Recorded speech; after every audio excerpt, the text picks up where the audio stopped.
Refresh it. It should be on now. Tell me if it's on.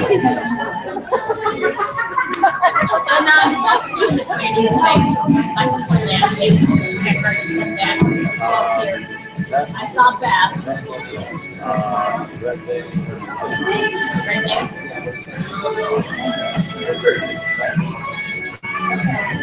It should be live now.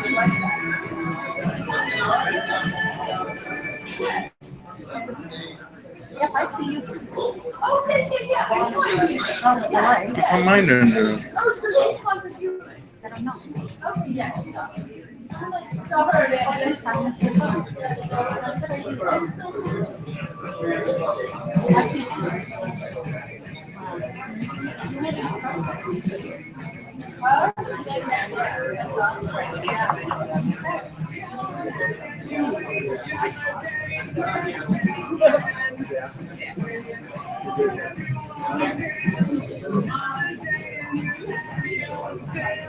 How come mine doesn't have a little play thing?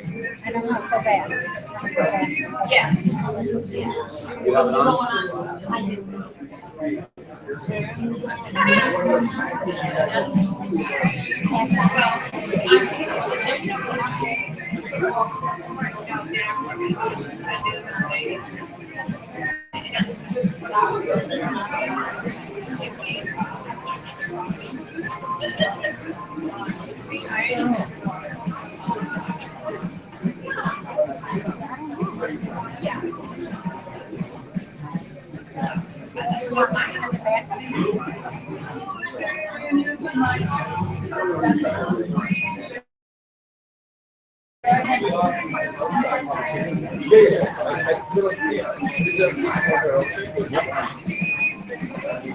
There we go.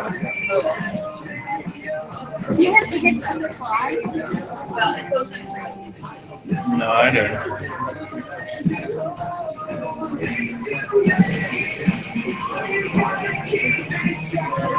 Got a delay. Look, he's already gone.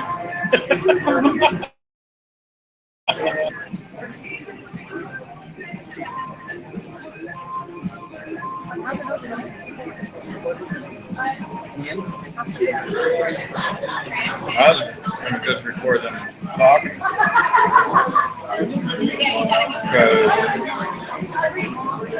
I have that, I just got to hit it and record everything. Now, if I record it, it's blabbing up.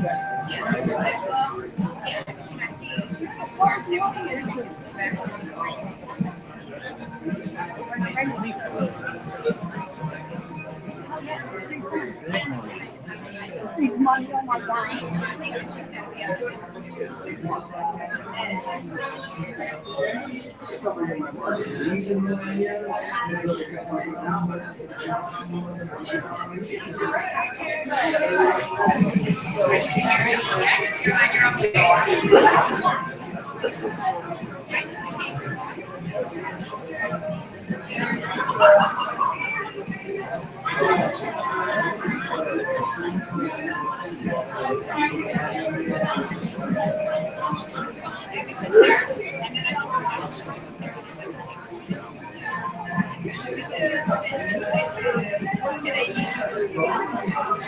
Now, you don't have to watch it right now.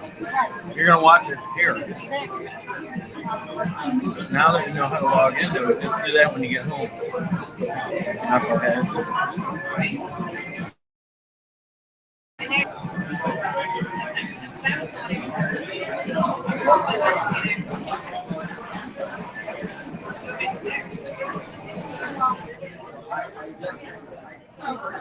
Did you send it to her? Just forward your message to her.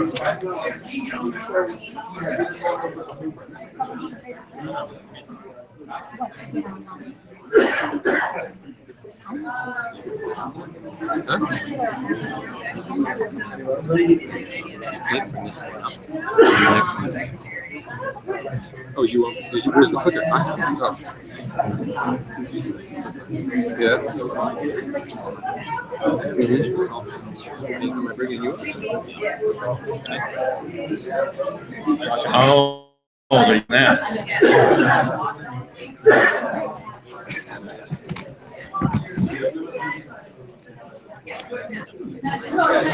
All right. Good afternoon, everyone. Hello. Thank you for coming. My name is Jeff Bernholtz. For those of you that don't know me, I am a regional consultant with Ambit Energy.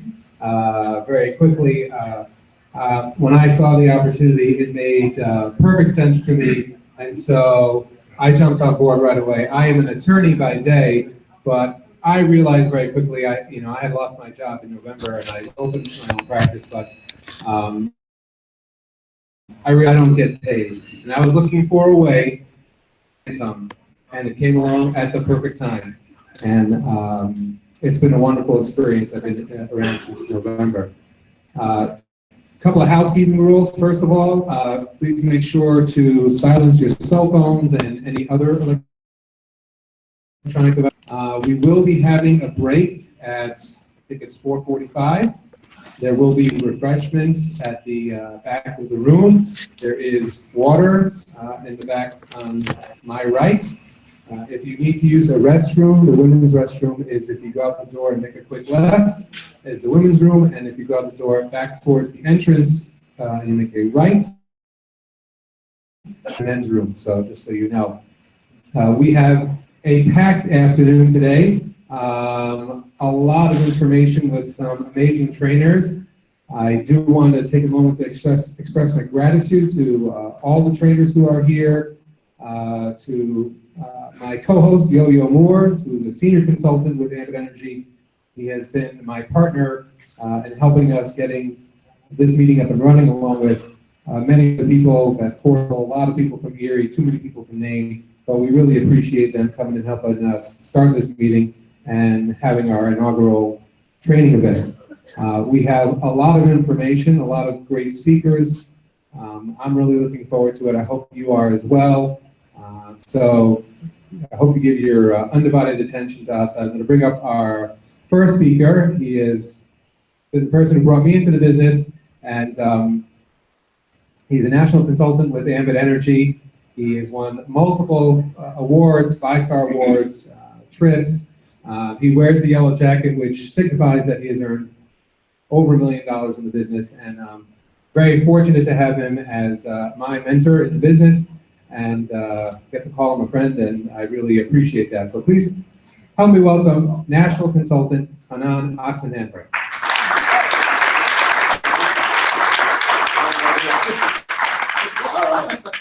Thank you. So he's an attorney. He needs a microphone. I don't.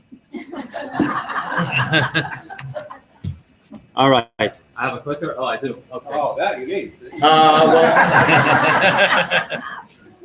funny stuff. Okay, so before I get started, is anybody watching this? Because I got to make sure that the screen is positioned. Is anybody viewing this on YouTube at this point? It's so delayed. It is delayed. Don't worry about that. Is the screen positioned okay? No, on your phone. No, I can't see from there. It's good.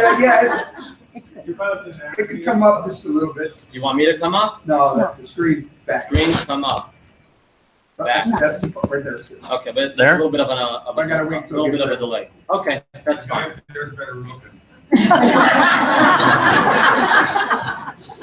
I didn't realize Clevelanders can make jokes. But the reality is, how many people here are from Cleveland? Okay, 3 of you. Okay. That's a sign why people that are not from Cleveland are here. Okay. Are you a new consultant, pretty much? How long? Today. Today? You started today? Yeah, today. Are you a consultant? No, I'm just here. Just hang out. Are you in the right room? Yeah, I'm in the right room. Yeah. There's no drinks here. There's no entertainment. Oh, yeah, No dancers. There's nothing here. I don't know. About 8 o'clock tonight, let us know if you're glad you came. A round of applause for my friend Lance. Let's give Lance a round of applause.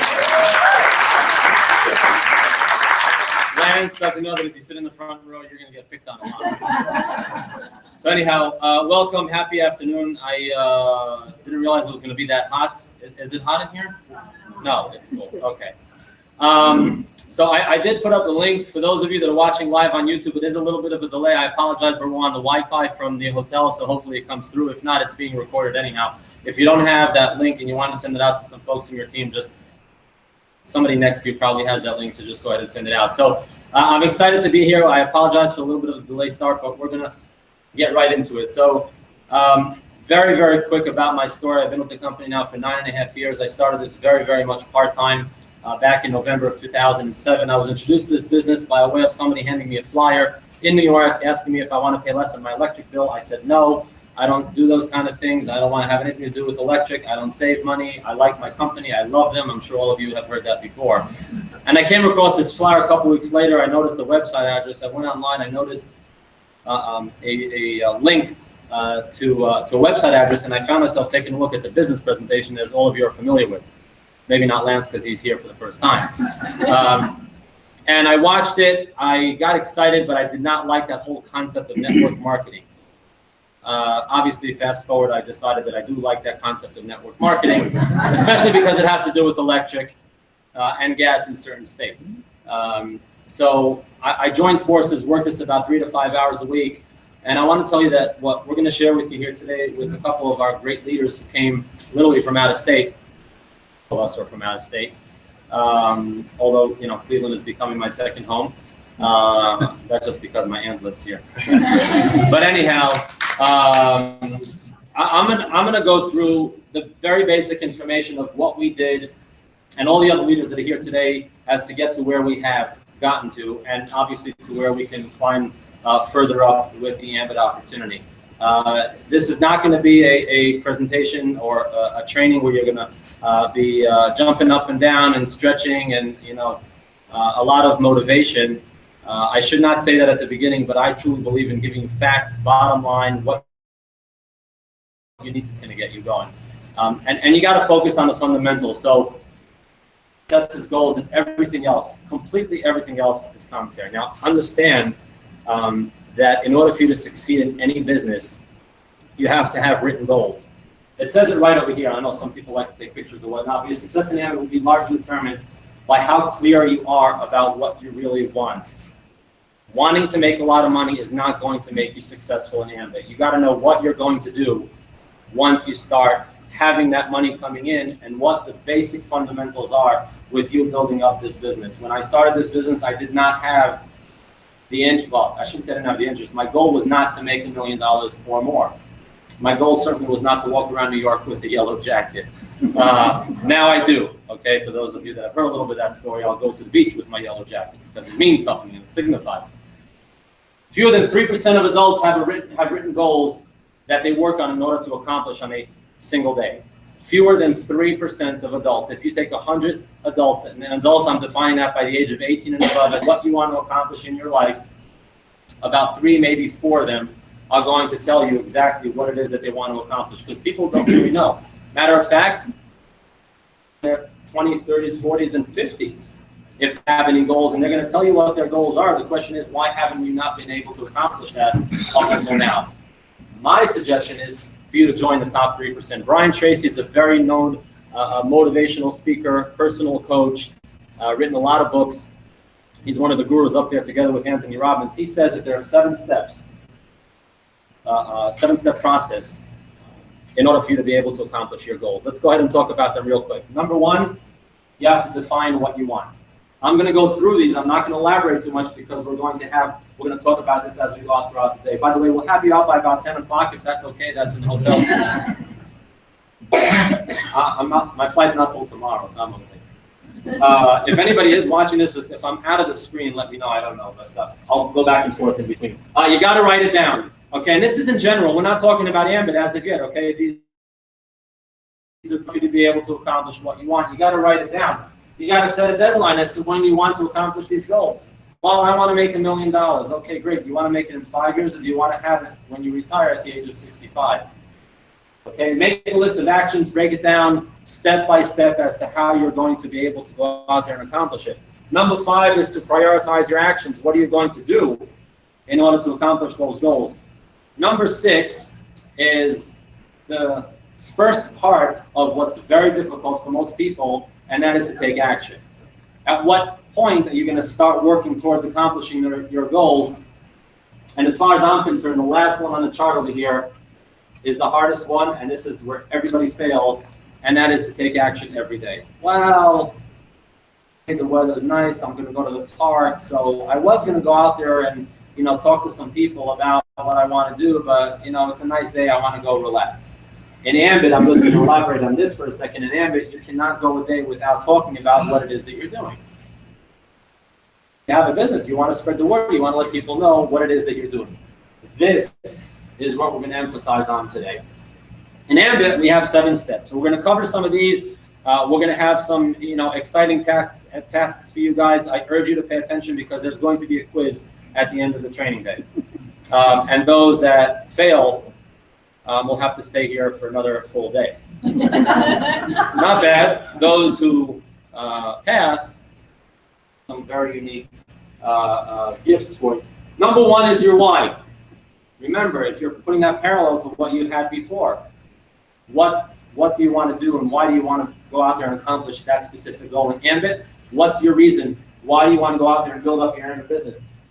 The list, your inventory, your business partners, who you're going to approach, who you're going to reach out to, what are you going to say to them? The brief invitation is exactly that. How do you invite somebody to come and take a look at what it is that you're doing? How many people feel that they are, at this point in their Ambit business, besides Lance it is? Yes. Right, is considering themselves a master inviter? So you're in the right room. We're going to teach you how to do that.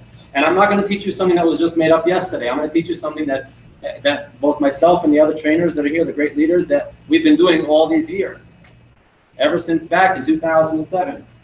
This is one of the crucial parts to avoid the death valley, because that's what's literally going to put you into that death valley. And then obviously presenting the opportunity, the methods that we have in order to let people know what it is that we're doing and how it is that we're doing it, the closing call, and then helping new consultants get going in their business. Let me go ahead and talk to you about the why. Why do you want to build this business? You're going to have it written down. There's a couple reasons on the board over here: a new car, a new house. There are some people that when I ask them what kind of car they want, they just say, I want a new one. How many people here have the car of their dreams? Have. The car of you have it right now? No. Let me rephrase that. How many of you currently have the car of your dreams? Okay, what are you driving, sir? A Jeep? No. Okay. Wayne in Texas. Where are you from? Okay. Yeah, I guess you have a Jeep in Ohio. Long stretch highways. But that's okay. Not for everybody. A car is a materialistic, a piece of equipment that they want. Although I was talking to a potential consultant a couple days ago, and there was a Maserati parked outside. She said, gee, I wish I knew who this one belonged to. And lo and behold, the guy came. He was an elderly gentleman with a very, very thick head of hair. So I guess we figured that between the toupee and the car, he has enough. For some people, a car is what they want to accomplish, but maybe a new house or to change your zip code, pay off debt, build up savings, provide more for charity. More time, I work that down to the last one on the list because that's what I'm going to assume that everybody wants out of this business. You obviously want more money, but if you don't have the time to spend that money, what is it worth? Money doesn't buy you happiness, it buys you options. So how do you know how to put all this into perspective to define that first reason of why you want to build this business? You have to have a vision board. Now, by show of hands, how many people know what that is? How many people have it? Keep your hands up. Okay, so there's about 10, 12 hands in the room here that have a vision board. It is the most simplest, yet most effective tool that you can have in Ambit to start you off from the beginning. It's a whiteboard. Go to your local craft store, I don't know, Staples, Office Max, whatever it is you have here. Get a whiteboard. Depends how big of a whiteboard you want. You can get one that size, one that's half that size, one the size of the wall. Don't do what some people did. They went ahead and they started posting things all over on their wall. Okay? Especially the kids, they think it's funny, and then all of a sudden you have drawings on the wall. But the vision board is exactly that, what you want to accomplish out of the business. Whether you want that financial independence, whether you want, the jewelry, the cars, the vacation spots, the homes, any one of those things, college education. Not necessarily. I had somebody that said to me, well, you know, I don't really have kids in college anymore. I said, do you have grandchildren? He said, yes. I said, how old are they? He said, well, 2 are in college. I said, well, maybe they need some assistance. This can be a reason for you to start building up your business. You have to define this business. I suggest that you have at least 2 of these. Put one of them in your bathroom when you wake up in the morning, you have a purpose to go out there, and whether it's to work or to build up your Ambit business. On the refrigerator, in the car, a miniature one, whatever it is, but have it with you at all times. Know what you want out of this business. Remember, the money is going to come, but if there's no goal as to what you want, there's no purpose for this. If you don't, there we go. Was that like Jeopardy or something? Yeah. As long as Jeff doesn't start playing music. I know I concur note. Okay, so I challenge you. Have those pictures. How do you get these pictures? Just, you know, go to the local newsstands or pictures, magazines. I'm sure you all have these stuff that are showing up in your mail that you subscribed for 2 years ago and they still keep on coming. Cut out some of those pictures of stuff that you want to accomplish. In the middle, and I did this late last night at 3 o'clock in the morning, so I didn't bring in my actual vision board, but in the middle of the board right over here, leave a room for a picture of your family. Put yourself, your parents, your siblings, your kids, your wife, your spouse. I have one of my consultants out from Connecticut who actually has his picture with his 3 kids and his current wife and his ex-wife. They're all in the same picture. I don't know what he's trying to accomplish with that, but listen, whatever helps you get through this business and the obstacles, all about that. So what I'd like to do right now is bring up our next guest speaker. He is an incredible guy, and I want you guys to be able to hear his story before we get going throughout the day, because as we go out throughout this information here, a lot of you guys and ladies, folks, are going to try to figure out, you know, can I really do this? Can I really do that? I'm going to have these obstacles. I'm going to have this, you know, these objections. I'm going to have this stuff along the way that are going to put me in obstacles in ways that I won't be able to accomplish that. That's why you need to listen to this individual. He did come from Newcastle, Pennsylvania. Where is that? How far away is that? About 2 hours. Where is that compared to major city? Pittsburgh. North of Pittsburgh, about 50 miles. Do they have Okay. a football team? Do they have a football team? We don't have a football team. No football. That's why he's not aware of it. Okay. We don't have that. Those that are watching somewhere else, there's no sports or anything related here today. No jokes about that, because you know, I don't talk about the Browns. Anyhow, so please let's get to our feet and let's welcome. Listen, this guy went fast track regional, fast track senior, and fast track executive from Newcastle, Pennsylvania. Let's give a warm welcome to executive consultant Chris Knox.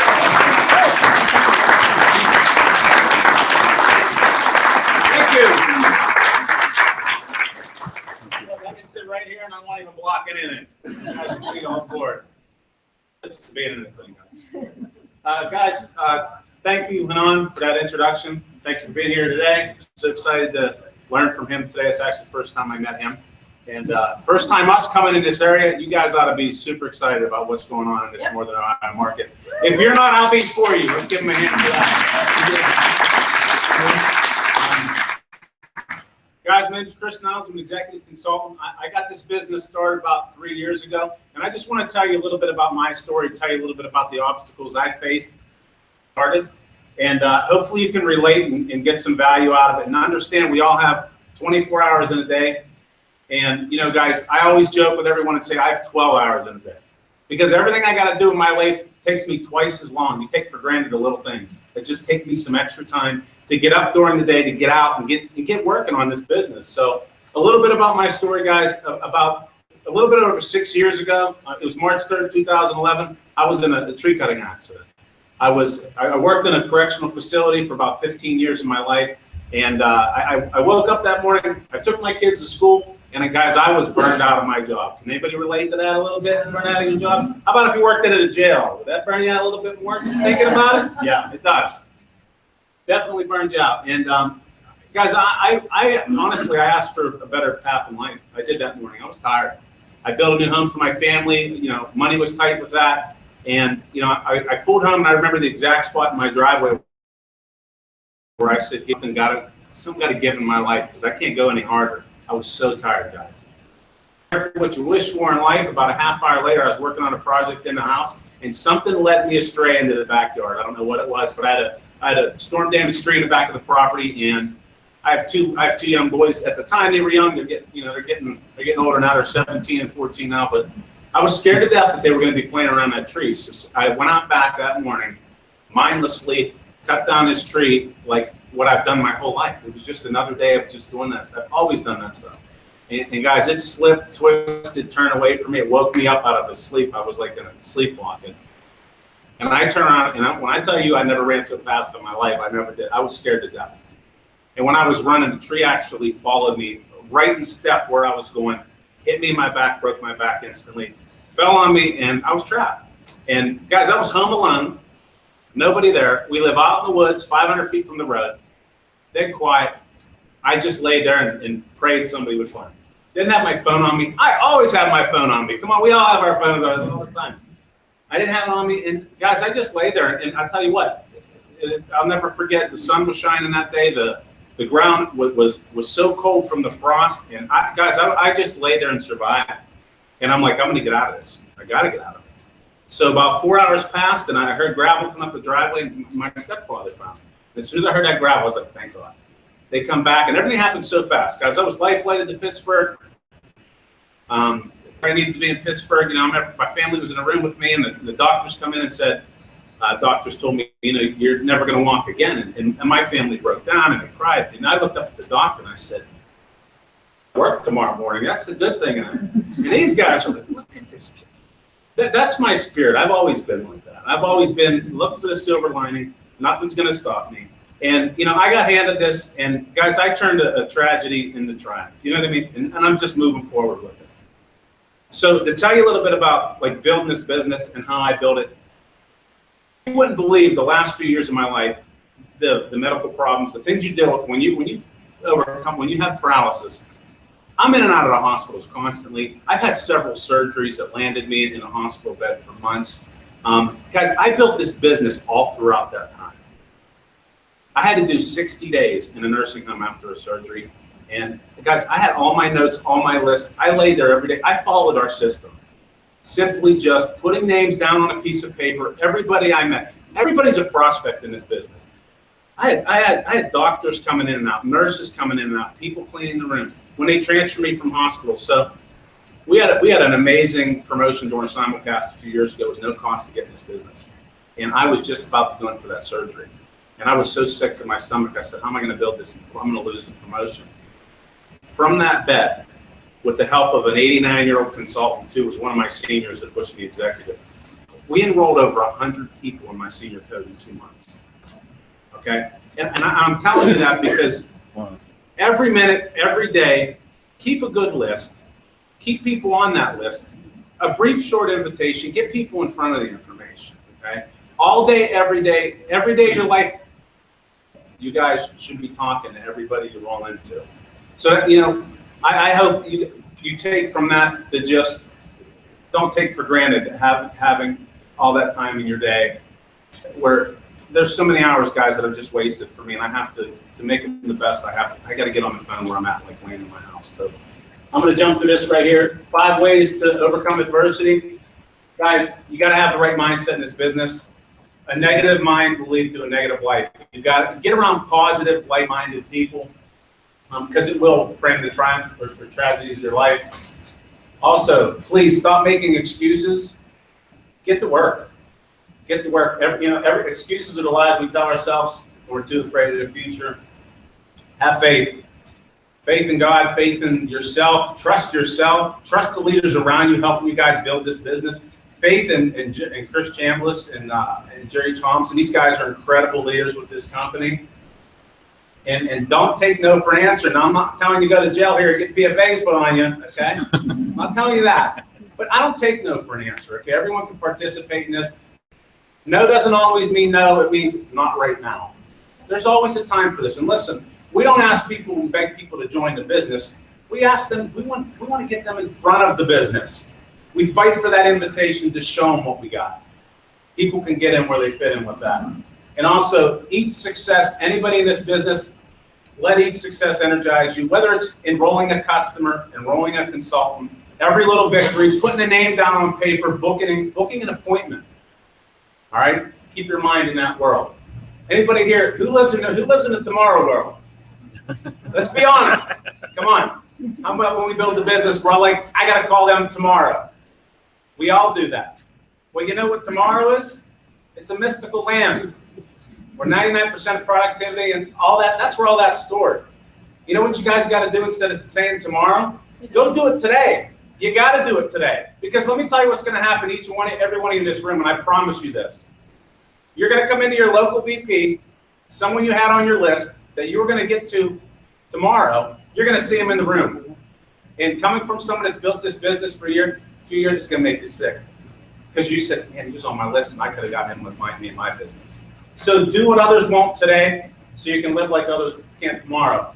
And also, the key to this business, guy, is perseverance and grit. That's it. That is the key to this business. You got to outlast everybody. You got to keep going. And perseverance is doing the hard work. Perseverance is the hard work you do after you're already tired of doing the hard work you already did. I love that one. That's the truth. Just keep going in this business. Because you don't want to be this guy right here. You never want to be that guy that quits right before your breakthrough. And I promise everybody in this room, if you stay in this business, do things long enough and wrong enough, and you just be, it's coming for everybody, but you can't quit too soon. This business got to go from your head to your heart. It takes a little bit of time. And most importantly, I want to leave you guys with this because this is also key. Get out of that circle right now. Everybody in this room, get out of there right now because there's no money there. There's no money in the comfort zone.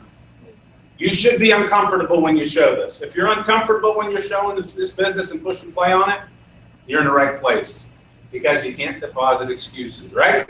Yep. All right, guys, that's it for me. I'm going to invite back up to the front, give him a hand, national consultant and auction analyst.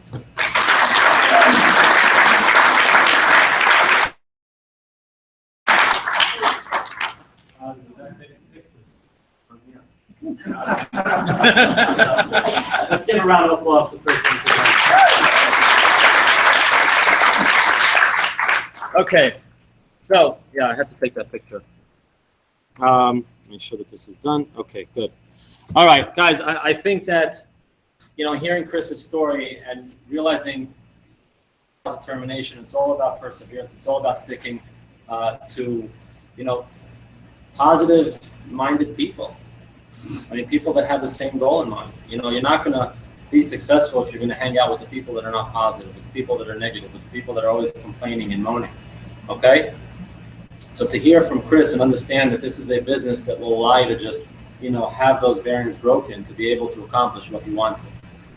Let's go ahead and talk back and get back to the fundamentals. You see this at the business presentation. There's two things that we get paid to do, and two things only. The first one is to gather a handful of customers, 20 good quality customers. The presentation says people we know, love, and trust. I always joke about it and say they don't have to love you, they can like you also. The point is it's people that know you. It's not strangers. We're going to talk about that in a moment. You're going to hear how to go out there and gather those customers without walking on the streets and knocking on doors. That's what we get paid to do. And the second task, which is the most exciting part about this, is to help others do the same. That's why we have these business presentations. That's why you invite people to come take a look at what you're doing. These are the only two things that we get paid to do as an Ambit consultant. Now, here's a whole big list of stuff that we volunteer to do. We don't get paid to do any of these things. How many of you have been to a business presentation in the past week? Where did you go to a business presentation? Right here? You were here when I was here? Okay, so last week. Anybody pay you to come out here to see me? I should start charging. Anybody somewhere else out of Cleveland? Presentation, where did you go, ma'am? Worcester. Anybody pay you to go there? No. Why'd you go? Just because I made a lot of good friends and I want to know about this business. Good. That's what we don't get paid to do, but we still got to do it. How about to check your email? How many people wake up in the morning and the first thing they want to do is check their email to see which consultants join your team? None of you want to see that? Well, maybe because you get paid to check your email, you don't check it. You don't get paid to check your email. How about to call customers? not only to offer them the service, but to thank them once a year for also being your customer. You don't get paid to do that. Did anybody get paid to come to the training here today? Okay, you did pay to attend, but that's just to cover the cost of the room. Nobody's getting paid to do this. Myself, the speakers, nobody's getting paid to do that. Check your voicemail on your phone, to send text messages, to go onto Facebook 1,700 times a day and post all of your pictures and stuff. We don't get paid to do that. To attend simulcast or Ambition, we don't get paid to do. Yet without doing this, we're not going to be able to build our business. Now, well, you do get paid to go to work, but you can walk to work. You don't have to lose heart. But we have to do it because we have to get to work. This is the same thing with Ambit. This is what we have to do in order to be able to get paid on the two things that we do. A simple system with Ambit. It's a funnel, and we got to start feeding it in. We have the invitation, the presentation, the follow-up, asking for a decision, and answering any objections. This is the Ambit system. We're going to go through a lot of these parts in different ways, in and out, but this is the overall system funnel of how we build up our business. We got to learn how to invite people. We have to be able to present the opportunity to them. After they watch it, we got to ask them to join. Some of them, very, very few, are going to have some objections about joining Ambit. I've never really had too many objections. I don't know about you. You guys have any of those objections? Just 3 people? Okay. How many people you have come across any objections, negativity? Okay, just this, I'm making sure. See, it's funny because you guys can't see that on camera, but this side raised their hands, and as soon as they did, then this whole side raised their hands. I'm looking to see who's raising their hands first. And then answering any of the objections that they have, and then at the end of the day, we're going to funnel them through. Some are going to become yes, some are going to be no, and as you see, most of them, we're going to talk about that, are going to become a maybe. What I'd like to do is bring up our next speaker. He is an executive consultant. He's a 2-time 5-star trip winner. The number 10 sounds fun, but 2 is great because it's more than 1 and it's more than 0. He can talk to you about that also. A Comma Club a member just simply means that you're $1,000 a month for him, but that's a very, very unique club to be part of. An extra $1,000 a month, if it was even residual to any one of you, would that make a difference for anybody? Okay. So obviously, this is somebody you want to hear from. And he is a Pennsylvania top recruiter. That means that throughout the entire year, come and call him right back if you don't mind. Throughout the entire year, between Ambition to Ambition, which is Labor Day weekend, so from the end of August until the end of the following August, he enrolled personally the most amount of consultants out of all the consultants in the state of Pennsylvania. Busy guy, because not only is he here, but he's going to finish up over here and he's going to head down to Columbus. So you want to pay close attention to him. Please help me welcome to the front of the stage. I didn't say your name. I'm going to do your name. Go back. Go back. Gotta let me finish with his name, because then you don't know who he is. Oh, it says it over here. Oh, executive consulting, Greg Day.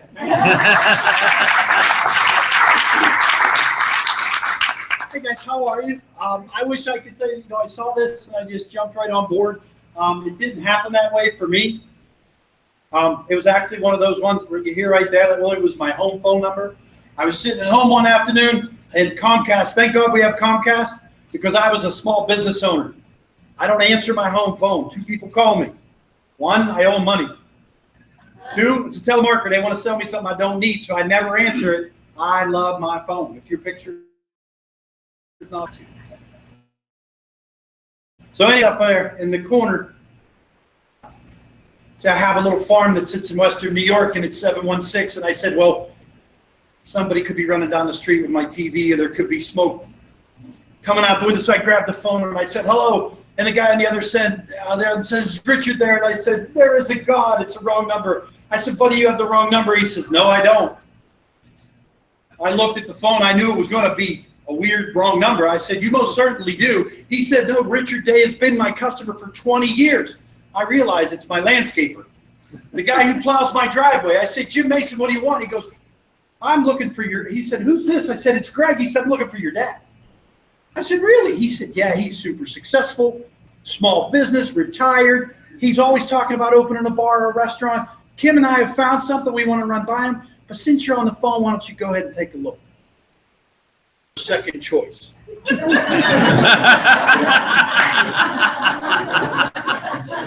Now you got to understand, as this call came in, I own 5 assisted living facilities.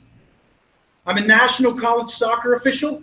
The NCAA flies me up and down the East Coast 60 games a year. I was coaching a local high school soccer team. I was coaching another team of all the best players in Pittsburgh in the spring. And on top of all that, I was filming the TV show for the Outdoor Channel.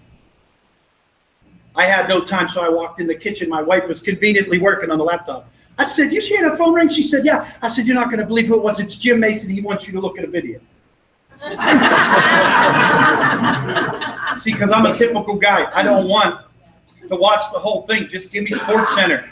Show me the highlights. I just want to. What was it about? So she rolled her eyes. Gentlemen, when your wife rolls their eyes, that means they're doing it, do they? She rolled her eyes. She clicked on that video, saw a little flame come under a pot, and clicked off. 3 seconds she was on that video. I came back in. I said, "What was that about?" She said, "Energy." I said, "Is that it?" She said, "Yeah." I walked back in the living room. On the way in there, I was saying, "Good for the Masons. They're into energy. Good for them." 2 weeks later, we went to my farm for the Chautauqua Ice Festival. A car almost took, it was a snowstorm, a car almost took my bumper off. We're on a farm here. I thought the guy went off the road. It was Jim Mason. He almost took my bumper. I called an aggressive follow-up. He jumps out of his car and goes, "I'm not moving this until you come up and look." You heard my schedule.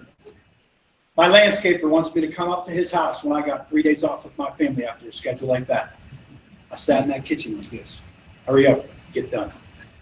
I got to get back." And then Kim Mason said it, everyone has to have it, can't live without it. It's already budgeted. We make money by saving people money that they on bills they must and have to pay. And I sat back thinking, no matter how bad I don't want to be here, I'm an owner, that's a good idea.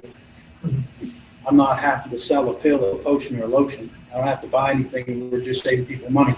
And I went into risk reward like I always do as an entrepreneur. And I looked at my wife. I said, "I'm going to need that credit card." She said, "You haven't even seen how they get paid yet." I said, "You got 30 cousins. I dance with them all at the wedding. We're getting free energy. I don't care if it works."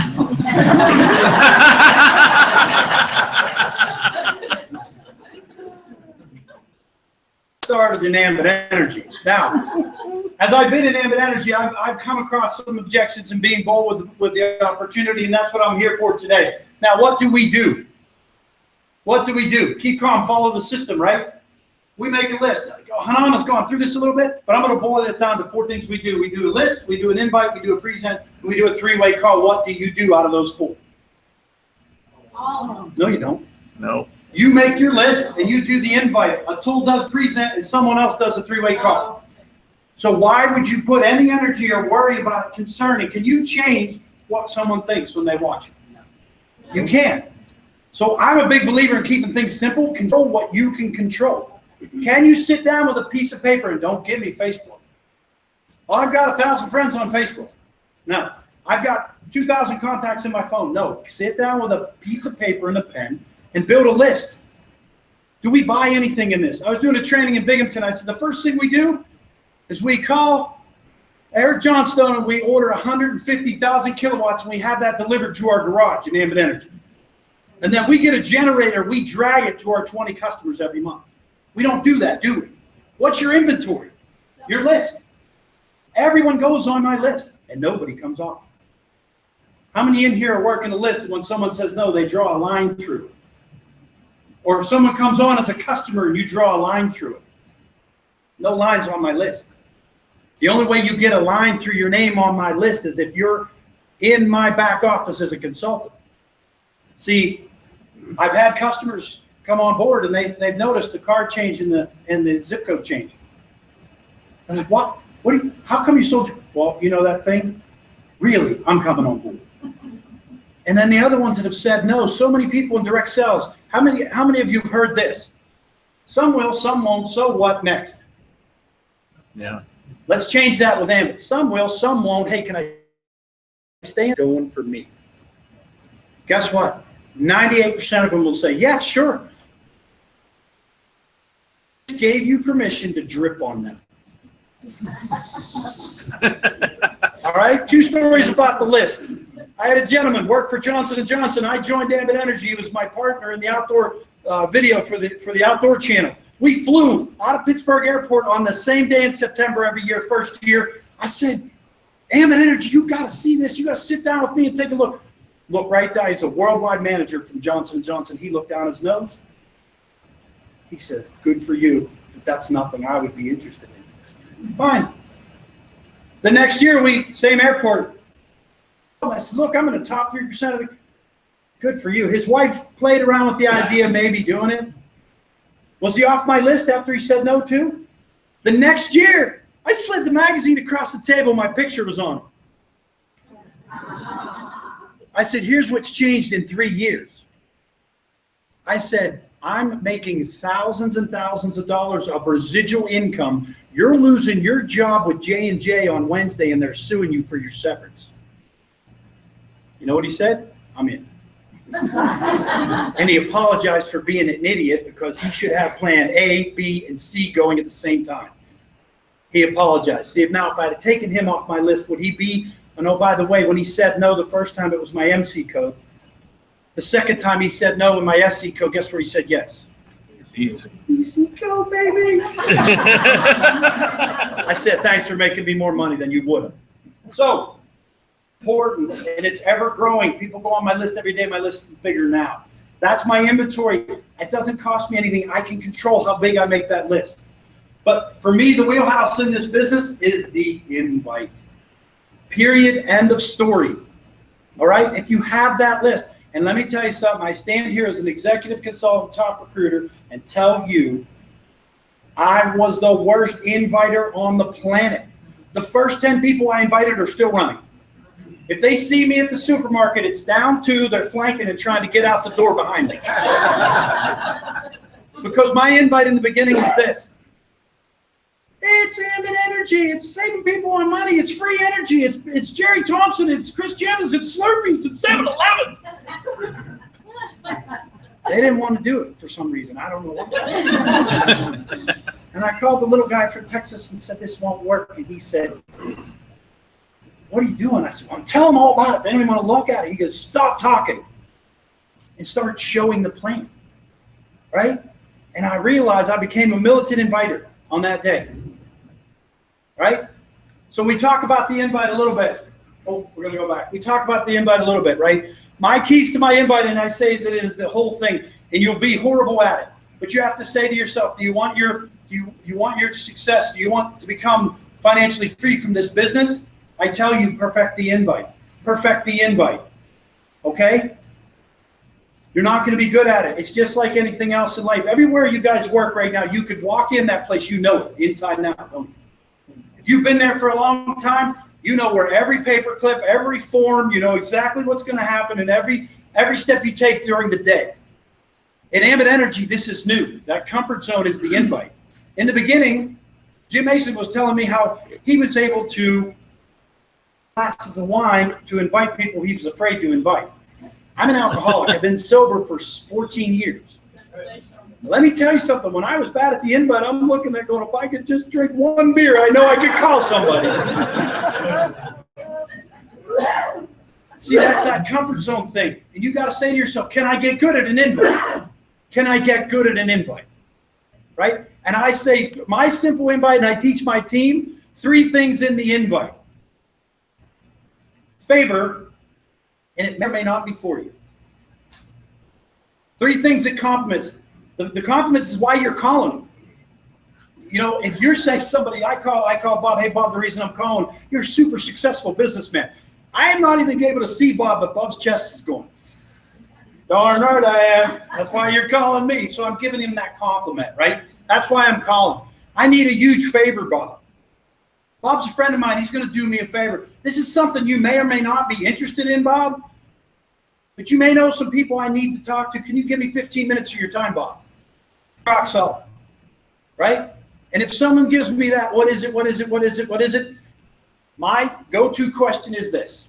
If I could show you the way to get your gas and electric, well, in this market, I think it's just electric, a little bit of gas over near Youngstown. If I could show you a way to get your electricity for free, would you be interested in seeing that? There it is. Absolutely. Absolutely. Well, look, what works for you, Saturday at 3 or Monday at 7:30? Did I say I'll get back with you and we'll get a time? I gave them 2 times. That's not a yes or no question, right? What works for you? And they're going to pick one. Well, Saturday's busy, so we'll let together. Guys, keep doing that invite. The better you get at the invite, and I can tell you that I was horrible at it. I journaled on inviting, and there's one in there I looked at like 3 weeks ago. The invite was here, and underneath it said, oh, hell no. That one didn't work. I didn't use that one again. And I wish there were scripts. I tried scripts. And people were like, how are the kids? I'm like, that's not it, right? Make sure it's short, guys. You want to be on the phone for about 30 seconds, and you want to get off. Once they agree to look, jump off the phone. Jump off the phone. So what do we do next? We show the plan. In the business, so we control the list, we control the invite. You can do all your work in that, 80% of your work. Showing the plan. Now, I always tell people, do not base your success, the roller coaster, stay off the roller coaster. What that is, don't base your success on signing people. Don't put your hopes into people, right? When I started this business, it was this. I don't think anybody's going to join that I know. But I know I got to show them. So I never got a roller coaster. Very business-like attitude. My job is just to show you this. I'm not here to convince you to do this. My job is just to put this information in front of you. If I can invite and get out of that comfort zone and be more comfortable with inviting than not inviting, and then I can show a lot of people. Some are going to say yes, and some are going to be my customers. Not everybody's going to join. And you're okay with that. We need loyal customers too. I always say, we do something in Pittsburgh called IP3, invite, present, 3-way call. That's this pin right here. We actually give people a pin for achieving IP310. Invite, present, 3-way call, 10 people. And what happens is they're much better at showing and doing Ambit energy at the end of IP310 than they were at IP30. It's not did they sign anybody up. It's just that you took those steps. And what we're finding is people that reach IP310 have a consultant and 8 customers. So they're getting 2 checks from Ambit Energy and they have a consultant. So we want to follow that. And I always say a lot of people at the end, the most awkward thing when you show the plan is at the end, you do the 3-way call, right? And then they're still not sure whether they want to join. I always say, instead of a follow-up, set your next exposure as your follow-up. If you've gone to someone's house and you've shown them a video, call them or say, I'll call you on, if you do it on Monday, say, I'll call you on Wednesday, and then do a video online over the phone. All right? And at the end of that, if they're still, after another 3-way call or they're still unsure, what would be the next exposure? Well, why don't you come to the meeting and meet some people? All right? Because here's what you got to remember. By setting that next exposure, there is a checklist in a prospect's head. Okay?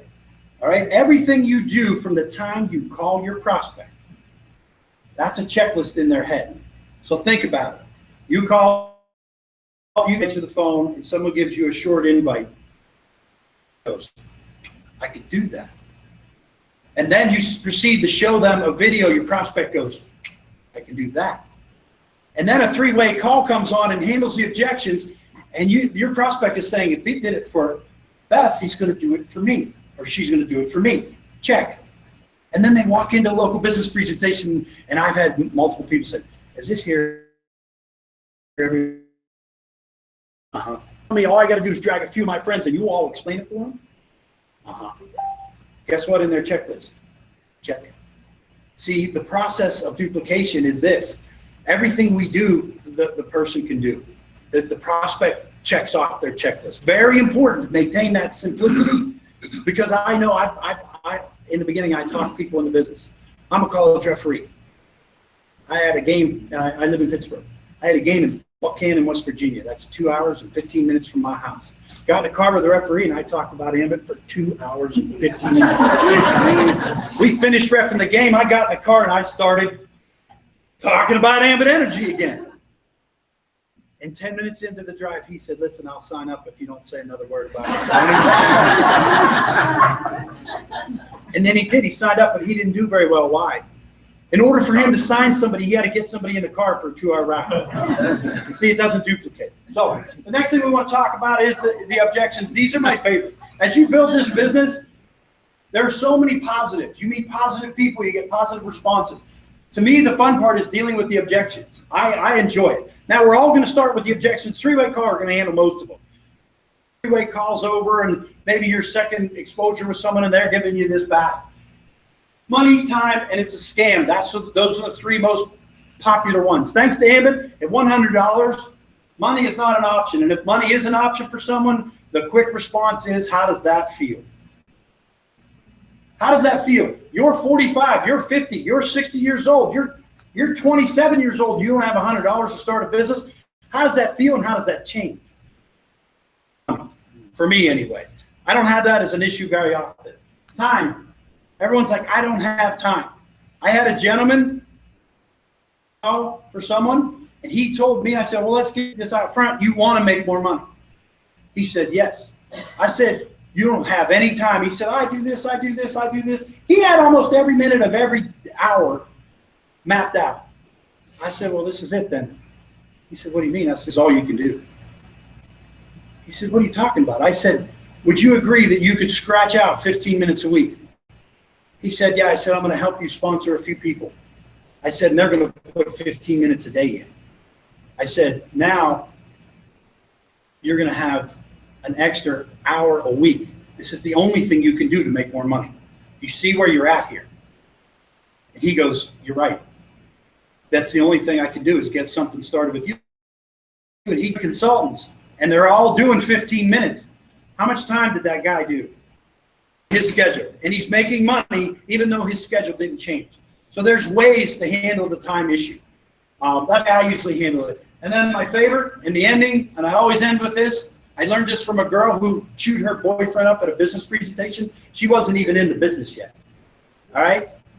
But anyway, I was at a presentation at a very nice house in Pittsburgh, and the guy said, there's going to be this person, that person, there's going to be a DJ. I'm at the house, and we're doing the presentation, and at the end, I go, where's the DJ? And they said, what do you mean? I said, you know, DJ, skinny pants, tennis shoes, stupid-looking shirt. He goes, oh, you thought disc jockey. No, he's a district justice. He's that grumpy guy looking over there. He walks up to me after the presentation, and he goes, this all looks well and good, Sonny. He said, but it's one of those illegal pyramid energy scams. I said, okay, Jay. I said, I'll go down the rabbit hole with you. I said, we'll start off with Jerry Thompson Jr. You saw him in the presentation, right? He comes from the Southland Corporation. He also owned Caprock Communications. I said, he's in the Dallas Fortune 500, Jay, and on his bucket list was to start an illegal scam. Jay shakes his head and goes, he wouldn't do that. Jay's wife's behind him. She's the one that wants to join. She starts giggling because I'm putting Jay straight in his place. And I said, and then we'll go to the next one, Inc. 500, Jay. You saw that in the presentation too, didn't you? I said, they always make it a habit of putting the #1 fastest privately held growing company as a scam #1 in the country on Inc. 500. She starts laughing out loud, and he says, they wouldn't do that. I said, Jay, you work for the state. You're a judge. He said, yeah. I said, well, we have a prayer getting the license from the PUC if this was illegal in any way. He said, white flag, I give up. We're in. She's belly laughing. He got in and turned regional in 7 days.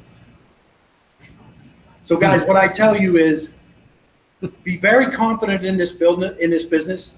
People are not attracted to desperation and need. If you're desperate and you need them and they know it, they're not going to do it. People are attracted to confidence and commitment. So as in your list, be confident. I have one lady called me. She goes, I have all the people on my list that are going to do it because they need it. Successful and they don't need it. How do you think her business is growing? Because even if she gets one of them in, they don't know as many people as the successful people. So be confident in who you put on your list. Be confident in your invite, guys. Invite successful people because money knows money, right? When I show someone that's super successful, makes a lot of money, they look at this and go, I don't know if it's for me, but you guys are going to make a lot of money here. It's a very positive presentation. And then be confident when you carry this. Know what you know, what you know. And if you don't know it yet, borrow it from one of the leaders, because people are attracted to commitment, confidence, and knowing what you know. Guys, thanks for your time. I get the great privilege to bring up not only someone who's direct upline from me, and an amazing woman, an amazing leader, an amazing friend. She's a top 50 money earner. Also been on multiple covers of Success from Home. There she is on the right there, sent in front of her. Very beautiful executive consultant, Beth Corson.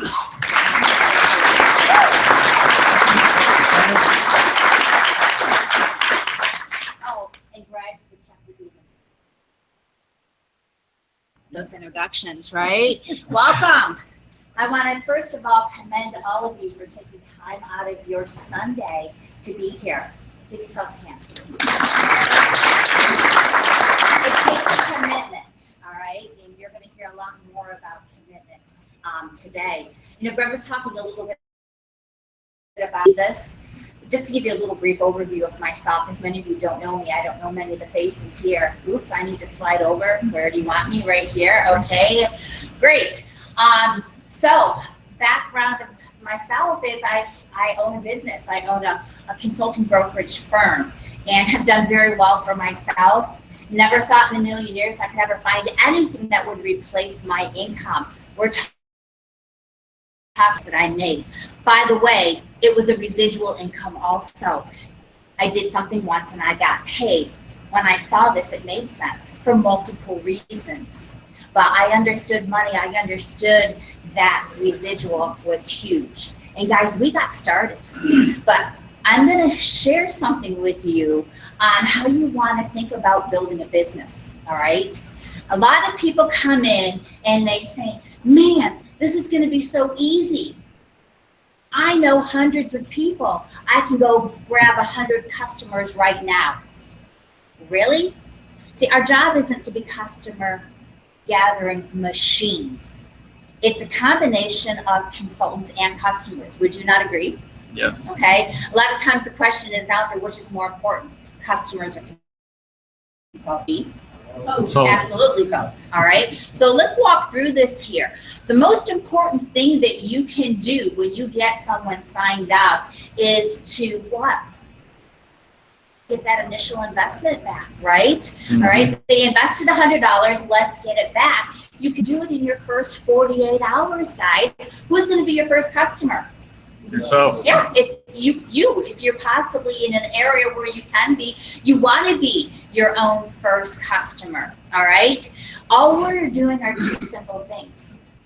We're gathering a handful of customers, and we're going to help others do the exact same thing.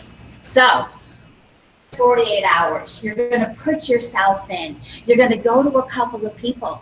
It's going to be maybe the neighbor, okay, a sibling. It's going to be someone very close to you. And, you know, we used to say in this business, do me a favor. What does a favor mean anymore? Does it really mean much? Have you ever had a phone call from a telethon or from the NRA? Or have you ever had a Girl Scout knocking on the door trying to sell you cookies? What is it they're saying to you? Do they ask for a favor? No. Do they ask, would you support me? Would you support me in my organization? Would you support me in whatever? Guys, this is what you want to do, is you want to ask people to support in your business and become my customer. You're going to tell them all the reasons why they should be a customer, because you're going to help them save. You're going to talk to them about the added benefits that they're going to get for just being a loyal customer. All right. Remember that we only need 20. So that person who says to you, oh, this is going to be so simple. All I need to do is go out and gather 100 customers and put them in program. How much do we get paid on our first level? At 5 cents times 100. All right, big deal, $5. Are you gonna make anything? No, our goal is to do both. Our goal is to go out and build an organization and help everybody get their first 3 customers. And they give us 28 days, but there's no reason why you can't do it in your first 48 hours, all right? Get that money back in their hand as quick as possible, because when you start to think about it, Is that not your belief? When you get that first $100 back, you're back to ground zero and you're saying, oh my gosh, it works, right? I got my first $100. Let's go do this again. So you want to get those 20 customers because it will allow you to get paid through 7 levels of that compensation program. So the goal ultimately is 20 customers. Get the low-hanging fruit, like I said, all right? Those that you know without a shadow of a doubt, business. Now, how do you know really? Well, you know what? We did a good guess when we came on board. My mother-in-law was 96 years old, still lived at home, okay, in her own home. Guess who was our customer? Okay, a brother-in-law who has that mentality that all you have to do in life is work hard at the 40-hour a work week, do the honey-do list, and sit on the couch. He was an easy customer. He wanted to save money. Those are the kind of people that you're going after, all right? So go for that low-hanging fruit. From that point in time, you never, ever let the customer enroll themselves. Now, I have heard from numerous people that said, hey, I got a customer. And I'm like, you did? Great. You put them in the system and everything? No, they're going to do it themselves. Oh my gosh, if I had $1 every time someone told me that someone agreed to be their customer and they're going to go do it themselves. Guys, you own a business. You have to remember this. You got to think like a business person, treat this like a business. Don't let an opportunity walk away. Take control of your business and put that customer in yourself. Don't rely on them to do it, because you know what's going to happen, right? They're going to probably go home and say something to the spouse. The spouse is going to tell them, oh, no, you're not, right? Because I can get $50 gift card if I do it over here. Or they're going to do it incorrectly, and you know the hassle that comes with that. Take control of your business, all right? Never leave it up to them to do it. Do it for them. You know what it takes to put someone in the system, all right?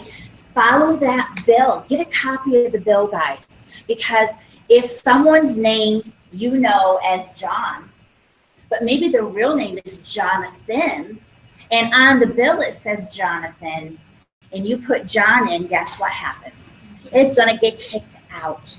And if there's a middle initial on there and you've never known someone by their middle initial and you don't put it on there, it gets kicked out. So take an actual copy or a picture or whatever it takes, and you've got to put everything in the way it states on that bill, or else you're going to be in trouble and you're going to have to do it over again. But it's pretty simple. It's the name, it's the address that's on the bill, okay? I don't know how it is up here in Ohio, but sometimes, you know, in New York, I live in Bemis Point, but it says Ellery because I live in the town of Ellery.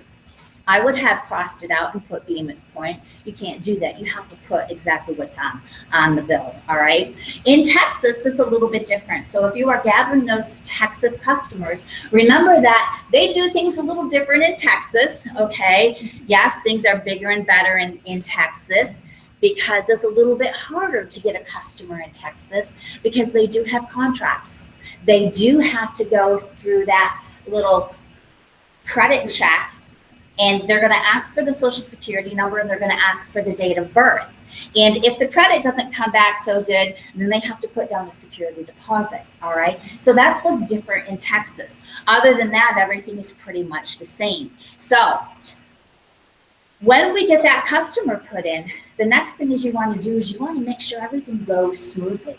Keep a track of your personal customers, guys, all right? Make sure that that verification process goes through. Now, you can't do it for them, but you can do it with them.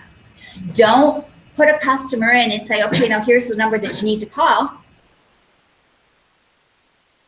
I'm going to tell you right now, if it's not done, it can bounce out. They give you 6 tries.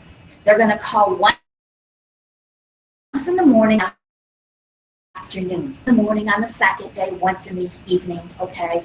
And then on that third day, once in the morning and once in the evening. That's the 6 tries. If they have not been able to confirm with that new customer, it goes into that pre-verification failure status. Wouldn't it have been a lot easier if you're right there with that a brand new customer to go ahead and pick up the phone and dial the number and turn it over to them? That way you know it's being done and it's being done correctly, all right? The other thing is if you're doing it from long distance, do a 3-way for that, all right? Dial the pre-verification number on the phone and then just be quiet, transfer it over, let them do it, but at least you know it's being done, all right? So teach new consultants exactly how to do this, all right? Teach them how to put themselves in as their own first customer, so when they get their opportunity to get their own first customer, they know exactly what that process is.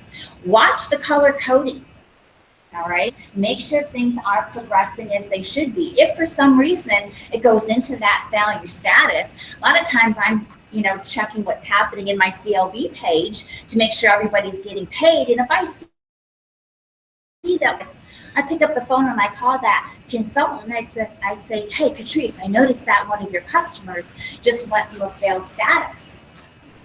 Aware of it, she might not be. Hey, let's try and get this resolved. Usually it's something very simple and we can just make that call to customer service and get that taken care of. So be mindful of where they're falling in that process.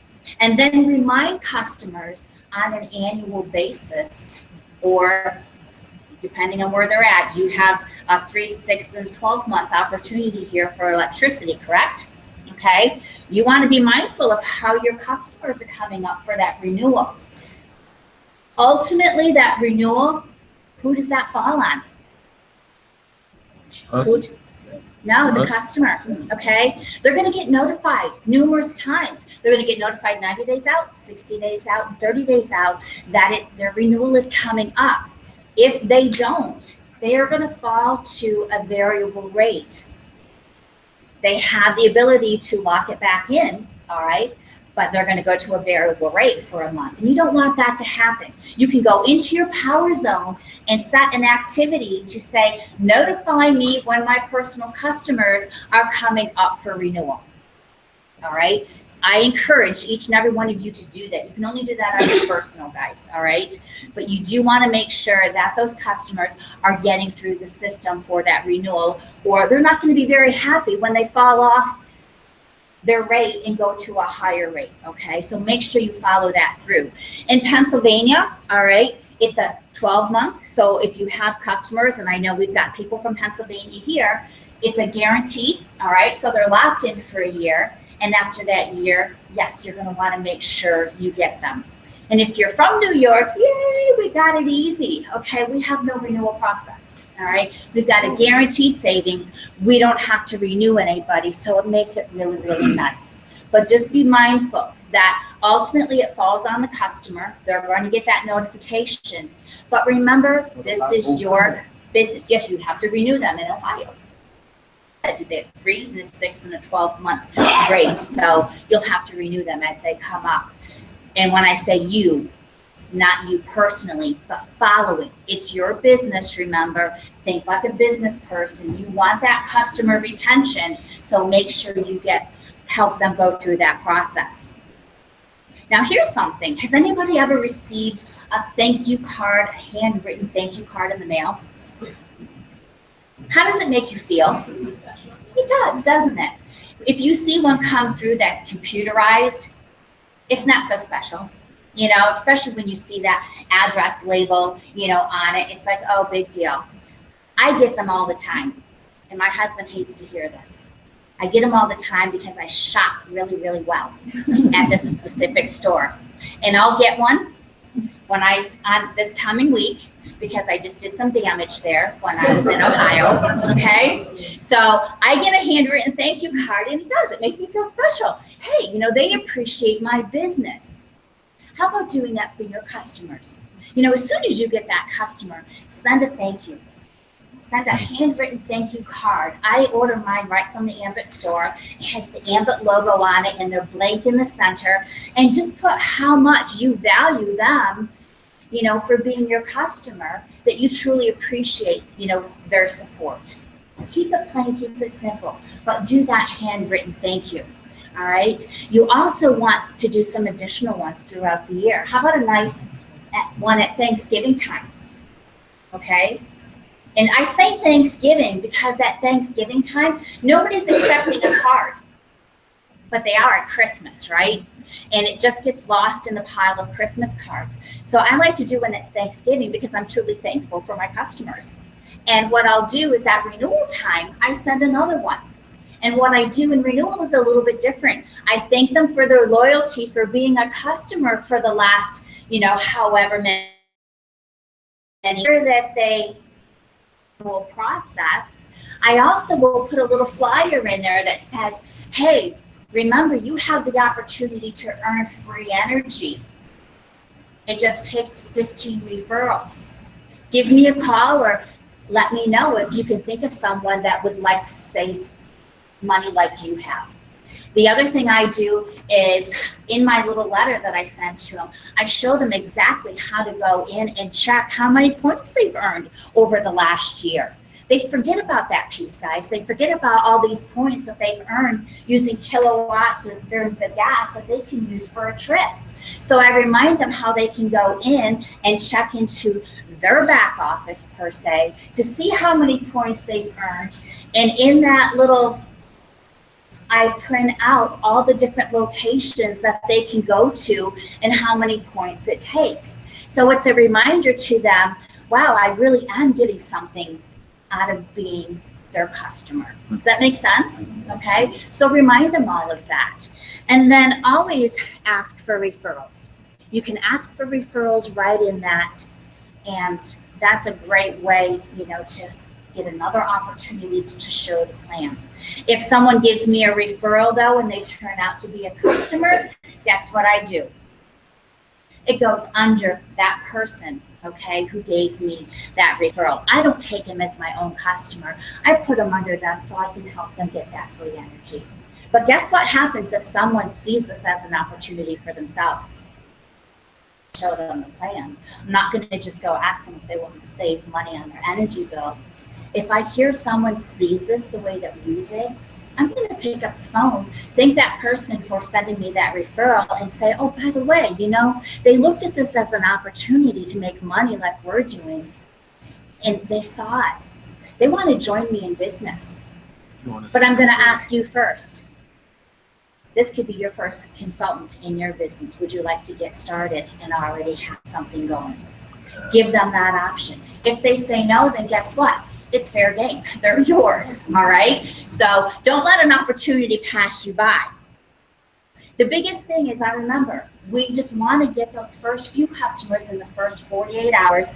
Like I said, low-hanging fruit that you know without a shadow of a doubt that wouldn't do the business. Everything after that is an opportunity for you to lead.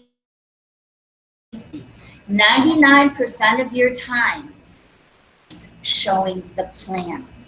We don't need to be customer gathering machines. We need to be building an organization and showing everybody how to go and gather their first few customers, all right? So 1% of your time is gathering customers in the beginning, and your rest of the time is actually showing the plan.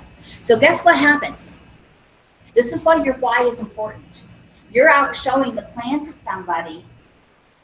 They don't see it for themselves. You thank them for the opportunity for sitting down and allowing you this time to be able to share with them what it is that you're doing.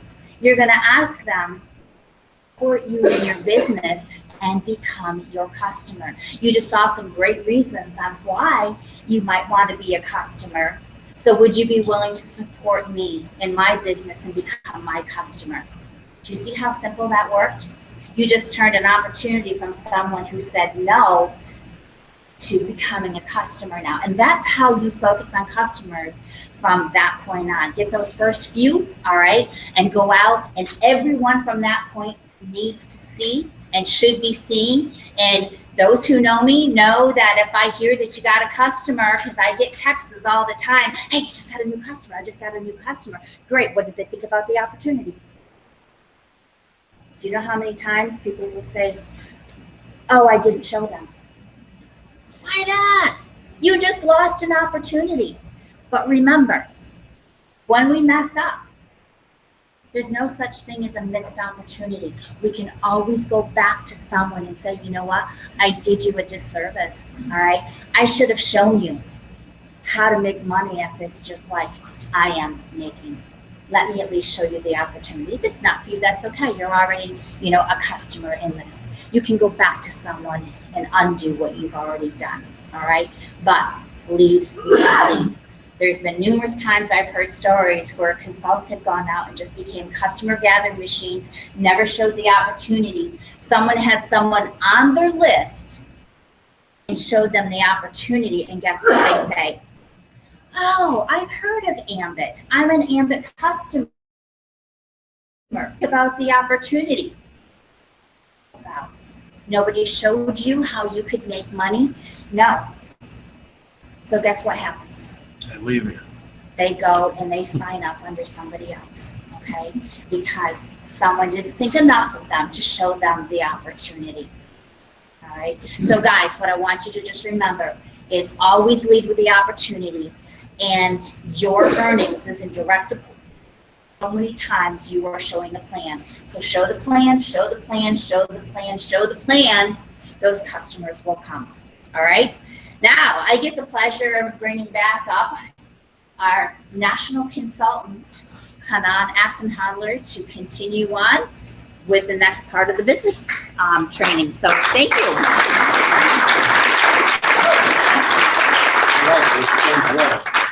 Let's give Beth a round of applause once again. All right. Okay, so valuable information so far? Yes. Yes. Look, if somebody's up here who's achieved the first level of promotion, obviously they're doing something. So certainly somebody who's promoted 3 times on the marketing plan, one of the top income earners, like you heard from her, and you heard from Chris, and you heard from Greg, you got to take this information and understand that whether it looks to you as if it's not going to work, it may work, it's not going to work for me, it's going to work for them. Trust me, it works. You just got to go out there and do it. So real quick, before we go ahead and move on, I'd like to recognize any guys are in the room. Can you just please stand up for a moment? Any regional consultants? Let's give them a round of applause. Wow. So we're gonna just do this real quick, and then I'll tell you. No, stay standing so that we can have the purpose of why we're doing this. So let's just start here. Just your name, from, and what you do in the real world. That's like 6 seconds. I'm Patrice. I'm from Cleveland, Ohio, and I'm a senior recovery specialist for the company. I'm Neil Armstrong from Austin, Ohio. I'm a family liaison at Austin Fish High School. You said Neil Armstrong? Nate. Nate. No worries. We all feel like we're on the phone, right? Go ahead, sir. Mike Moses from Youngstown, Ohio. I'm a research analyst. Congratulations. You guys can sit. Phyllis Schubert was an Ohio homemaker. Homemaker. Congratulations. I'm Mary Crystal from Shreveport, Ohio. Okay. Congratulations. I'm Hunt, Cleveland, Ohio. Stay-at-home mom. Congratulations. Michael Roberts from Chickarex, Ohio. I have to teach at Chickarex Heights High School in Livingston, and I'm assistant pastor. Education. Congratulations. I'm Devin Zenlock in here. I'm from Worcester, Ohio. Student. Congratulations. Michelle Zenlock here, a nurse from Worcester, Ohio. Congratulations, nurse. I'm Genevieve Miller from Erie County, and I'm a homemaker. Homemaker. Congratulations. I'm Paul Wolf from Lorraine, Ohio. All right. Yes, sir. I'm Corey Greenberg, married, mother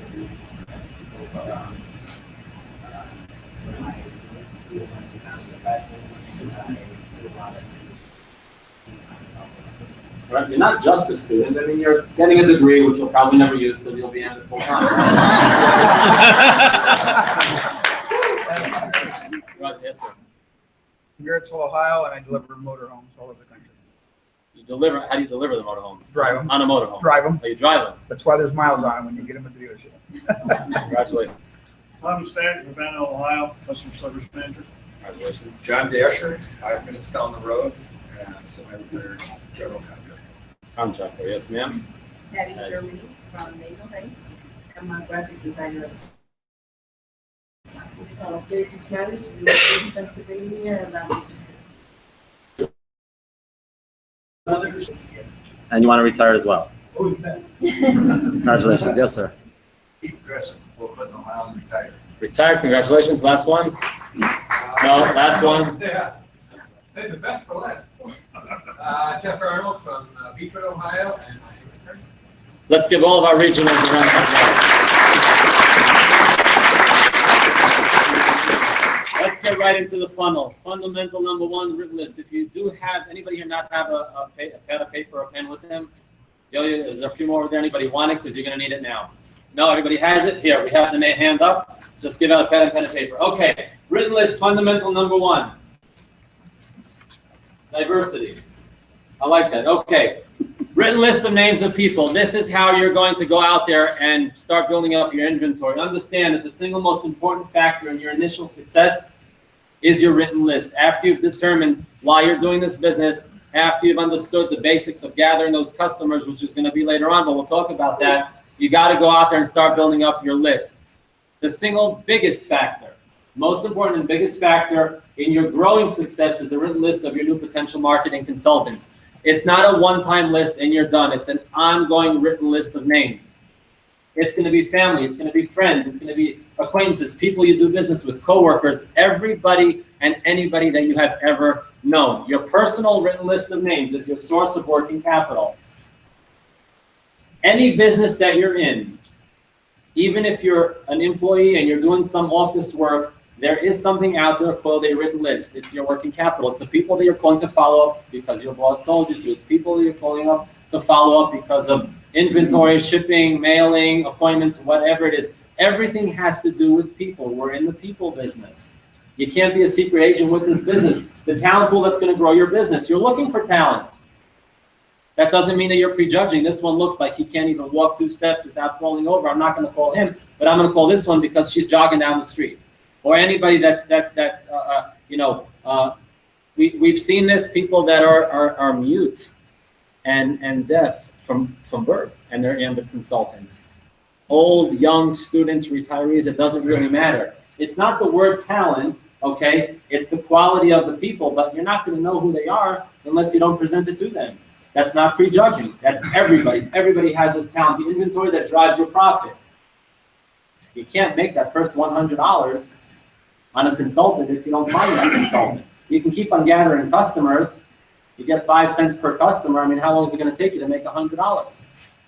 So it's those lists of people that are going to drive your profit and the foundation that you're going to build on. Please, please do not prejudge who you're going to put down on the list. I don't care who they are, what background they're from, whether they have PhD, whether they went to Yale, came from jail, they're broke, whatever it is, it doesn't matter. Wealthy, welfare, doesn't make a difference. Every single person needs to get the opportunity to take a look at this business. You just don't know. I mean, you heard from Greg. I mean, how busy was he before? Is anybody here busy outside of Ambit? Nobody's busy. Everybody's like half hand. I'm only half busy. Everybody is busy. The busiest people in Ambit are the ones who are making a lot of money, but everybody's busy because something is going on in their life prior to them being introduced to Ambit. Whether you're making money or not prior to being introduced to Ambit is irrelevant. You cannot prejudge. I'll give you a quick story, 30 seconds. I hope I can do it. A cousin of mine introduced me to my first job as a real estate broker in New York City in 8 months to get the guts to approach him in the business. Finally, I convinced him to sit down with me. He said to me, look, great business model. I'm a believer in network marketing. I sold Cutco knives when I was in college, and that was a long time ago. But on a scale of 0 to 10, I'm a minus 100. I ain't doing this business. And I said, okay, great. You know what? I really don't need you. I need the people that you know. So do me a favor. Give me some names of people, because people always ask you about stuff that you know, how they can make money and so on. And a couple weeks later, we're sitting in his house. Showed it to 3 people. 2 are filling out a paper application. Back in the days, we got paper applications. Still have them today, but you can do it on your phone. You can do it on your laptop. Well, I only have 1 computer. 1 was signing up on the computer, and 2 were filling out the paper application. He came up a couple of minutes later. He's like, what's going on? I said, well, they're excited. They want to become consultants. He said, great, let's make money together.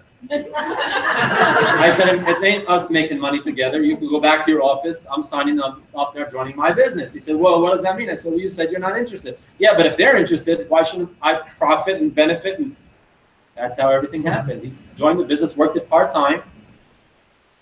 Executive consultant in about 2 years, went on a 5-star trip with us out in California. Went to sleep for about a year. We opened upstate New York. He decided to get busy again. And for the past, I'd say about 2.5 years, hasn't really done much with the business. But every single month, thousands of dollars in residual income comes in every single month. He's an executive consultant. And then I'm thinking, you know, if I would have approached him when I was a marketing consultant and he would have joined, I was already a senior consultant then. Imagine if you know the numbers and how this residual income goes, where my residual income would be now if it started all the way back then for when we were a marketing consultant. Please do not prejudge them. The list builder is available on PowerZone by alphabetical occupation. You just have to think about it. So here's what we're going to do. We're going to prioritize the list at the end, but here's what we're going to do. I'm going to put a timer on my phone, and here's what we're going to do. Make sure that you have your paper and pen ready, because here's what we're going to do. Let me get this done. Let me finish with this. You got to be comprehensive. What does that mean? Don't put down Jack. Put down Jack Smith, phone number, and if you have an email, and where he might be from. Again, don't prejudge anyone. I think we're repeating this, but this is okay. Think like a business owner, not like an amateur. You need to build up your billion-dollar business, and you need to think like a business owner, not like somebody who's like serve food and see if it's good, and if not, I'm gonna move on to something else. Think like a big business owner, because that's what you are. You paid a whole whopping $100. Think like a business owner. You'll get that later. Use the list builder in PowerZone, and less is not more. If you start off with a list of 50 names when you start your business, you're going to run out of names to call pretty quick. Every single one of you has more than 50 names on their list. And if you don't, I challenge you. I've done this every single time, and most people were shocked. If you go to your phone, I don't know what phone you have, but if you go to your phone, not now, well, when you start the exercise, you go to your contacts. If you have an Android, all you got to do is go down to the pound, which is below Z. And all the way at the end of your contacts, you're going to see how many contacts are on your phone. You start with everybody that's on your phone. Well, I have 300 people on my phone and 200, and I have no idea who they are. It says John Smith on your phone. You're going to call them. We'll teach you how to invite them. You're going to still call them. You're on my phone. I don't know how, but here's what's going on, and we'll teach you how to invite them. Every single name goes down on your phone. So here's what we're going to do. I'm going to give you 3 minutes. And what you're going to do is you're not going to put down names that are already on your list.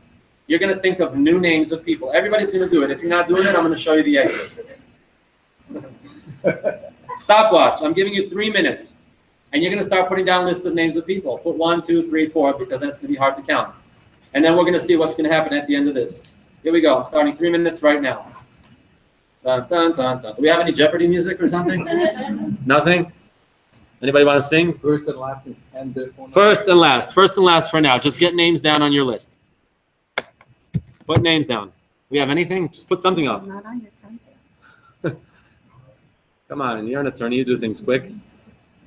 All right, we're only 25 seconds in. Everybody should be writing names.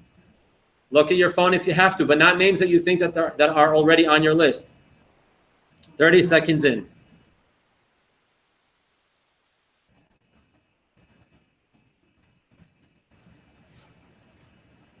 I can't sing. I tried last time. We were in Hawaii on the 5-star trip, and everybody jumped into the pool. What happened? Oh, I know. All right. How much time are we in? Dun, dun, dun, dun. We are 1 minute in. 2 minutes to go.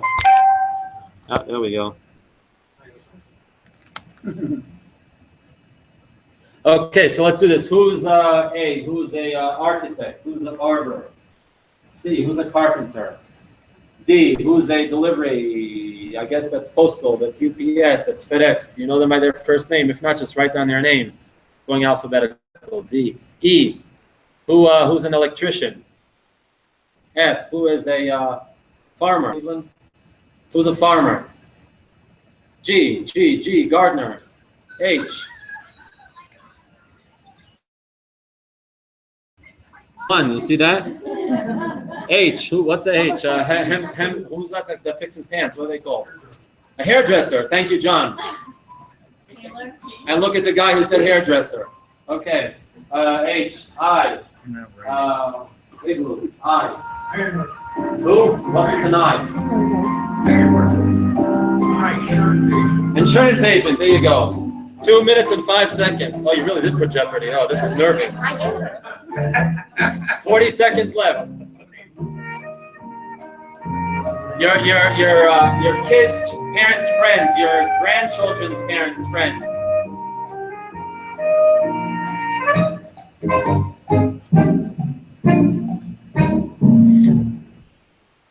Uh-oh, that's not that fast. They only give you 10 seconds. They give you, okay, here we go. So we have 30 seconds left. Okay, put it up, and that's the music cue. Who's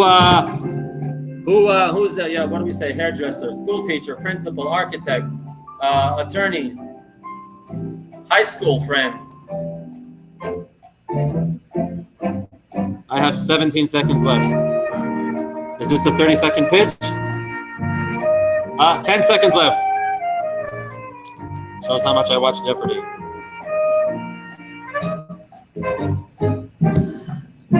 Stop. Good. More than 10 names, raise your hand. More than 20 names, raise your hand. 30 names. 30? 25?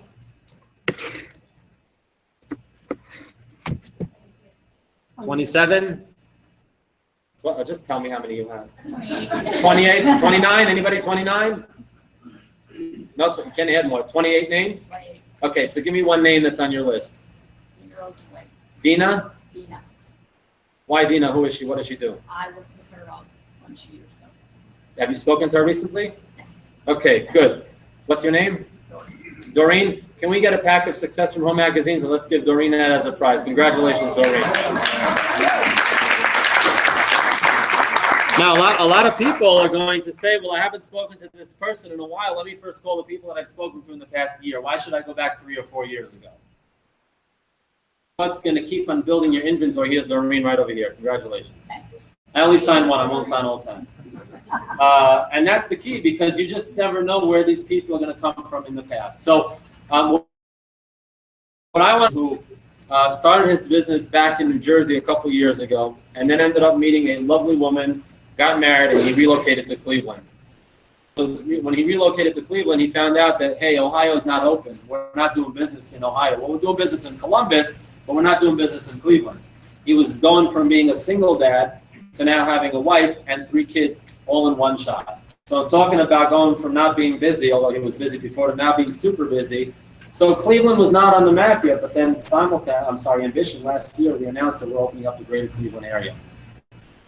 And he is a guy that you can't miss, because he's the only one who walks around Cleveland with a cowboy hat. So obviously you can't miss him.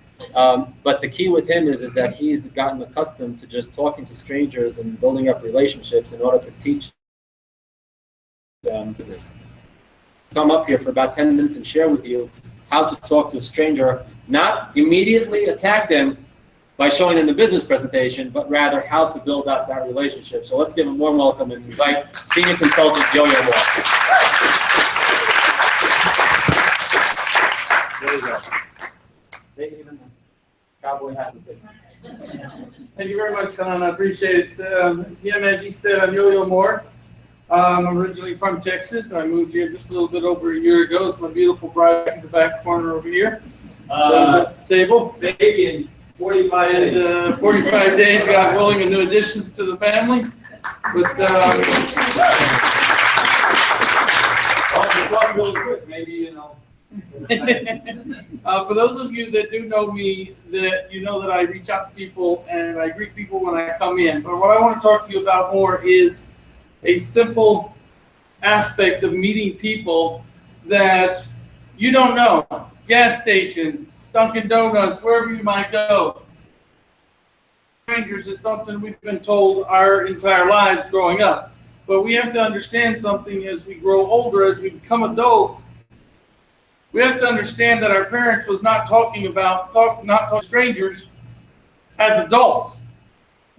That stopped when we grew up. Telling us don't talk to strangers because we were children. Now that we're adults, we have to learn to break out of what they have been teaching us about not talking to strangers. And one of the amazing keychain, I still look it up and find it. I saw one time and I had to get it. My mother told me never to talk to strangers. So please introduce yourself. Okay? Now, I took that keychain and I found this keychain long before I got started in Ambit. But I never forgot it. And I began to slowly work out of that mentality of not talking to strangers. And figuring out how can I not only talk to strangers, but in a way that will allow them to open up and communicate with me so that I can be able to reach back to them. Okay? A stranger is just a friend I haven't met yet. Now, there's nothing truer than that. Because the people, majority of people that I know today in my inner circle, I didn't know before this business. Pure and simple. Now, as an example, I'm going to go through a few quick examples. If you're getting gas at the local gas station or you're on the highway and you're en route somewhere, let's say we'll start with out of town. You're going from Cleveland, you're on a nice vacation trip, you're going to West Virginia, and you're going to get some gas before you're going to hit the long 350-mile stretch where there is no station.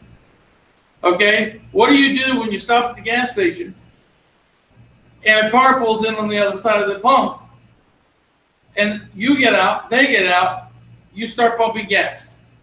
The average time to pump gas and fill the tank on an average size vehicle, such as a sedan, is 5 minutes. Time you pump the gas, put the credit card information in, get your receipt, get back in your car. That is 5 minutes of time that you can make a choice. Are you going to stand there, lean against the car, maybe nod at the person across from the gas pump from you, and say nothing? Are you going to get back into your car and hibernate like a polar bear? Or are you going to open up communication with that person? Okay, now I'll give you a quick example before I go back to that. Young lady sitting here in the front, Kanan Oxen, a national consultant for Kanan Oxen Handlers aunt. Okay, I was unloading furniture on a furniture transport company at a charity organization garage and happened to be located next door to Mrs. Schubert. Now, I didn't know Phyllis Schubert. As far as I knew, I'd never met her before. Maybe I'd seen her around town a couple of times. But what I did was handed her one of my business cards and said, by the way, I'm Yo-Yo Moore. What's your name? And she said, Phyllis Schubert. Now, the difference between that and the gas station is she looked at the card and go, oh my God, my nephew is in Ambit. I said, oh, Kanan Oxenhammer. I knew immediately. But that's somebody that is in the town where you live. So let's go back to the gas station. What do you do? So I'll give you an example of how I do it. I carry a stack of business cards in my pocket. Okay, how many do you need? Okay, and what I do, I put the gas pump into the car. I start it, and the moment somebody else pulls up on the other side, I'll move a little bit to the side so that I get a visual of them. Wait until they put their, started pumping their gas, and then I'll say, hey, how you doing? Now, at this point, it doesn't really matter what you say, but you have to remember to make it about one thing. Them. Bring it to them as quickly as the first statement out of your mouth. So what do I say? Nice car. Okay, my uncle used to drive a Beamer. He didn't necessarily like the gas mileage, but I see you got the new one, and I hear they are great. How do you like it? What is that person going to say back to me? 99% of the time, I love it.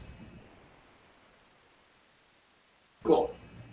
I just wish, and here comes the statement that I love more than anything, most of the people follow it with one of 3 or 4 different statements. I wish I could afford the payments. It's too big for me to park at my job. Not that I like my job anyway. I haven't said one word about who I am, what I do, nothing. But they have already given me all the ammunition I need to load up an AK-47 and let it rip. Okay? But we don't want to load up the AK-47 because that is not what we're doing now. We are making a communication, folks. We're establishing a relationship. Now, most of these times, like I said, we got 3 to 5 minutes tops. Sometimes we have 30 seconds. When I pull up to a gas pump, they're getting ready to leave. They've already almost finished filling. They're waiting on the receipt to print. I got to think fast. Hey, dude, nice boots. Where'd you get them? It doesn't really matter what you say, the first thing out of your mouth. What matters is how you follow that up. Okay? So I'm going to go to somebody that pulls up on the other side of the pump and you got a nice pickup. And I'll say, wow, that's a nice truck. What is that? An F350, 450, 650? What size engine in that thing? Well, that's a B10 engine. Great. Mine is too, but I hate my truck's gas mileage. What does yours get? Mine gets 20 gallons to the gallon. Oh, you're doing much better than me. Where'd you get it? Now he's back to talking about what he loves. And 9 out of 10 times, I will come up with the following statement. You know what? I know you're in a hurry and you got to go, and I know you don't know me. Why don't you put your name and number, and I'm already reaching back, okay, on the back of my card. And if you'll notice on the back of my card, it says name, contact number, and zip code. Why don't you put your name and number and information on the back of my card, and when we're both not getting gas and freezing our tails off, we'll be in touch with each other and talk about trucks. 10 times, folks. Name and number goes on the back of that card. Now, I have a choice when they hand it back to me. I can put it in my pocket, pleasure to meet you, and I can go. Or I can reach back and pull out a second card and give that card to them if I think I'm not going to see them again, or if I think they might have given me a false number. Anybody ever got a phone number, called it, and it goes beep, beep, beep, sorry. Okay. Most strangers that I meet, give them a second card. Because I don't want to lose out on that opportunity that they actually will put it in front of a computer, or put it on their desk, on the refrigerator, or somewhere, or find it 6 weeks later. Okay? But if there's someone that I can see when they pull up next to me that it is a Ohio state plate, it is a local tag, and I feel I'm going to see them again in a couple of days, they don't get a card. Bubbles down at the local Dunkin' Donuts or Starbucks doesn't get a card. Because I know who Bubbles is. She gives me my coffee. Her day in and day out for a few weeks. As I go in, hey, how you doing? What's up? How's the kids? How's your neighbor? That's not who I'm talking about. So folks, why am I telling you this? You need to get comfortable meeting new people, but not one time, show of hands, did you hear me just invite any of these people to a presentation? Did I invite them? No. This is the time to get their name, get their information, and what's important about the zip code, I can now go home, and before I call that person back tomorrow, the next day, or 3 days later, I can already tell you, can they be their first customer? I have that information already before I call them back. And it's very important, folks, to get out of that comfort zone, to be able to reach out to strangers and contact these new people, no matter where you are. It doesn't matter the location, as Hanan spoke about and all the other trainers today. Get out of your comfort zone and find those people. Those people go on to what Hanan was talking about, your written list. Make a new list of people that you met, strangers that you met that will become your best friends. Because that's what they are. They are people that are just a few days, a few months, a few weeks, who knows how long, from being your best friend and business partner. Okay? How many people here, I'm going to go ahead and do this real fast. Raise your hands. if you have no problem saying good morning to somebody while you're jogging or walking in the morning.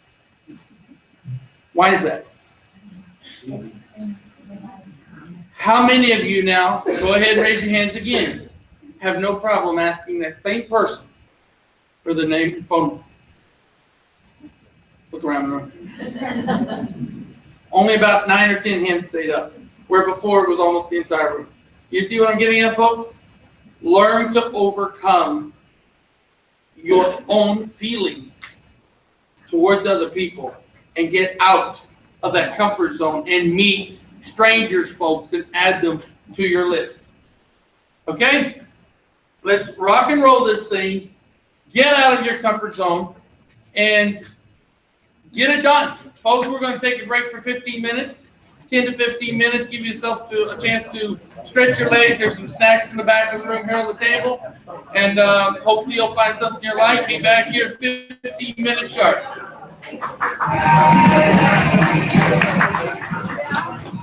So I have somebody on my list that I've known for 20 years.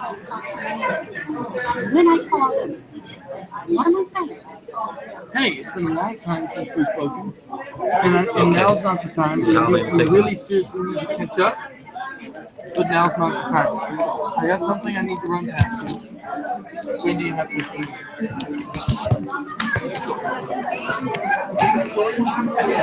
I know we gotta catch up, but then now it's not. I can't shut it off so let people see people.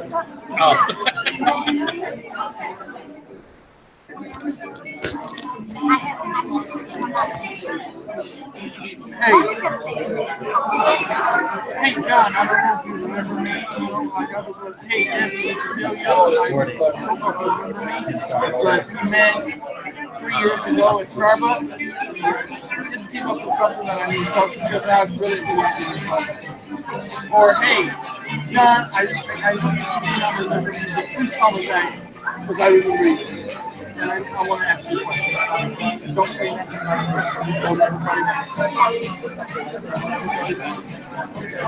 Because I called like 16 on Friday. One person. Short and sweet. And what I usually do is I'll say, hey, John, this is Yo-Yo. I don't know if you remember me, but I remember you. You call back. If you happen to miss me, please make sure you leave the best time for you. This also tells them, hey, this guy's busy. I'm lucky to catch it. Keep it short, keep it simple. That's my biggest thing, is just getting Keep it short, don't say anything about the life. Never, it's not just reading a message, it's not the invite. You're just wanting to provide that's it. That's it. When they call you back, say, listen, I'm in the first right now, I apologize, but when can I have 15 minutes to run something about you? It's very important. Again, don't know. I'm in a big hurry. Tie your shoe. I'm in a really big hurry. I apologize. Now I feel bad. You're going to eat right in front of the camera. Oh, no. I'm not. I just sat that down.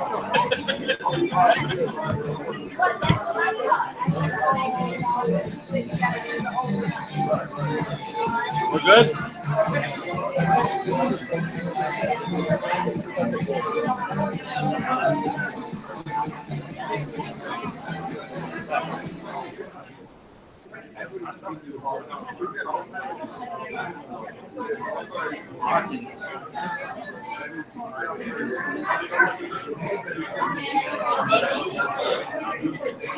Yeah, that's exactly right. Now that's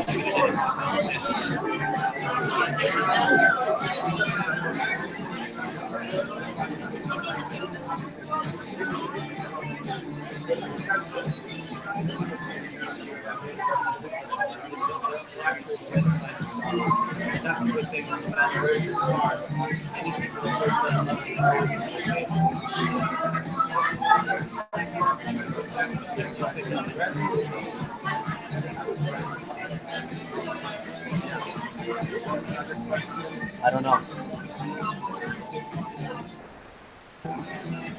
Oh, the other thing which hit my ear, the lady who was talking, that she was emphasizing that you can get a few customers that get the one thing you know that they're never going to touch the or whatever it is. I understand. But that's an interesting angle which I never thought of myself. Do you advise them? Because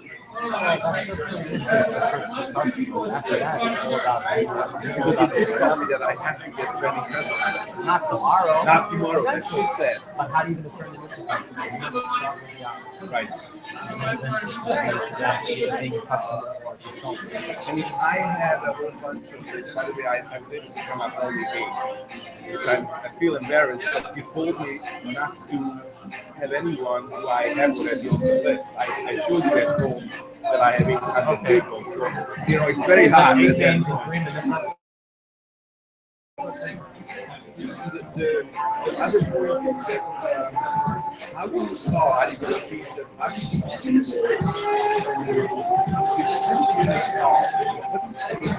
I know that. I don't want to jump in. At the end, then you'll figure out what we're going to do. I got to look at the slides. Then you sign up. I'm not sure how much I get to rely. And you also have to put me in touch with some. Yeah, well, here, and then the meetings that are on Tuesday nights, we invite people out there in this room. Let me just look at the slides for 1 second. Make sure I have the right one.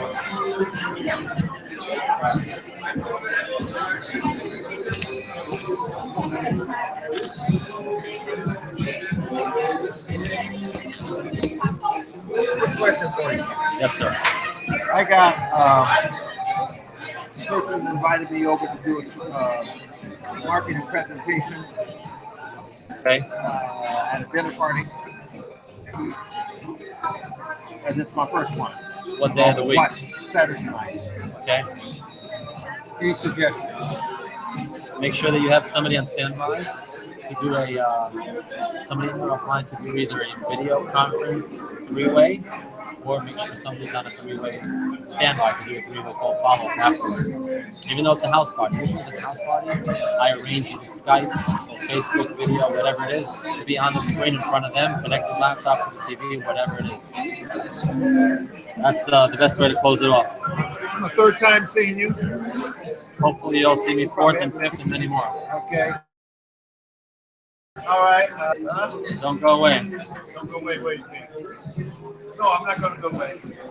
Times have been rough, but I haven't lost my. I've always been in for a long haul. So Good. Okay, that's a good idea. I'm going to get on that right away. All right. Making sure that we have the right slides here.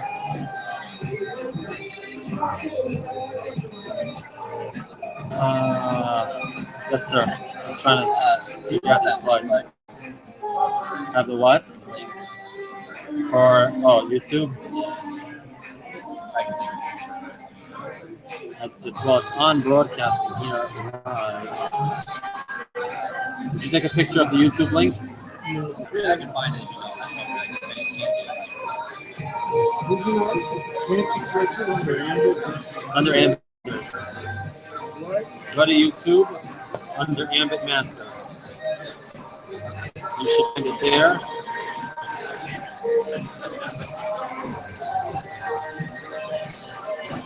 Let me see if I can get it here.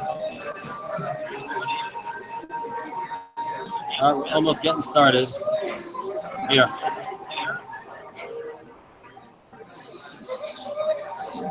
All you have to do is put Ambit Super Sunday and it brings it up right here. Oops, Ambit Super Sunday? Yeah. Ambit Ohio Super Sunday brings it right up. Right. Just Ambit Super Sunday brings it right up. Almost getting started. Break is almost over. All right. Ambit Ohio Super Sunday brings it right up. You know, a lot of people don't know, because this is what I look like without my money. Good for you. Who's that? That's not Megumi. No, that's my daughter. Oh, okay. At her wedding. She's my customer. There you go.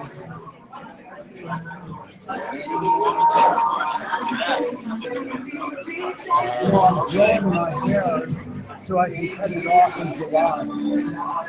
Why? What's in July?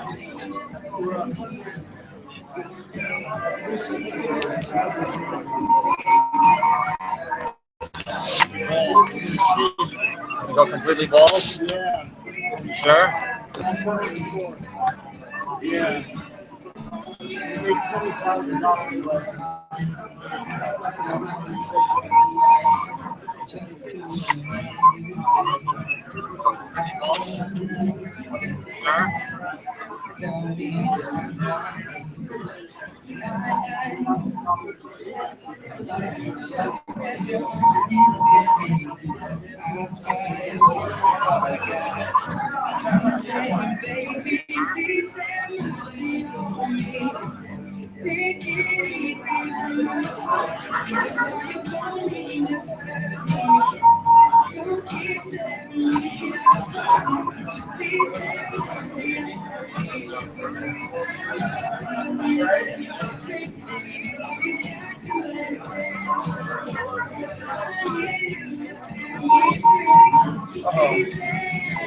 Wait.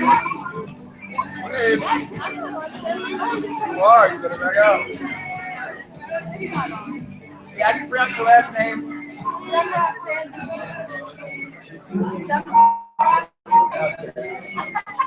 I know your face from seeing on the close up.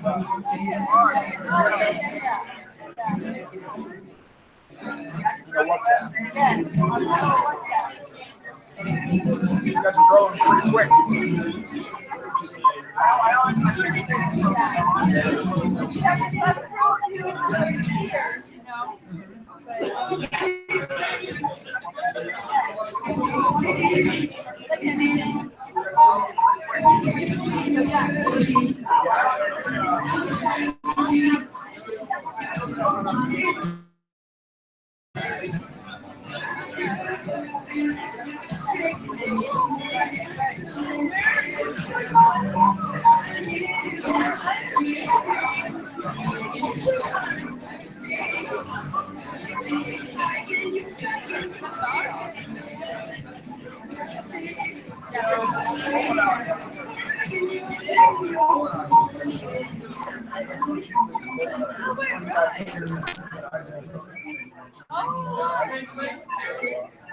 And they closed it? They were selling it.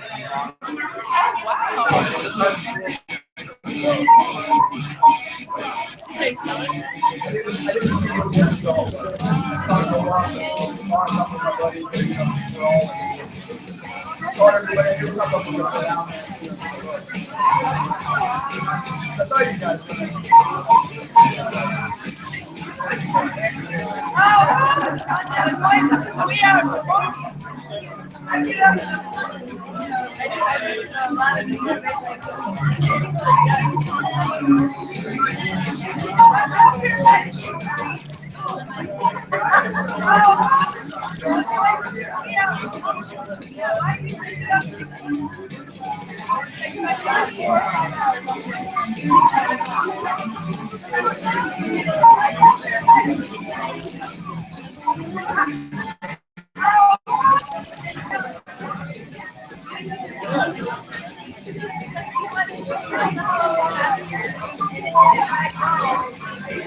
Pop your head in there.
Good, where'd you get that name from? Okay, folks, we're gonna be rocking and rolling in 2 minutes. 2 minutes. Where's that name from? Yo-yo? There was a kid who couldn't pronounce my real name, so I got the stuff and been with it ever since. What's your real name? Yo-yo. Yes, sir. We ain't going there. Yes, sir. Are you starting back up again? Good.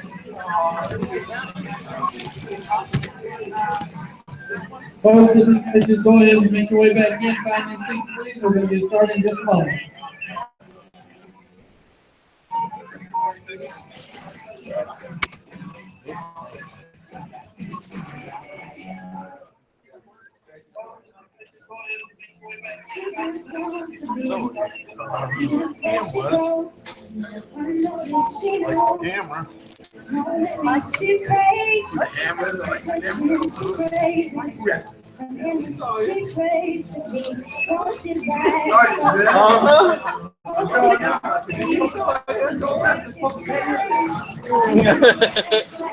Okay, folks, if everybody could go ahead and go right on inside, you ready for your seats, please? We're going to get rock and rolling again.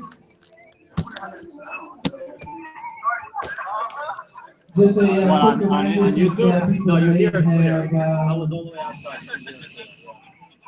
since people may have turned their phones back on while they were walking in the hallways, please again make sure your phones are on silence, vibrate, or off, so that we can pay attention to the information that we're getting here this afternoon.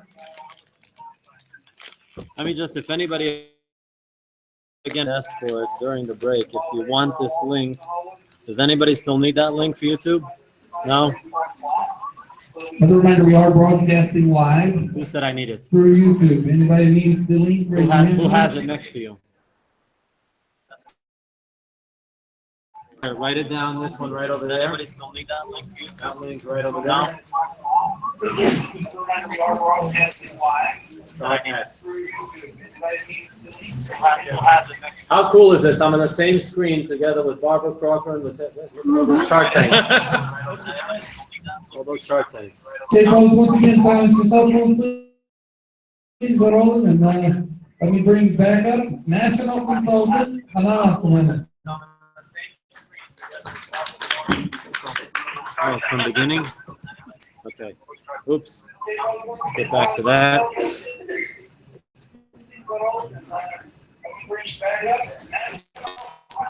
Wait, oh, I gotta mute that out. Okay. I'm being heard. Okay. Everybody's on a very long bathroom break, front row. You have your written list of names funneling through. This is the key to becoming successful in Ambit, to know how to correctly invite people to do what? Take a look at the opportunity. The biggest problem with this is that this one over here, it should be reversed, but it says here, don't confuse the invitation with the presentation. Your sole purpose as an Ambit consultant career is to invite people to watch, not to present. How many people here feel that they can present this business with their eyes closed? It's okay if you raise your hand. I can, and I'm sure Beth and Chris and some of the other leaders can. But I'm not going to. Number one, because it's not duplicatable. Number two, if I sit down with you and I try to explain the whole business to you, you're going to say, look, this is too much work. I can't learn what you know. I don't know to say what you say. I don't speak the way you speak. There are a lot of people, by the way, I don't know if some of them are up front over here, a lot of people throughout Ambit land that if you ask them how did they learn to become public speakers prior to Ambit, I never spoke publicly prior to Ambit. That's a whole different aspect of training, how to get out of your comfort zone, how to learn to just get up in front of people and talk. Just blind yourself out, nobody's in front of you. But the biggest problem is that people say a lot more than they should at this opportunity. What I'm going to do now is I'm going to go through 3 basic questions of what you need to do when you ask somebody to take a look at this opportunity, and then we're going to have an exercise. Advance that I'm going to need about 6 volunteers, so when I ask for that, be quick to raise your hand, because we want to make sure we have you out of here by 9 o'clock. We're an hour early. When we start talking to people, they're going to nag you for more information. They're always going to want to know more before you sit down to talk to them. It might be whether it's to go out there and to ask them to meet you, whether it's you want to come to their house, whether you're inviting them to a hotel meeting, whatever the location is or whatever the scenario is, they're always going to try to milk you out for more information. Today, they're going to say, look, and I've had some people that say to me, if you don't tell me what it's all about, I'm not coming. Then I'm going to go into these 3 basic questions. More than this, the whole concept is, look, it's 99% visual. I really can't explain it. But let me ask you a question. How many people do you know that have electricity in their home? Or if it's electricity and gas, if you have both in that market? I know it sounds like a silly question, but bear with me. I got the point to this. So obviously, we know the answer to that question. The question is, the answer is what? Everyone. I've had some people that say to me, well, about 20 or 30.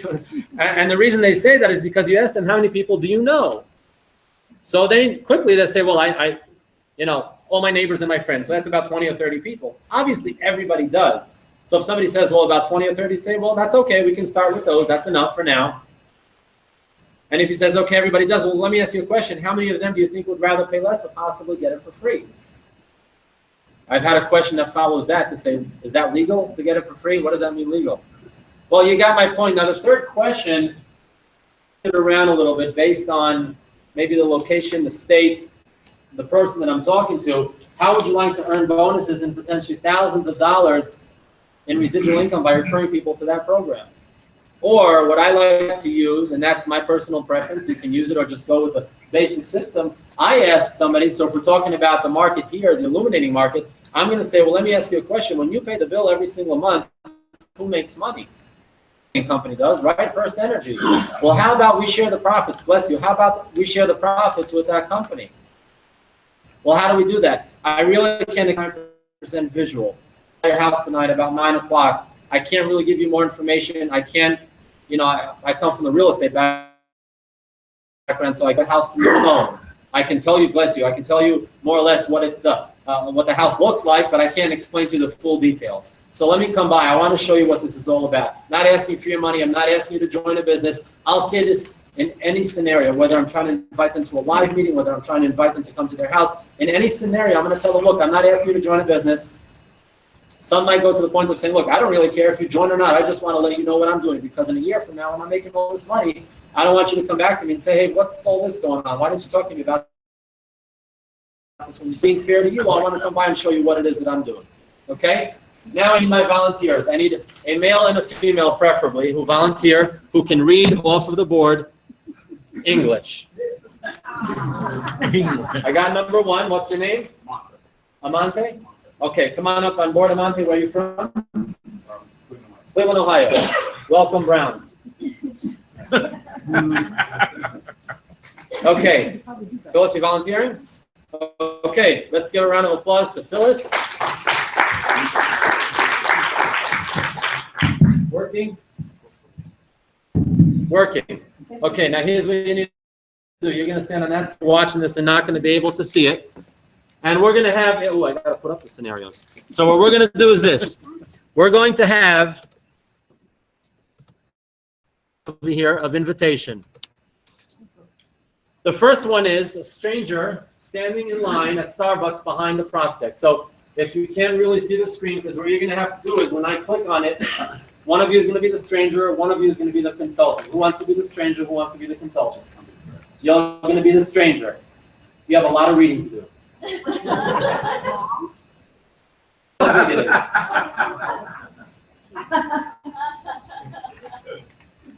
want to move back a little bit? Can you see that? Yeah? Okay. So This is the consultant. You are the consultant. As we go through this, you guys are going to have to figure out if this is the correct invitation or the wrong invitation. Standing behind Amante, right? You don't know his name is Amante. So whatever name pops up, if it's a female name, just go with the flow. I don't remember what's the You're standing behind him in Starbucks, and that's where you start. Read off the screen. Hi Closer. there. Closer. Microphone closer. Hi there. Hey, how are you? Great, thanks. Hey, I'm glad I caught you here at the line. Let me ask you a quick question. Are you familiar with anything that has to do with energy deregulation? Excuse me? Well, I'm asking because I'm a consultant with a company called Ambit Energy, and we are taking advantage of the deregulation of the energy expanding rapidly in the area, and we have some positions available. Are you offering me a job? I'm sorry. What do you want from me? No, I'm not offering you a job, but you do have an opportunity to start your own business for a small investment of $100. I'm sorry. I'm really not interested. Okay. Let me ask you another question if you don't mind. Well, I guess I have no choice. So tell me this, how many people do you know use electricity in their home? Well, I guess I know a few. And so let me ask you this, how many of them do you think would rather pay less for it, or possibly even get it for free every month? Free electricity? That doesn't sound right. Is that illegal? Well, yeah, we have a referral program, and we'll give you a website for free, a hotel voucher for trying the service and if you refer 15 people to our service, we'll give you an energy credit every month on your bill. Turn the microphone facing you. That one at the top? Yeah. That sounds interesting. I mean, I don't know people who use, or I do know people who use electricity. Great, well, that's all we really do. And then also share the business aspect with some business-minded, motivated people who want extra money. So there is a business behind all this? Well, how does it work?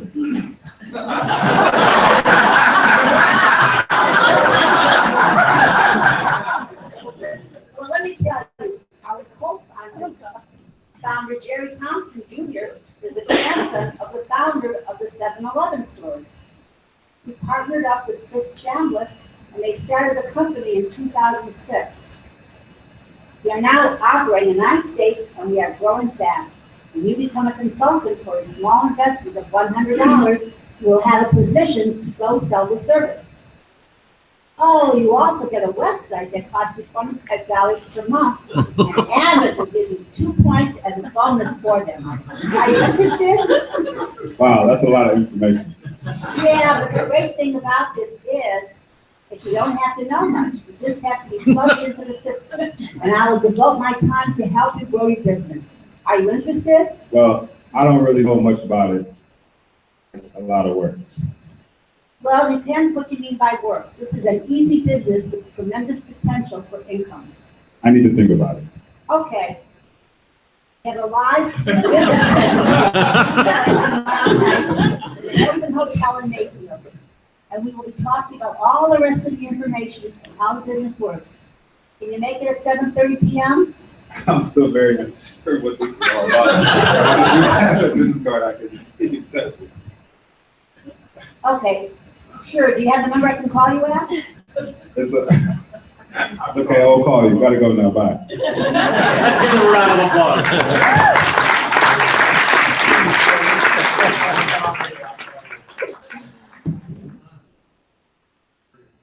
Right or wrong? Wrong. Why is it wrong? I mean, she told him about the company. She gave him the basic. Just screw up all over again. Too much information. Now, by a show of hands, how many people have done that? I'm raising my hand. Everybody has done that. Now, that usually doesn't take us to do, but it happens pretty quick. Excited at the beginning and want to let people see what it's all about. And we're afraid that we're never going to get this guy again behind the line, stand behind him at the line of Starbucks. So we want to get as much information as we can. This is not meeting a stranger at Starbucks the way you heard from Yo-Yo talking about this to build up that relationship. Now we're going to move over to scenario number 1A, standing in the line at Starbucks behind the prospect, volunteers. Yes, sir. Come on up front, and ma'am, come on. I'm not going to tell you now who has the most amount of lines. I just need who's a consultant, who's standing in line. Thanks. Who's a consultant? I will be. You'll be the consultant. Okay, here we go. I know, because I won't have so much to say. Hi there. Hey, how are you? I'm doing great, thanks. Hey, I've never been to this location before. Do you serve up good coffee here? The other Starbucks, I guess. I hear you. Hey, by the way, my name is Francesca. Nice to meet you, Francesca. Oh, nice to meet you. You're Brian. No. Comma. Nice to meet you. Comma. You're Brian. Oh, nice to meet you. Brian. Hi, Brian. Say, I'm in here in the area working on expanding business in the energy industry. Do you work nearby? Yeah, actually, right upstairs is my office. Oh, that's pretty good. Pretty convenient for the lunch break. Yeah, that's a good stress reliever. I'm sure it is. What line of business are you in? I'm in finances. Great. How is the market holding up for you? Well, you know, like everything else, it's got its ups and downs. Yeah, I hear you. So, hey, let me ask you a question. Do you keep your options open for additional ways to earn money? What do you mean by that? Well, as I mentioned, I'm expanding our business in the area, and there's a great opportunity for earning additional money part-time. I do keep my mind open to listening. What's it about? Well, I really can't explain. It's 99% visual, you see. But let me ask you this, and I know it sounds weird, but how many people do you know who use electricity in their home? That's really is weird, but obviously everyone does, right? So tell me, how many of them do you think would rather pay less for their service every month or even get it for free? Yeah, who wouldn't want to pay less for it? Well, if we can market that concept and simply show people how they can pay less for their bill or even get it for free, how much money do you think we can make? I don't know, but I'm guessing a lot. But what do you actually do? Like, do you telemarketing? No, not at all. But like I said, it's 99% visual to really understand it. This time, I've gone over the information. Hey, is this one of those pyramid deals? I heard about these things all the time. Well, what do you mean by pyramid? You know, the deals whereas the people at the top are sitting and doing nothing, yet everyone on the bottom's pushing money up to them. Yeah, no, that's not the deal here. Look, I'm not asking you to join your business, but just come to take a look. I don't even know if the program will work for you, but it's worth taking a look at. Is your timing work for that tomorrow? What time did you say? I did, but let's say we meet here again at 12:15, lunchtime. Does that work? Okay, I guess I can reach you then. Great. Well, here's my business card, Brian. Do you have a cell phone? Call my number here so I can save your number in my phone. Okay, great. Well, enjoy your day, Francesca. You too, Brian. Looking forward to seeing you tomorrow. Okay, round of applause. Oh, that's a radio voice that Francesca has. That's pretty good. Appreciate that. So look, it's a very quick scenario over here because it could have been, well, do you come here often? So hey, guess I'll see you tomorrow. I'll see you in 3 days or 4 days. But remember, she's also telling you that she's in town expanding the business, so she might not be here tomorrow. Less information. It's not always going to go like this. Trust me, it goes like this every single time. It's smooth. You get the contact information. They agree to meet you. You're getting the idea overall. Okay? Good, not good. Meeting by the water cooler coworker. 2 more volunteers. I need you to stretch. Yes, sir. Come on over, and ma'am. Stretch your legs. Sir's name is?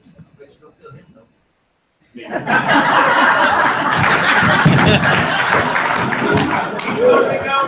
we have Nate and we have Jody. All right, here we go. So who's the consultant?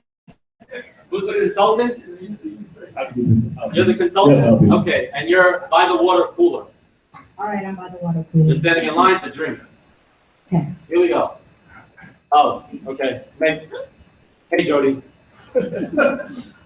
Hey, Jody, what's going on? You know, same old, work and work. Yeah, I hear you. It's one of those days, huh? Job. I've been meaning to talk to you about a part-time business. that I started on the side, helping people save money on their electric bills, energy bills.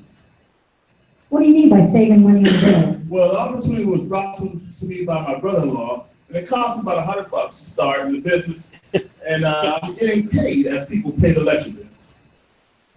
I don't understand. Why did you pay money?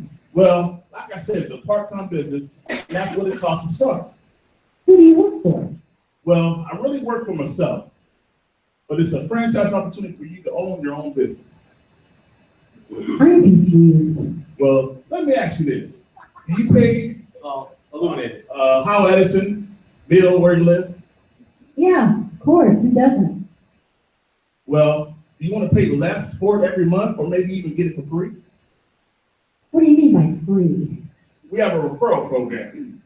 We'll give you a website for free, a hotel voucher for trying the service as well, a monthly travel points, and if you prefer 15 people to our service, we'll give you energy credit every month on your bill. And you make money by doing what exactly? We have a business in the NIL style. You know, like Amway, Mary Kay, where they share a business opportunity with others to get paid as they help some of their family members to save on the energy bills. A pyramid business. Well, I don't want you to mean that by that. I mean, we both work for someone, so it isn't that a pyramid? Yeah, but you're talking about those type of deal that I'm not interested in doing. Well, let me ask you. You just told me the other day you have a need to make more money, didn't you?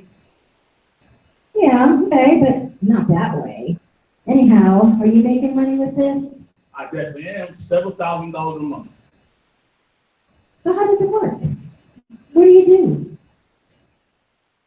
Well, our co-founder, Jerry Johnson, he partnered up with Chris Canvas, and they started the company. We're now operating in 9 states and growing fast.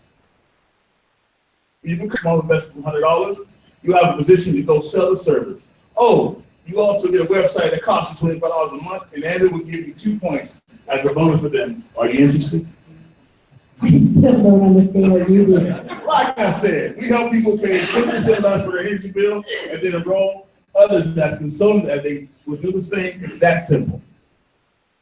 Do you have anything I can read up on? Well, I'll give you my website. You can watch a video online, and then I can get someone with experience to talk to you about it. Okay. I'm not sure I will get to it this week, but remind me on Monday next week. Okay, Gilly. It's really important you watch it right away. There's a great opportunity for you to become financially free with this. Yeah, I have heard that a lot over and over. No, I'm serious. There are people making a lot of money with this.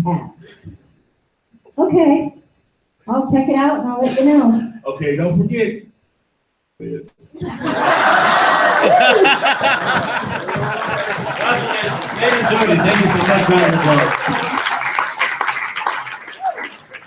Okay, so look, the first one, the guy said that we're in business in 6 states. This one said we're in business in how many states? Now, you're going to have people that are in Ambit that we know that we're in the business in 16 states, and they're going to say we're in 25 states. They're going to say we're going to be in every state that's in the United States. I mean, they're going to talk and talk and talk and talk. You're getting the point with this, right? There's a bunch of other scenarios, but just because of lack of time, I don't want to go through this. But if you look at the bottom line, really realistic way as to what to say to people, it's just get them to go ahead and take a look. When did this happen, and so on and so forth. You know, this is what I want to share with you. That's the key with this business. So if you look at this quick scenario over here, here's your microphone. I won't have you stand up. Here, take this. Let me go back with these because I want you to see this one. This is the one that actually I want to go over. So to the consultant, you're Scott. Okay, here we go. Hey, Scott. Hey, Scott. What's going on? You know, the same old work and work. There now. Yeah, I hear you. It is one of those days, huh? Yep, just doing the job. Hey, Scott, listen. Remember last about the cost of tuition for Bobby in college, and it's insane. Yeah, tell me about it. Lisa and I were just talking about it. and again 2 nights ago. Look, I have been wanting to tell you that Michelle and I have started a business on the side. And in order to make this extra money, we have been meeting. Really? When did this happen? That's okay. Okay, about 3 months ago. But it has been part-time and just didn't find the right time to talk to you about it. What are you doing? Well, let me ask you this. Are you aware of anything that's going on with the deregulated industry? No, not really. Well, let me ask you this. I know it sounds silly, but I got a point. How many people do you know that use electricity? Silly. Everybody does, of course. Everyone, right. Well, how many of them do you think would rather pay less for their bill or even get it for free every month? Everyone. Who wouldn't? Okay, so look, if I can partner up together and market the concept, how much money do you think we can make? Sounds like a lot. Does it really work? What are you doing? I can't really explain it. It's 99% visual to see the information. And besides, I'm pretty new at this and wouldn't want to confuse you. But let me tell you, there is a. I don't know about the timing and all. I mean, how much time are we putting into this? Just a few extra hours per week. But look, I got an idea. Why don't I come over to your house tomorrow night, say about 9? Are you guys going to be home? I need to check with the boss. I hear you. Look, about 30 minutes. I will bring some information with me and we'll go over it. We made here? Honestly, yeah, a lot. But I don't even know if the program will work for you or not. So look, I'm not asking you to join any business. I just want you to take a look at something that we are really excited about. Okay, let's say about 9 p.m. I will tell Lisa you're coming over. What should I tell her it's about?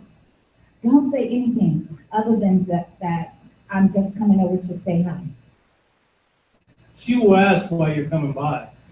Just tell her it's regarding a work project and we want to share it with her.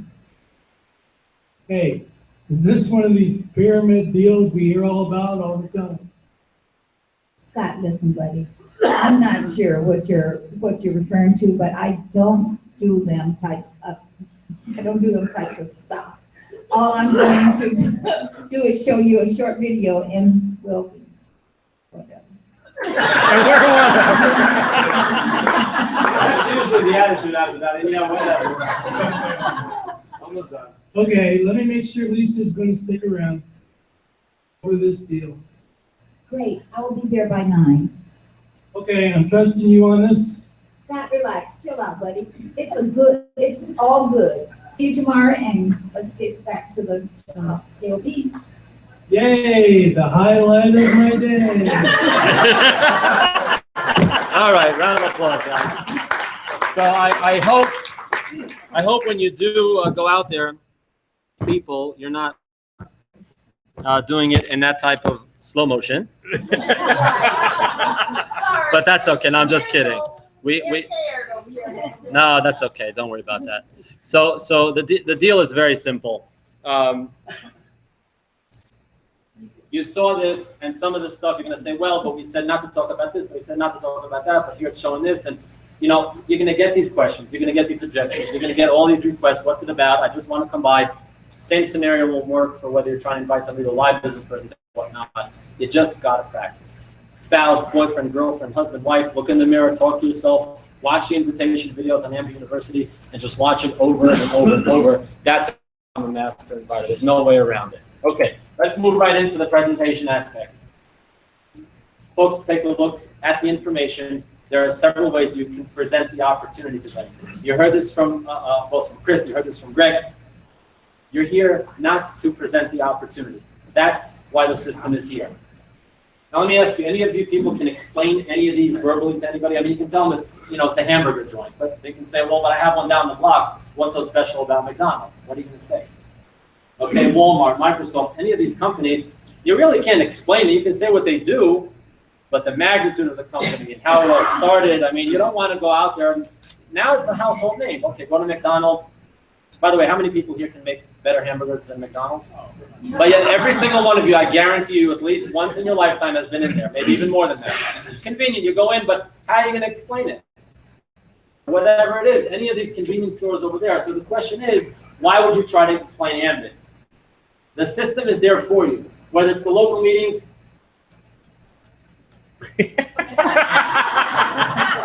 that was in the what's the other hotel we have here? Yeah, Beachwood. Beachwood, yeah. So yeah, that's another proof to my wife that I was there. Okay, the local meeting, Success from Home magazine, DVD is inside over there. It's not a full business presentation. I'll tell you why. And I'm in favor of that. It has a 5-minute video presentation. If they watch that 5 minutes and they get it, great. Have them watch more. Invite them to come to a presentation. If they don't get those first 5 minutes, don't waste your time. Go out there and look for somebody else. One-on-one or two-on-one presentations, one-on-one, two-on-one, great way. I personally believe that that's the probably the most effective way to get somebody to take a look, and then bring them out to the live validation meeting so that they have a chance to meet other people and hear from other leaders. That's a great way to do this. And obviously the Energy 526, the Why Ambit Works, and your myambit. What site that they just released last week? myambit.jp. Okay. By the way, I had a consultant of mine said, I want to get a domain name that has .jp in it. This is, okay, listen, you don't have to be smart in this business. No offense to any senior consultancy, but a senior consultant of mine called me up and said, look, I want to get a domain name for this, Japan opportunity so I can put it on the website. But I go on there and it says, that if you want to get a .jp address, you have to have a phone number and an address in Japan to be able to buy that domain. He said, can I use your address? Well, yeah, but aren't you planning to go to Japan? Aren't you planning to go out there? I mean, we're about to launch, May 24th. I said, I'm not going out to Japan, and you don't need to buy a domain website. Just go with Energy 526, the Why Ambit Works. That's why you have this system. You don't want to go out there and start paying more and more, because then you're going to tell your consultant that just joined that you have a website, and he can go out there and spend $20 a year to buy another domain and then buy this. Don't do that. Eventually, if you want to and you think it's going to be effective, that's okay. But you have the system that's going to work for you. They all got into this shock mode because I gave them to read a script. But when you present this opportunity to potential consultants, you can't speak in a mode of, I feel like I want to go jump off a building. You got to be excited about this. You can't be depressed. You can't talk in a low. Listen, I just came across a business, Lisa. I really think you should take a look at it. It's a great opportunity. I think we can make a lot of money. Are you interested? That's not going to work. The only reason somebody's going to pay attention to you is because when you call them or you talk to them, you are what? Excited. Don't go, hey, I want to talk to you about a business. Come here, come here. Don't do that. Don't start going over too excited, because then they're like, let me put on a white robe and let me take you somewhere else. That doesn't work. Okay? You want to be excited to the point of, I want to hear why this person is so excited. Okay? If at any time the prospect works, you can read what it says. Okay, to be a consultant, and that's what you heard what Beth was talking about. Always start with the opportunity. By default, don't worry about your 20 customers. You'll gather them again by default if they don't want to be a consultant. I've never presented a business to somebody who said to me, look, I was going to be your customer, but now that I saw the business opportunity, I don't even want to save money on my bill. Chances are is that they'll be your customer. And listen, there's going to be a situation where you show them the business and they don't want to do either. That's okay. Please don't try to convince them to be a customer or a consultant, because the worst thing is when that happens and they join, now you have to convince them to go work the business. And you have to convince them to come to a presentation. You have to convince them to go to a meeting or to do a three-way call. It's just not going to work. If they're not interested in becoming a consultant, make them a customer. Let's move on to the follow-up. I think besides being a master inviter, the follow-up is the most neglected aspect of this business, and I'm going to assume that Beth and Chris will both agree with me. At the end of the day, when you're looking to get somebody to take a look at you're getting somebody to take a look at the presentation, what ultimately are you asking them to do? At the end, when they watch the presentation, make a decision. Why don't you ask them to join? Can't do that. I mean, you told me to show them the presentation, so that's what I did. You want me to ask them to join also? No, that's okay. You can wait for your neighbor to invite them. This is about 7 years ago. I'm sitting at a business presentation in Queens, New York, and 4 or 5 chairs away from me in the front row is sitting my neighbor 2 doors down from my house when we used to live in Queens, in New York. My sponsor was a real estate broker selling his house. He was invited not by me and not by the real estate broker. He was invited by a completely third party. So if you don't ask them to join, eventually somebody else will. It's going to get to them. So the follow-up is extremely crucial.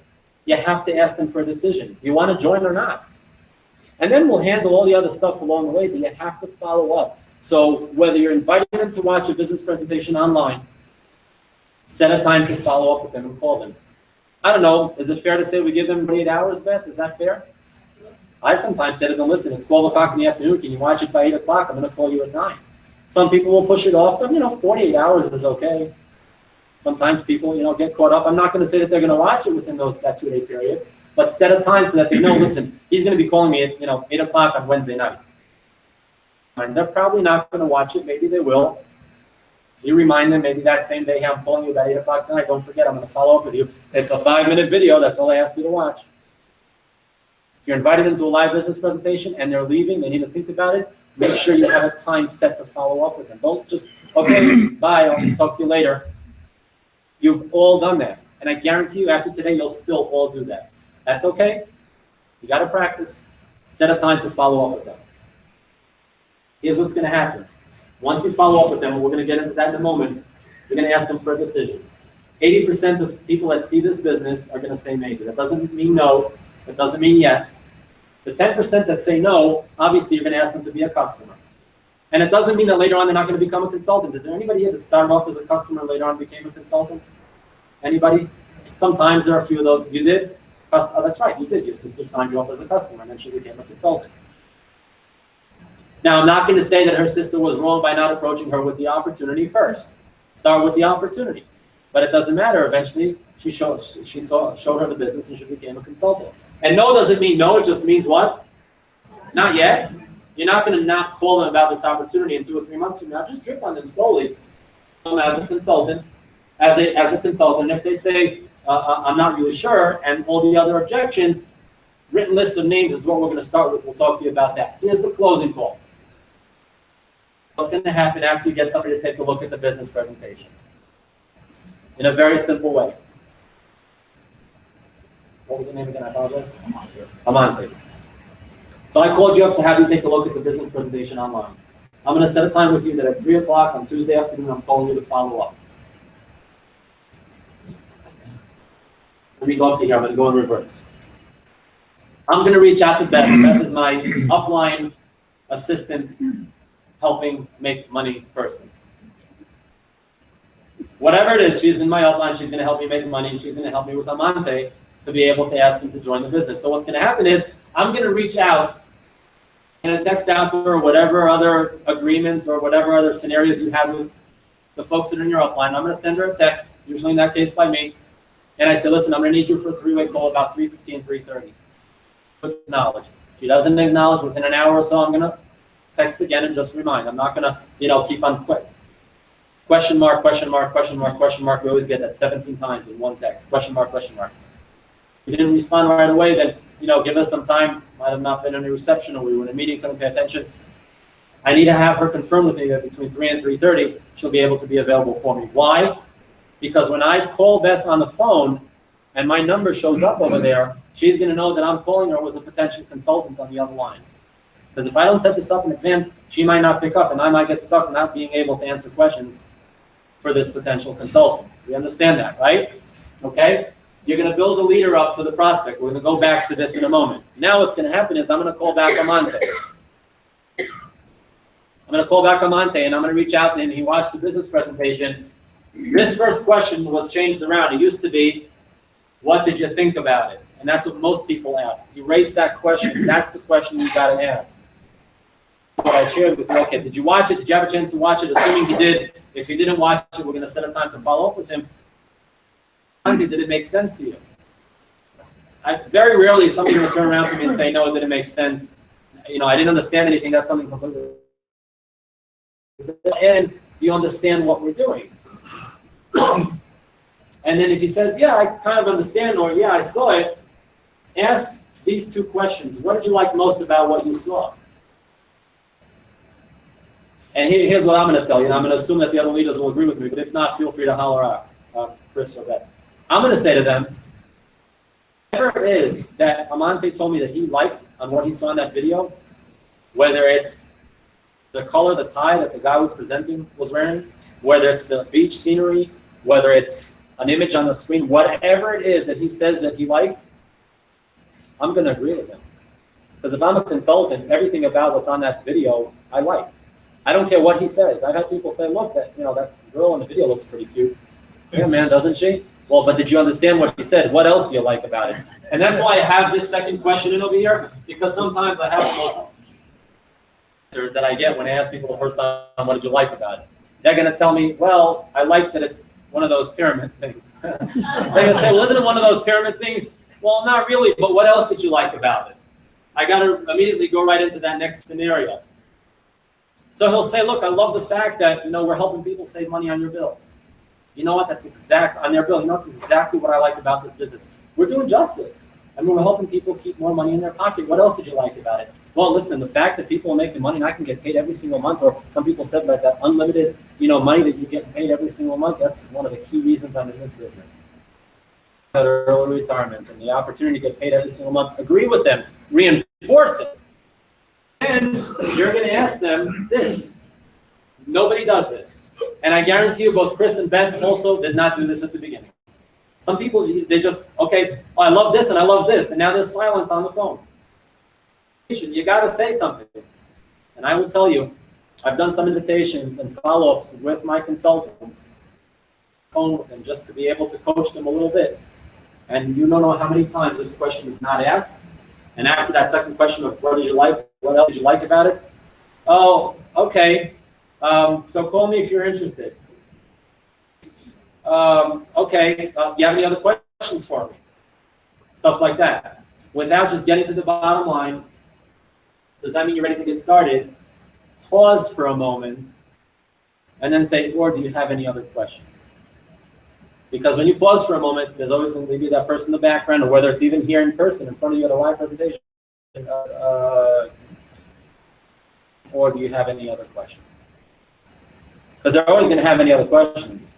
They're always going to have more questions, all those objections. And that's when the three-way call gets put into effect. Now, if that person says, well, I have a couple questions, or my wife, or whatever that might be, here's what I do, or what I teach my folks to do.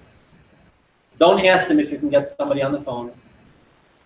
Don't tell them you get somebody on the phone. Make sure you know how to do a three-way call on your phone, because that's the most important thing. Believe it or not, there's still people that don't know how to do that, which is okay, but learn how to do it.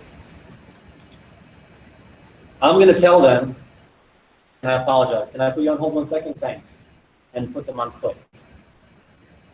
Put them on hold. Same way you're getting a call coming through, whatever it is. Just say, hey, oh, I apologize 1 second. Can I put you on hold 1 moment? And then put them on hold. And then you're going to call Beth. And Beth is going to pick up the phone because she's expecting that call. This whole follow-up scenario is taking maybe 2 or 3 minutes, not even. I'm going to say, Beth, I have my consultant on the phone. You saw the presentation. Let me get him on.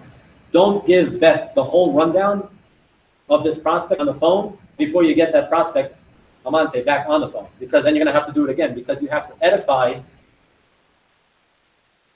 your potential consultant to your upline, whoever you're doing the three-way call with. Are you following me in that? Don't give her the whole rundown, and don't text the whole, resume of this person to us before we're going to do this three-way call. I'm not going to read all of it. I'm not interested. I just want to speak to them. You're going to tell me who they are when you introduce me to them, and we'll go take it from there and follow up with any of those questions.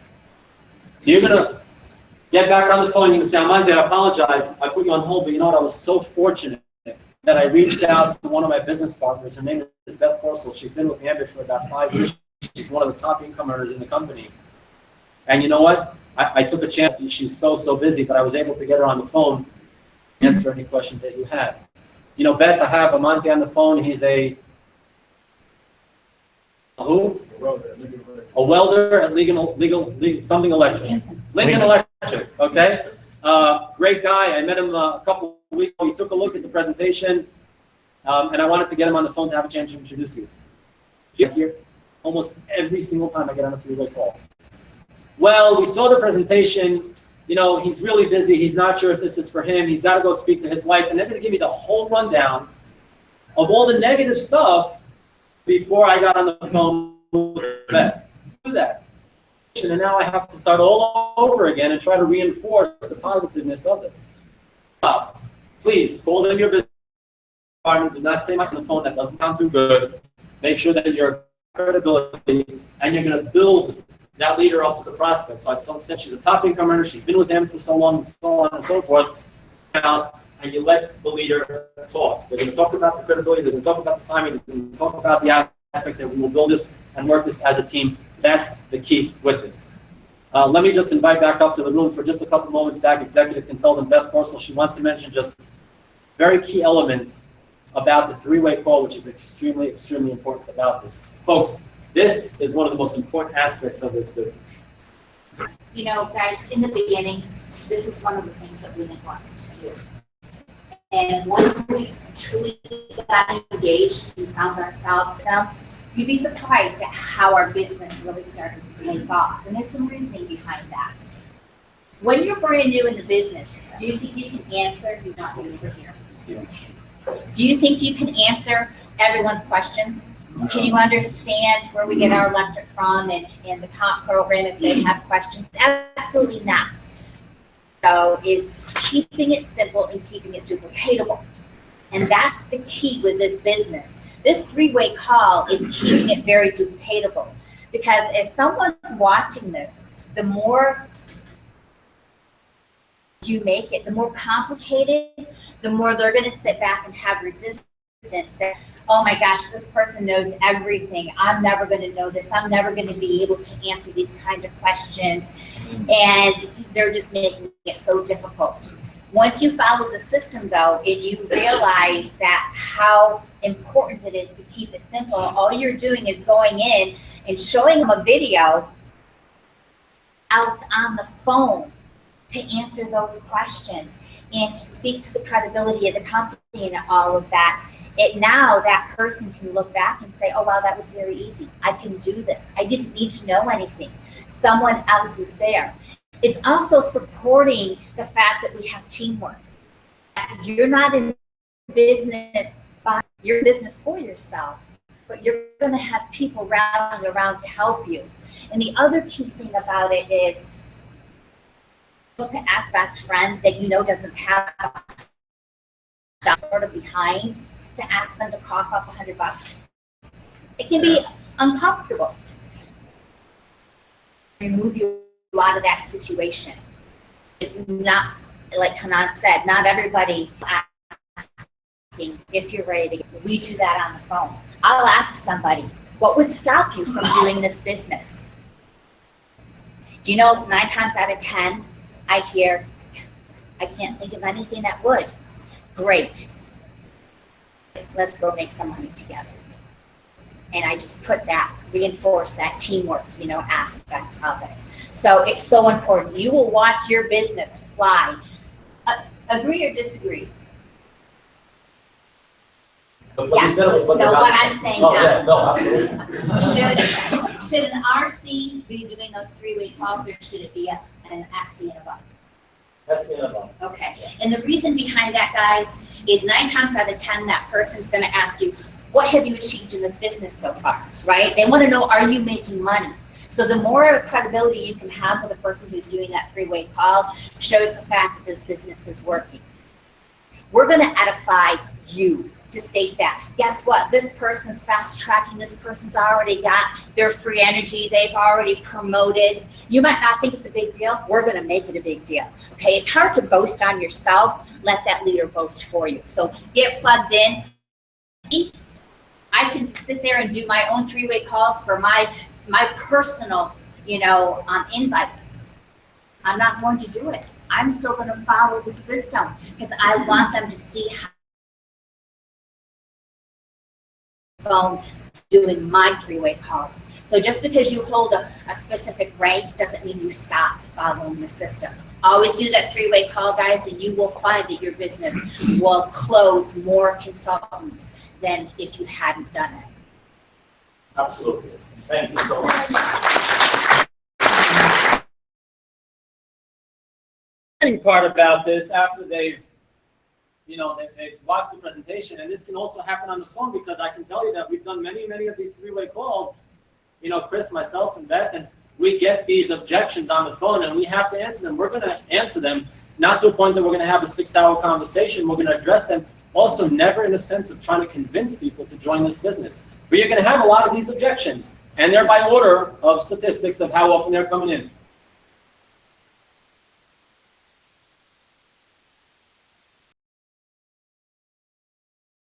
For those of you that might be really new, up until this past January, to start their business in the past 9+ years, it cost, does anybody know how much it was? $429. No, it was $458. Shows how much you pay for your website. You guys see that? But it was $429 to start. So it's a lot more. Myself, at Beth, at Chris, and even Yo-Yo, who we've been doing this business, and all we did it with was with the $429. So if somebody said, I don't have the money to get started, I'm going to go to what we call the 3 F's. It's not on the board here, but write it down.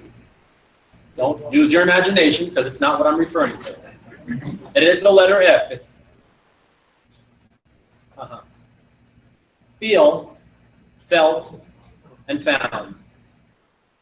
This is every single objection that's on this board is going to be answered with that. And I'm not saying this because I'm just going by the monologue, because a brand new senior consultant who might have fast-track promoting in what's fast-track promotion to senior, it's 60 days. Okay, 100% of the credibility, they just went crazy and showed the business plan, showed the business plan, showed the business plan, but the credibility is not 100% there. How I feel, I felt, what I found. Depends on the credit. It's really how I felt when I was first introduced to this opportunity. But what I found out was, all I got to do is go out there and enroll myself as a customer and 2 more, and I got my money back. I mean, how simple is that? $429, we couldn't say it that easy. Well, out there and I get 20 customers and 2 consultants to get 5 customers, I'll make my money back. I've had some, people that had to prove to themselves that they could make their money back in 28 days, but that was a lot of work. You can be profit from day one. You get 3 customers and sign up 1 consultant the next day who does the same thing. You're at a profit already. I don't have the time. Look, I know exactly how you feel. When I started this business, that's exactly how I felt. I was working over 100 hours a week in my real estate business. But what I found out is that I started leveraging off my time with other consultants that are on my team. I spent about 3 hours a week building this business. And when I found a few people who started spending also another hour or so a week on this business, all of a sudden my time was being leveraged. I need more information. Exactly, straight to the point. I know how you feel. It's how I felt when I was first introduced to this, because I was new, business was new, the company was new. You can still say it today. I mean, we're new in this market. You can say it about here in Pennsylvania, and if I'm in New York, I'll say, look, that's how I felt when I was first introduced to this business. It was a new company. I wanted more information. Whatever it is, if they're live, give them a Success from Home magazine, email them all the links that we have, send them directly to the press release link from on the Ambit's corporate website, whatever it is. But what I found out was, after I read through all this information, it was a total waste of time. Credibility is there, and you know what, for $100, honestly, get my money back. You probably spent more money this past weekend going out and having some fun, and between valet parking and having a drink or going out to dinner, you probably spend more money than that. I see that couple over there is laughing. That's the reality. I need to discuss it with my spouse. I have a problem with this last one because I didn't. I came home and I shared this with my wife. I explained it to her, and she said, honey, what are you going to become, an electrician? That's what she understood. She said to me, you're not doing it. So need to discuss it with my spouse means, you know what? I know exactly how you feel, man. I can't make money decisions on my own. And that can be husband or wife. Usually when you ask who pays the bills in the house, the husbands say, she does. Husbands do, or, but she's smiling over there. But most of the times it's, I need to discuss this with my spouse. You know what? I know how you feel. It's exactly how I felt when I was first introduced to this. I had to go home and make sure that my wife knew what I was doing. ask her for permission. I just said I had to go and make sure that my wife knows what I'm doing. Yeah. Because even though she said no, I still joined anyhow. Okay. But what I found out is that I invited my business partner to come help me out to introduce this information to my spouse. And that's how we presented the information to them. Always set up a time. Okay, great. You know what? No problem. Why don't you talk to her, talk to him? Let me know when I can come by. Well, should I tell them what it's about? Just say that we're getting together. You know, I'm in the process of expanding a part-time business, and I wanted to just share some basic information, whatever it might be. But these are valid excuses. No, these are not valid excuses. These are excuses, because we can overcome every one of these. Because you're all in the business, and you know hundreds of thousands of other consultants are in the business. We realize that it's not about the money, because everybody has $100. There's going to be a quiz at the end, and if you don't have $100, you've got to figure out what you've been doing all these years, because you don't feel that $100 is worth your investment to start a business like this. I don't have much risk, so you know, $100. If I lose it, I lose it. What's the big deal? I don't want those type of people either. Any other objections? I'll take 3 objections, and if Chris or Beth would like to answer one of them, that would be great. Any other objections? Real quick. Take 3 objections. None of you hear objections? Yes, ma'am. I have a contract. I have a contract. But I just showed you a business presentation. I didn't ask you to become a customer. But if I do have a contract, Chris, what would be the answer? You're going to get paid on your own bill. I'm worried about the contract. Phyllis, how much did it cost you to break away from the aggregate? $25. She paid the $25 to break away from the aggregate here. You want to ask or answer? Beth, what would you say to that? I have a contract. What would I say is, if you have a pizza shop, would you eat your own pizza? Some people like, no, I don't. They just sell. Objection, yes. It's a pyramid scheme. I'm going to have my good friend Chris answer that one. That's the only reason I'm going. The more you understand, like I have fun with people on that. And when they tell me it's a pyramid scam, I said, pyramid scam. 15 years ago, you signed me up as a state trooper and just learning about this. You know, that's all kind of ways on that. The question is it a pyramid scheme or a pyramid scam? What are they asking? Scheme? What do you mean by scheme? Well, you mean like the kind of workplace where you're at? I mean, do you have a boss? Do you work for someone? And you make more money than them? Do you advance higher than them? Do you know that in our compensation plan you can make more money than them? Actually, yeah, go ahead. How about even saying you do know that's illegal, right? So remember the direct selling association, that is illegal. That's what I'm making right now. Reinforce that. Any quick response to that, Beth? And sometimes I would just point out to them what a 2-year scheme is. Going back to the 80s and the 70s, where you heard about the bus and the airplane, and you know, talk about it. And some people, if they're old enough, they understand where I'm coming from. An illegal pyramid scheme is the exchange of money with no goods or services. That's a pyramid scheme. That's a true definition of that. And at the end of the day, again, it's all about an excuse. I mean, the reality is that you can sit down and give them all the information they want to show you why it's not. And if I'm a friend of yours, or if I'm a family member, coworker, certainly I'm going to say, look, I take that as an insult. Like, why would you assume that I'm going to come to you with something that's illegal? Well, then you're going to have people say, well, I didn't mean that it's bad. I just meant that it's a pyramid scheme. Okay, so now let's talk about how this whole structure works, and that's something else completely different. Any other objections? Yes? I have a brother-in-law who was part of it, and this is more as a customer, and he ended up getting a higher bill. Okay, upstate New York, you want to answer that? I didn't hear all of that. My brother was a customer and he ended up getting a higher bill. He ended up getting a higher bill. Gosh, I'm sorry to hear that. Did he renew his plan on time? You know, that one's a hard one to come over.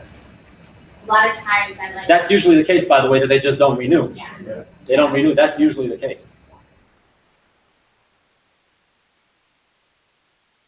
So there's no way he could have paid more unless he did not renew his bill, which clearly states that if you don't, you will go to a higher variable rate. So the onus is on them. Right, so now if you talk, where do you live, ma'am? I'm sorry, we don't now, but back then, They have to renew. Now in New York, so in Pennsylvania, so you have a 3% annual guarantee. Widget, an alert on your power zone you can set up to have that customer advise, the system will advise you when your customer is up for renewal. Now, on the other hand, if it's a market that fluctuates like Pennsylvania or like New York, in Ohio you got 3 months, you got 6 months, you got 12 months. They know what the rate is going to be. Now, you're not locked into a contract, so if the rate changes throughout that time and Ambit lowers their rate, you can opt in and go to another 12-month lower rate. That's how it works. You're not locked in. But in other states where it varies, they need to understand that we're not giving you a fixed rate, and it does change every single month. And the rates might also be trailing 30 days behind. So if you got charged this amount this month, next month, Ambit's going to change their rates to make sure that the customer does get a cheaper rate the following month. Like that said, it's a hard one to overcome. I'm sorry, I'm not really sure what happened. I had customers in May of 2008, they became customers in New York. Nobody here was in the business at that point. And we started off at 11 cents a kilowatt. By September, we were at 23 cents a kilowatt. That's not because of Ambit. Remember what happened to the price of crude oil all the way back then, 2008? The prices just skyrocketed. I had customers that called me up and said, what's going on here? My bill was 100, next month it's 180. First of all, I said, turn over your bill, and you can all do that in every market. Look at the graph, because it shows you how much you used. Oh, I guess I used more. But I also pointed out that the rates did go up, and if the rates go up, Ambit's not going to not go up. We're going to also go up, but we're going to stay with our guarantee to be below the incumbent. It's tricky, but we can overcome that, not in a sense. And look, we've had some customers in certain markets where we said, look, at this point, we can't beat your rate. So stay with who you are, okay? And in a couple months from now, we might change our rate, and we're going to go ahead and get you onto the rate. You know, so you have to overcome that. Any other last one? What if they have a negative? She didn't raise her hand. Yes, go ahead. Oh, you did. I'm sorry. What if you have you're talking to someone who has had a negative experience with another company, not even yours? So I think I would say the same thing. I'm sorry, I'm not sure what they did. That's not us. Here's what we offer, a written guarantee. Here's our fixed rate. And what else did you get with that other company other than a bill? You're getting a free vacation, you're getting travel points, you're getting the opportunity to get free energy. I can't tell you what happened. Look, if you go to your PUC website here in Cleveland, there are companies that are much higher, that are in 6 cents, 6.5. I've seen 7.1 cents per kilowatt, and we're at 5 cents. And the incumbent is about 5.5, 5.4, whatever it is. So there are companies that are actually higher than the incumbent over here. Last one. Yes? What if they say I'm not good at sales or marketing? Yes, you want to answer that? I say perfect. I hate sales and marketing. If it was, I wouldn't be doing this. Because, you know, all we're doing is we're just helping people save on the bill we're paying each and every month. You know, just keep it simple. I'm not selling you anything. You're already using it. Yeah. I'm not selling you anything. You already bought it every month. I gotta pay less on it. And I'll go to the extent of also saying that, look, you know, salespeople will tend to, because salespeople learn to sell themselves in order to get that product pushed. So I'm just showing you what we're doing. If it doesn't sell itself, then you're not the right person for me. Last one, John. Network marketing always talks about how successful you can be to get such a low success.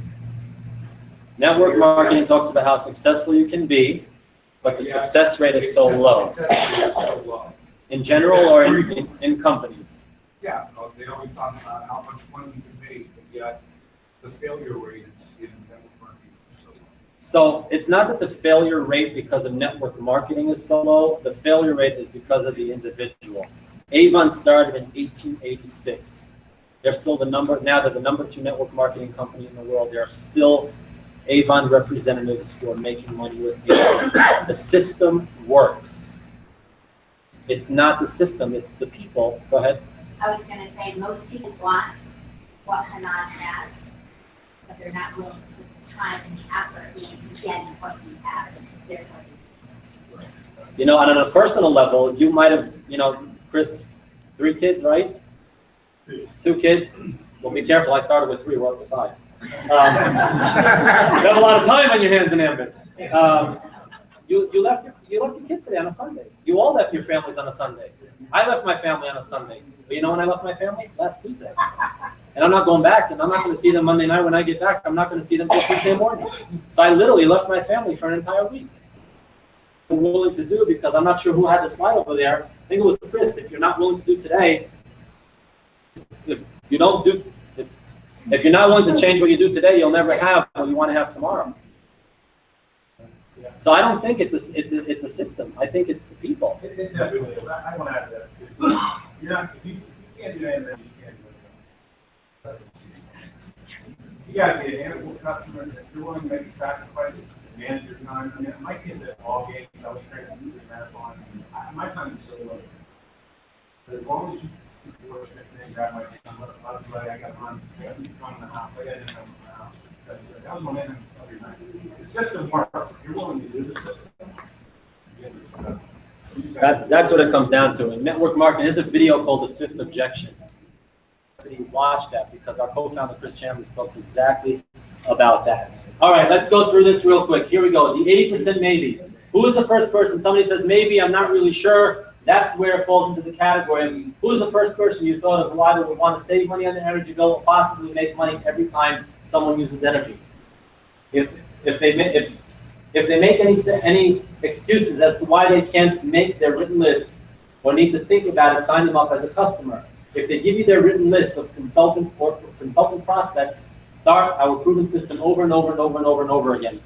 If somebody says to you, no, I'm not really sure, ask them, well, who are the first 3 people that you would think of sharing this opportunity with? Let me go ahead and leverage off your time. Let me go ahead and meet up with them. I'll call them, we'll invite them, and we'll share this opportunity with them. If somebody says, I'm not really sure or no, don't close the door down. One of the top income earners in the company, $1 million earner, Pastor Kenny Smith, his sponsor, Debbie Atkinson, who's Ambit's #4 income earner, it took her 4 months, not by harassing. There's a big difference between harassment and dripping. She would call him every couple of weeks. You know, hey, I just got promoted. Hey, I just got a weekly check. Hey, I just got, 2 more consultants, whatever it is. Don't shut the door down just because they said to you no. If they give you the written list of names, great. Work with them on the invitation. Obviously, invite them to the presentation, validation. And step number 7 that you saw all the way 2.5 hours ago is to do this every day over and over and over and over. Don't you get tired of talking to people? No. Why? Because they pay me every single week thousands of dollars. I'm good to go the next week. Now, that didn't happen to me at the beginning. That didn't happen to Beth or Chris at the beginning. Most people will never do. Now, here's your choice, John, with that question. So let's assume the statistics are that 97% of consultants who start any network marketing business fail. Well, you know what? That's a great statistic. I want to be part of the 3. I made a decision that I'm going to be part of that 3%, or the 2%, or even the 1%. And nobody's going to stop me. I don't care if it takes me 10 years to get to the $1 million jacket. I don't care if it takes me 3 years to promote to regional consultants. There are consultants that it takes them, it's not a race, it's do it at your own time. And there are consultants that all they got to do is find 1 or 2 people and it starts building and flowing up, okay? Help your new consultants get them paid right away, 5 customer points, teach them how to go out there and gather those customers by asking for a favor or whatever method, which was great that Beth taught you, and then reinforce your why every time you're talking to a potential consultant or a potential customer. The system is crucial to get them plugged into. Whether it's Facebook pages, any group text messages, group emails, the conference calls, the team training calls, simulcast, and if you're in the room here and you're not registered for this event, for whatever reason, I'm not going to say anything. You got to figure out why it is that you're not going. That's an event that you cannot afford to miss. Certainly with the fact that we're going to be launching a brand new country in about 23 days from now, you want to make sure that you're at this event. These are the days, this is the event of the year that you got to go ahead and be at. Okay? Let's talk about this. Your why is something special and unique for you as an individual. Sometimes it may be easier to break it down into different types of goals. And this is, again, going back to what we spoke about all the way at the beginning. Spoke to you about the goals at the beginning, went through a couple of the techniques as to how to build this business to accomplish those goals. Medium is up to 6 months, long term.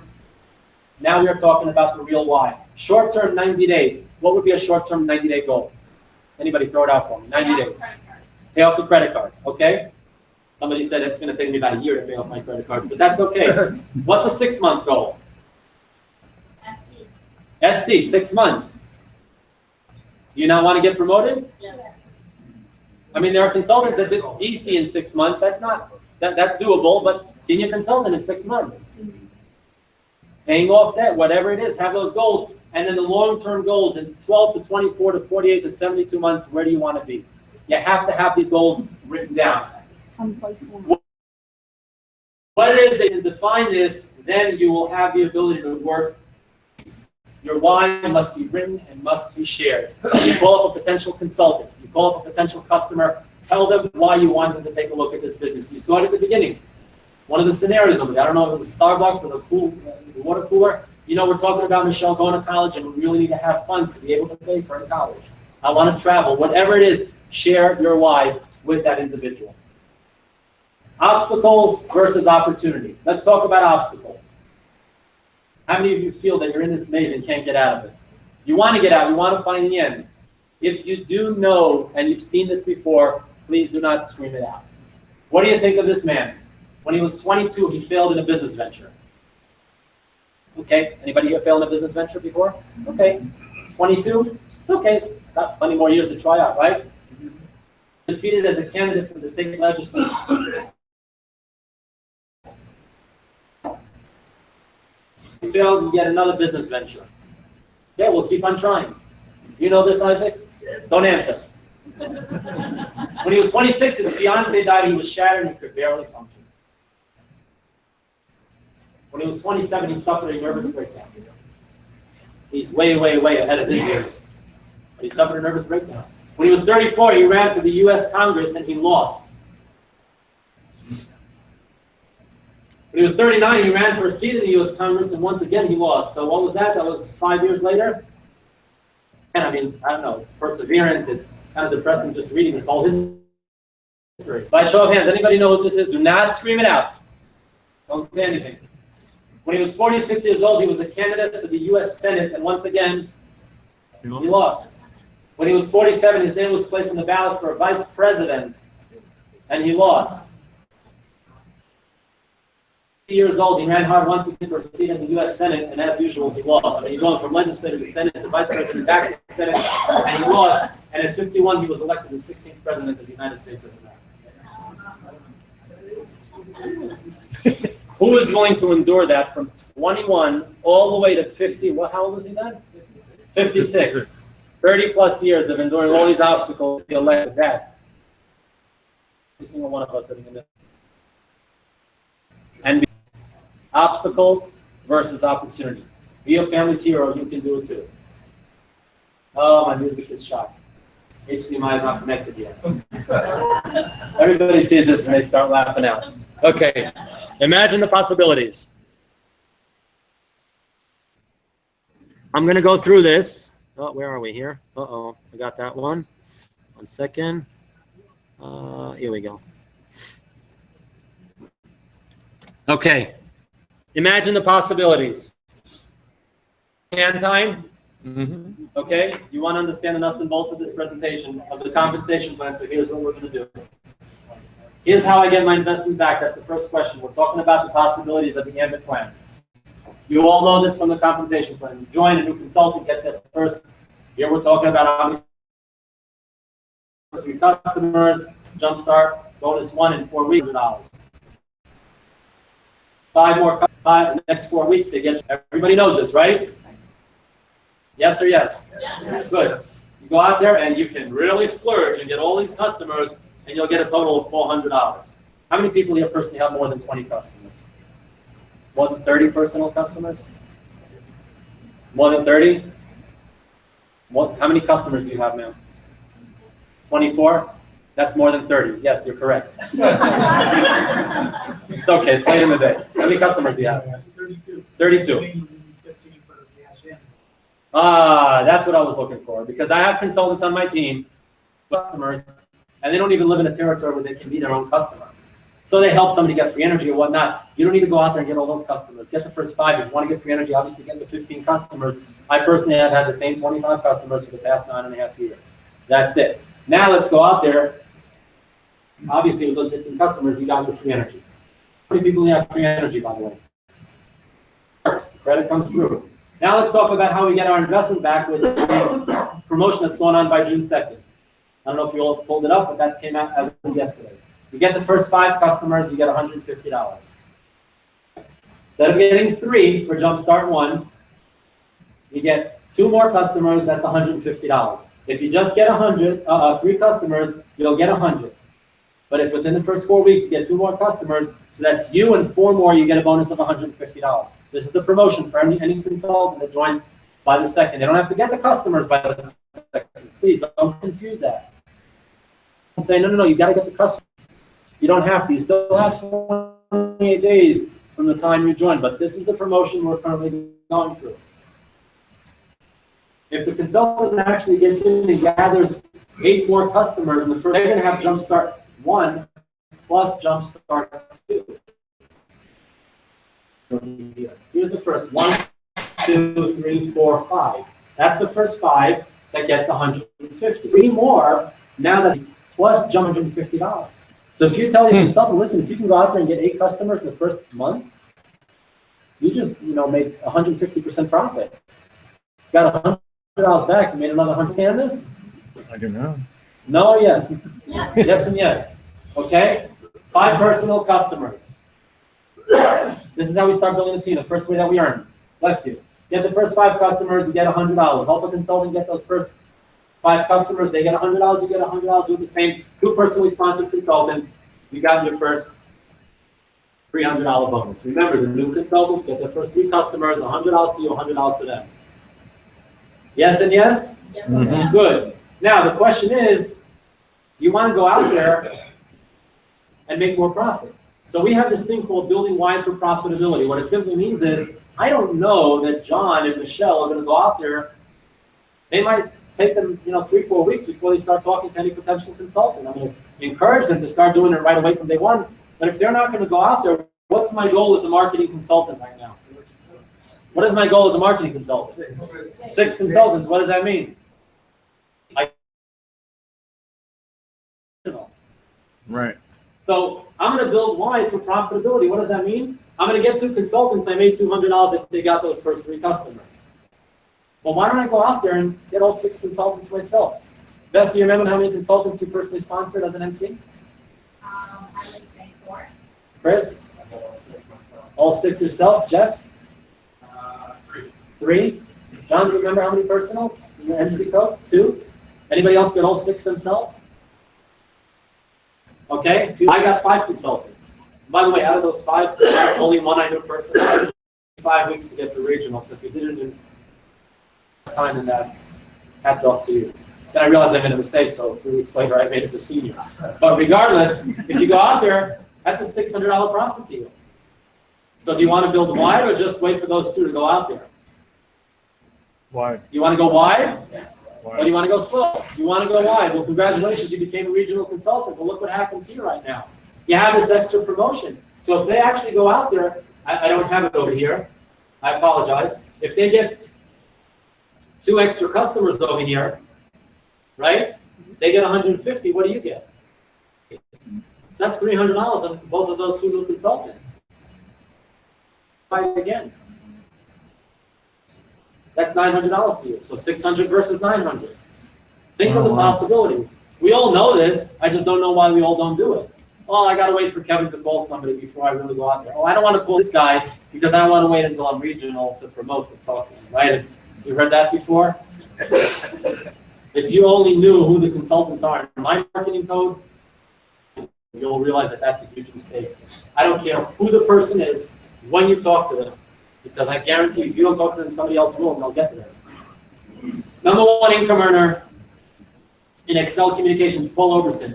He started with Excel in 1989, trying to supplement his income as a history teacher. It took him 3 years to get to $2,500 per month.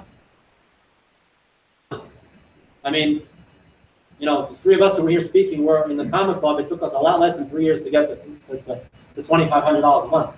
The next year, what he started to build paid off. By 1996, he was making over $1 million per month, and he did that for 18 consecutive months. Wow. Here's the situation with Excel. His highest residual income ever in Excel was $25,000 a month. Wait a second, but he was making $1 million a month. Where was that other $975,000 coming in from? From his team. It's coming in from what? His team. From his team, from the growth of his team. From the weekly bonuses that we have. You got your 6 consultants, congratulations. You're now in his Cleveland office. You got promoted. What do we have there? Columbus office. You now became a regional consultant. You get a 55% pay increase. We all know this, right? 55 to unlimited. got promoted to senior consultant, you got the 135 to unlimited, there's your Dayton office. Now let's talk about the 50% matching bonuses. Possibilities. $82.50 in every consultant that joins your regional team who gets 5 customers. Somebody joins from Texas, somebody joins from Illinois, somebody joins your backyard neighbor joins. And you didn't even approach them with the opportunity. $82.50, $82.50, $82.50. The possibilities, $202.50 for all of you senior consultants every time somebody joins your team and you had nothing to do with introducing them to this opportunity.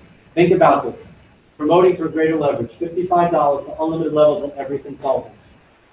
Let's go ahead and play with the numbers a little bit.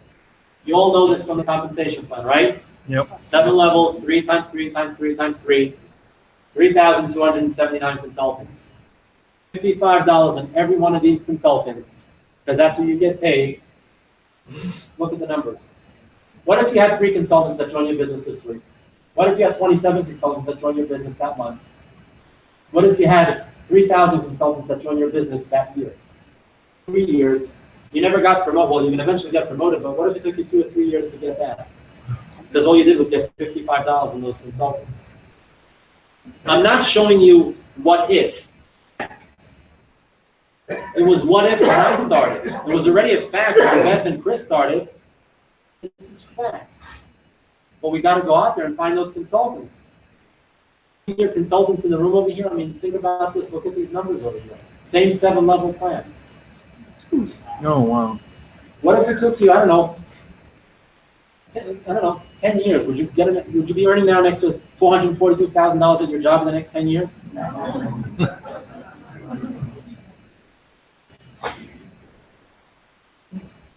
I mean, okay, so you won't have 3,000 consultants, so maybe 243 consultants will join your business in the next year or 2 years. Can you use an extra? What is 32,000 divided by 12? Do that on a monthly basis, Kate. $2,500 a month? Yeah. And people just don't grasp the magnitude of this. So you know what? Let me go a little bit further than this. What if you go 10 levels deep? I don't know, put a number on this. 10 years, is that fair to say? Maybe in 10 years you'll have 60,000 consultants? Are you okay with an extra $3.2 million? This is just on $55. I know people are laughing, people are smiling, people are like, whatever, I can do this, he can do this, Beth can do this, Chris can do this. You can do this. I mean, we're the face, as one of our good friends without mentioning his name says, we're the hope of everybody in this room. Why can't you? I don't want to go too crazy so people don't fall out of their chairs as a senior consultant, but it's just, I don't even know what to call this. What if this takes you 15 years to accomplish? Because you know somehow somebody's going to end up in your business from Japan. End up in your business, I don't know, when we open up Canada, the West Coast, Europe, I have no idea where we're going. Does anyone think? Who said yes? You don't think that this is realistic? Okay, so we're thinking of the possibilities. So don't go to here, just go to here. Maybe $4,500 is enough for you the next year. You can't not get 81 consultants on your team. You're going to want to promote to executive. You're going to keep on sponsoring. Think of the possibilities here. We all know this 7-level payout. 3 consultants, each getting 10 customers, 7 levels out. This is the deal. Monthly income potential. Now go out there. This is your marketing code. Forget about you promoting to regional, to senior, executive, or national. In your marketing code. 7 levels. You know what happened? You got 2 consultants. You promoted to regional, did nothing ever again, but your marketing code kept on growing. Now look what's going to happen. And this is just, I love all these animations. I don't even remember what shows up over here. Okay, this is 3 consultants that each gather 3 customers. 3 consultants, still in your marketing code. And this is 3 consultants that each gather what? 1 single customer, that's $4,000 a month. Listen, see, it's true. And again, this is still where? In your marketing code. So you promoted to regional because you got those 3 consultants. This is all just on the growth of your 7 levels. Then you have the quarters over here, and we all know this. This is the 4th way that we get paid. You all know this is the compensation. 10 levels down, 10 customers, marketing code only. Take you an RC. Everybody sees that line up, right? There you go. Let's make you an RC. So what does that mean?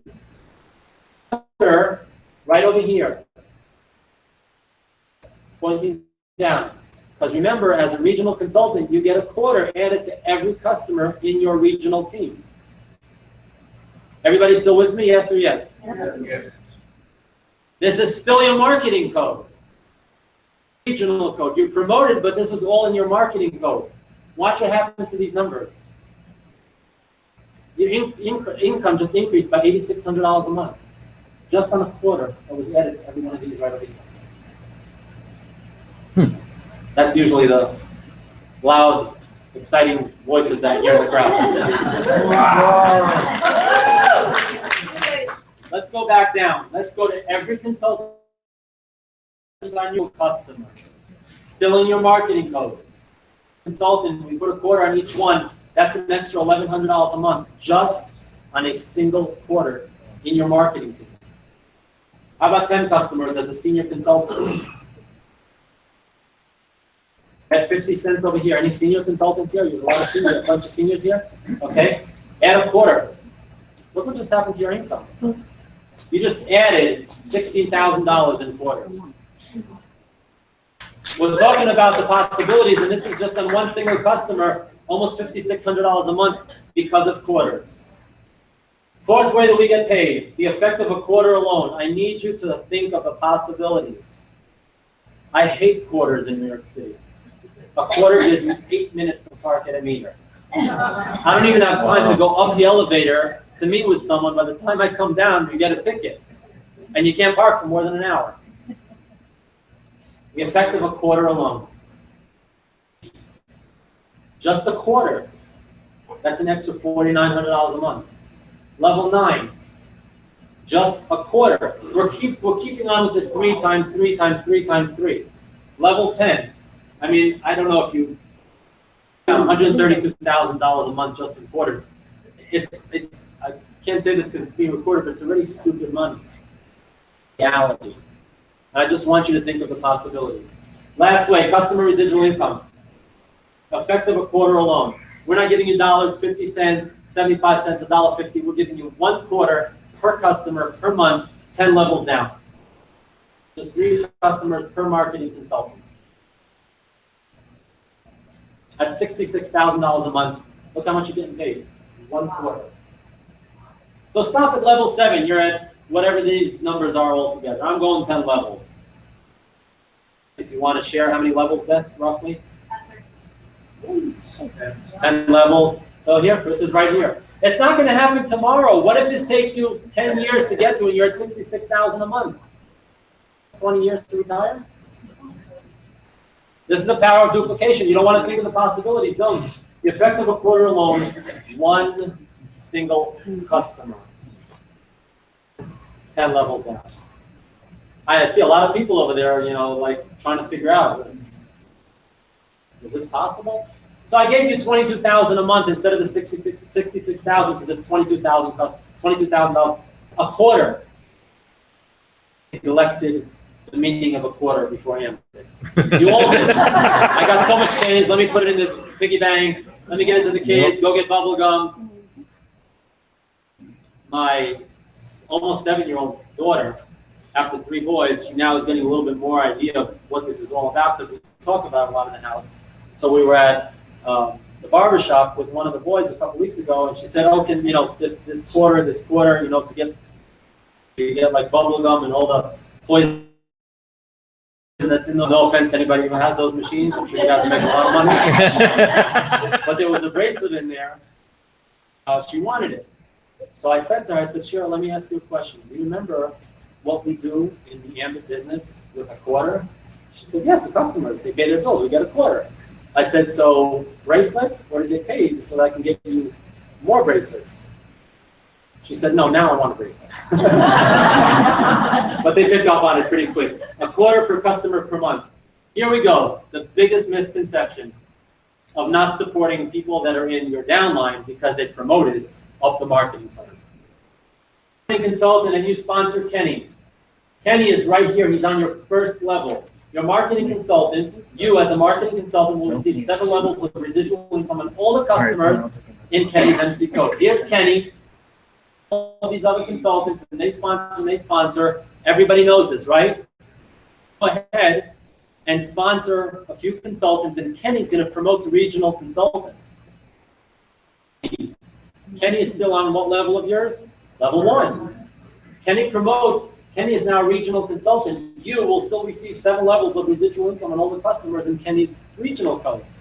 Kenny promotes a senior, the executive.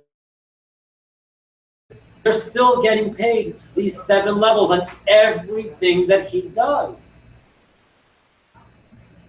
Don't think that because somebody came into your business and you want to hold it for your regional code, you're going to make more money. Because then what's going to happen? He's going to do what you just did. And then he's going to say, well, I got to get to regional fast. Let me just put in whoever I can find. You have no idea how powerful this is.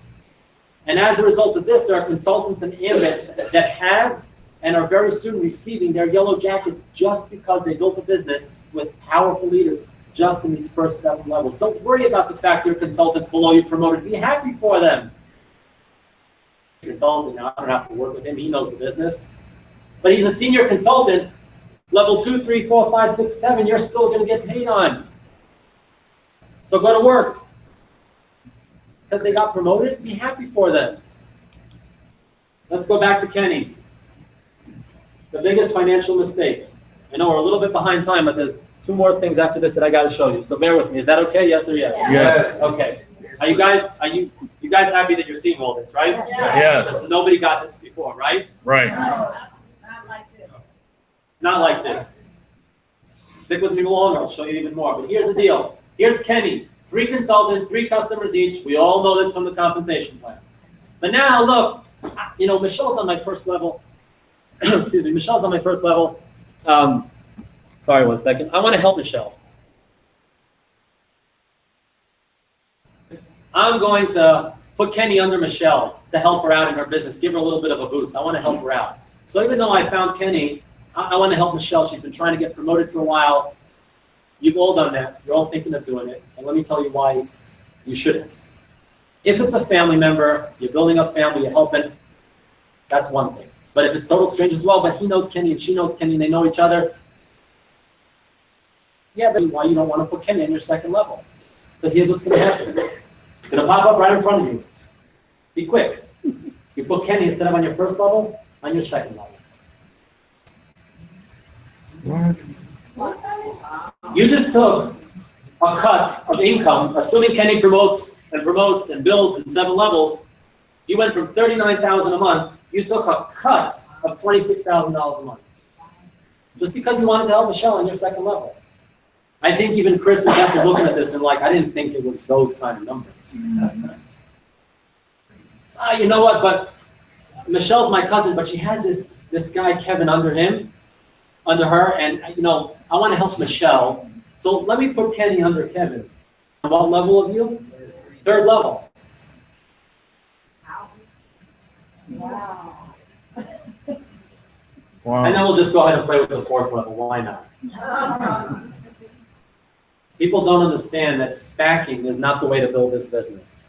You want to help family members, you want to help some friends, it's up to you. I'm just giving you the facts. It can happen. There's one person in this room here who knows that if this would have happened in her marketing code or his marketing code, that would have been absolutely catastrophic to them. You never know where it's going to come from. People see the business, you show it to them, they come on board no matter what level you're at. If you're a senior consultant, you know more because you're a marketing consultant. There are folks that promote a lot faster and have no idea what they did and what they're doing. And they just want to keep on bringing people in, which is fine. But don't worry about this. Just do it the right way. That's the mindset of becoming a millionaire with residual income. How many people here have an extra $200,000 a month that they can put into the bank tomorrow? Well, listen. I'm going conservative here. $120,000. You have an extra $120,000 lying around? Anybody have a bank that pays 5% in interest annually? No. What's a more realistic number? Yeah, about that one. You have banks here at 1%? $100 a month. That would be $1,000. 1% would give you $500 a month in residual income. $100,000 that you have right now to put into the bank at 1% a year, or spend $100 in your own business and go out there and work. I don't know. How about $4,000 a month? I mean, look at the numbers that you need. And there are people that are doing it because, oh, you know, we got a great promotion on a CD, 1.25%. You know, let me take my life savings and put it in. I want to lock it up. But yet you show them a business for $100 and what it can do for them. I can't do that, man. I'm too busy. When you understand the magnitude of this residual income, you're never, ever going to slow down. Yes or yes? Yes. Good. Here we go. I have to flip back. When it was 3 o'clock in the morning last night, I couldn't bear myself to think of how I'm putting these all together. 4-year plan versus the 40-year plan. I'm reading through it. Most of us go back and forth from home to work, home to work, and home to work, back and forth. Out of typical 100 people, only one person has something to show for it after 40 years. If you don't believe me, these are statistics. I'm not making this up. There's 1 or 2 people that have something to show for it.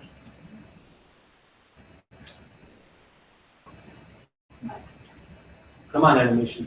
40-year plan, working diligently for yourself with Ambit Energy for 4 years. I'm not telling you it's going to happen in 4 years. 5 years, or 6 years, or 8 years, or 10 years. All depends on how fast you want this. I didn't want, you know, to get the jacket in the time that we did. We just went to work, and eventually it's going to come. Verses 4. Read this for yourself. Oh my God. Wow. So you have an option. I'm sure none of you want this. So you either want this, or you want this. How many of you want this? No. Some of you want this. You want to be amongst the 5%, right? This is the Department of Health and Welfare. This is not. And you know what? I'm going to give you a secret. 6 years ago, the numbers are maybe off by maybe a half, maybe 1%. Nothing really much has changed. So the question is, and you've all seen this, which category that you've all seen this, you just got to figure out where you're going to put yourself into which category. 95% of Americans are employees. They're paying for the 5% of the share that the wealthy people have. 5% of Americans are investors, and yet they share 95% of the wealth in America. Which category do you want to be part of? Think about that. Facts to know. The new consultants put in their first year during the most important phase in the learning curve. 6 months, 12 months, you got to be at it. You're going to have those obstacles. Look, it took that guy 36 years to become the president. After you failed in everything along the way. If it took you 36 years to become the president, would you guys endure it? I don't know. I think even he said it recently. I didn't think it was going to be this hard, right? He thought his other job was easy. The larger your front line is, the larger your 7th level will become. If you teach everybody to go out there and build wide for profitability, you get 6 consultants and teach them to get 6, whatever it is, your 7th level, your 6th level, and all those levels are going to be. Hint, insight. 6 or 7, Beth, I don't remember. We were at 6 levels. They increased to 7th level. I don't remember, what, 2 years ago maybe? So lucky for all you guys, especially in a new market. Now you get an extra level of that residual income. Words are go wide fast. Keep on building, keep on growing. People who remain in the business for at least 10 years become wealthy beyond their imagination. That's not tens of millions or hundreds of millions of dollars. Consider themselves wealthy because they have an extra $5,000 or $6,000 a month in residual income coming in, and that has completely, profoundly changed their lives because they will never be able. And that's what we call sleeping money. Warren Buffett said it. If you go to bed and you're not making money when you're sleeping, what does that mean? You're dead. Warren Buffett said that. You're not going to bed and while you're sleeping making money. It doesn't help if you're gone and the money's still coming in. But that's the key here. That doesn't mean making hundreds of millions or tens of millions. That time freedom. That's the key part about this. Life is 10% what happens to me and 90% how I react to it. We are in charge of our attitudes. Would you invest in this group of people? Please do not scream it out. Look at the picture. Look at this picture, and by show of hands, how many people in 1978 would give anybody in this group any money to invest in? How about if I pop this up right now? You don't know who this guy is? He looks the same. Yeah. Yeah. You want to mean that the ZZ Top brothers, you're not going to give them $100 back in 1987? You can't comprehend the amount of wealth that all these people are worth today. Who's this guy? If you watched the movie about him recently, you might have had a little bit of a conflict. Ray Kroc. Anybody see the movie? No. The founder, thank you. Watch it, McDonald's. Yes, Ray Kroc, the founder of McDonald's. By the way, I don't care less because there's more 7-Elevens than McDonald's anyhow. Who's this guy? I've seen him. Can't think of. Sam Walton. Oh yeah. But if I asked you for about $100 25 years ago to invest in his company, would you have given it to him? 25 years ago. How about these guys? 25 years ago. Each are worth $42 billion. You know how? Because of us. Because we told people to Google them. And this is a very old picture, by the way. Who's this guy?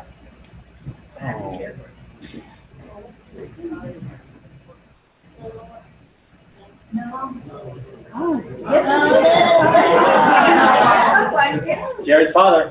Oh, okay. That is your co-founders, investor, and father. How far back? He is 11. That's his father, but they took the entire company and did what they did. By the way, do you know where their first international expansion was to? Japan. Do you know where almost 60% of Japanese pay their electric bills at? 7-Eleven. Some of you are reading your emails. Anybody know who this guy is? Bill Rosberg. Well, glad you know how to read. This guy. Howard Schwartz now. That's Roberto. I mean, visionaries. So I think it's fair to put Jerry in the picture over here. Yep. He's a visionary. The only question is his vision. Over $1.4 billion in revenue, over 1.3 million customers, 16 states, 16 largest, according to DSA, $474 billion in this market alone, and we have a 4% market share. How about this one? The blue? What blue? That's between. It's a lake. It's called a lake. It's right above ours too, but it's not blue. You don't have to be smart to be in Ambit. I don't know. Maybe there is a snake between there. I don't know. I couldn't find a map that doesn't have that on. I tried to fade it out, but I've never delivered a motor. potential. Why do you have to look for potential? There's nobody that knows about Ambit in Cleveland. For people in this market, it's a huge market. We're going into the entire country. Over $70 billion. Your websites are up, by the way. Not the Power Zone, but the video presentation and the compensation plan is up. Don't get confused with all these yens. I have people trying to convert and all that. Don't worry about that. Just go out there and build a business. Who do you know that knows somebody in Japan? Start asking. It's a fair question. Start asking. And if you want to have this actually on your clothes, it's called japanbutton.com. You can order a bunch of these different types for about $1. Wear them on your shirt. It does cause a lot of attention. Especially this pink one, if the guy walks around with a yellow shirt, yellow jacket. But ask this question. Don't buy your tickets and start going over there. I don't know if you've looked to see how long it takes you to get there. Okay, Yeah. but it's it's a long time to get there. Certainly if you have a direct flight, but this is a very valid question right now. Question is, where do you want to be? Is your picture going to be amongst these leaders over here? Yes or yes? Yes. Is there any reason you can't? No. Nope. What's holding you back? Me. Well, you're not holding her back, but you get my point? So let me tell you why my hand is in my pocket. It was Chris Atkinson's jacket. So when I put it on, it was here. So I had to put it into my pocket. This went onto our vision board in 2010. I had to have this one. You want your picture up over there? What'd you take a picture of? This was, here's our daughter over here. My wife said, you can't put a picture, look how bloated I look. And I reminded her, This was when she was pregnant. This is our daughter over here. We were extremely happy wearing these jackets because after 3 boys to nobody had a girl was extremely exciting.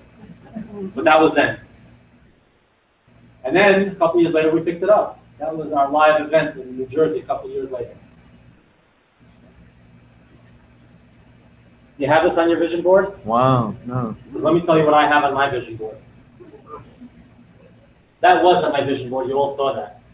I got a sneak peek, and I just wanted to kind of see how it feels like. Yeah. Let me go the extra step. And if I'm already there, I might as well go all the way to the end. Don't tell anybody about these jackets. I like the shine YouTube. I like the shoes. Thank you. Ralph Lauren, $29.99. This is not Photoshop. This is actually at the same spot, but I had to quickly put them on so that the people at home don't see that I was doing that. You got to stretch yourself, and you got to get yourself to have this vision. We're going to have an exam. So here's what we're going to do. Uh-oh. Here's the quiz at the end of the day. Uh-oh, where are we? Uh-oh, I need to get my quiz. Oh, you lost it? That's good. No, here we go, training quiz. Uh-oh. Oh, man. Okay, you're going to just write down your answers. We're just about there, but here we go. You can do a special prize for those that get 100% of these answers. To keep a person inspired and moving forward, what do you do? A, call them every day. B, attempt to motivate them. C, tell them to think positive. D, show them how to let go of their fears. I'm going to give you 10 seconds to do this. To keep a person inspired and moving forward, what do you do? Next. You all got it? Yeah. Next. Successful in multi-level marketing, you need to be innovative. B, be coachable. C, to keep a secret. E, a degree in business.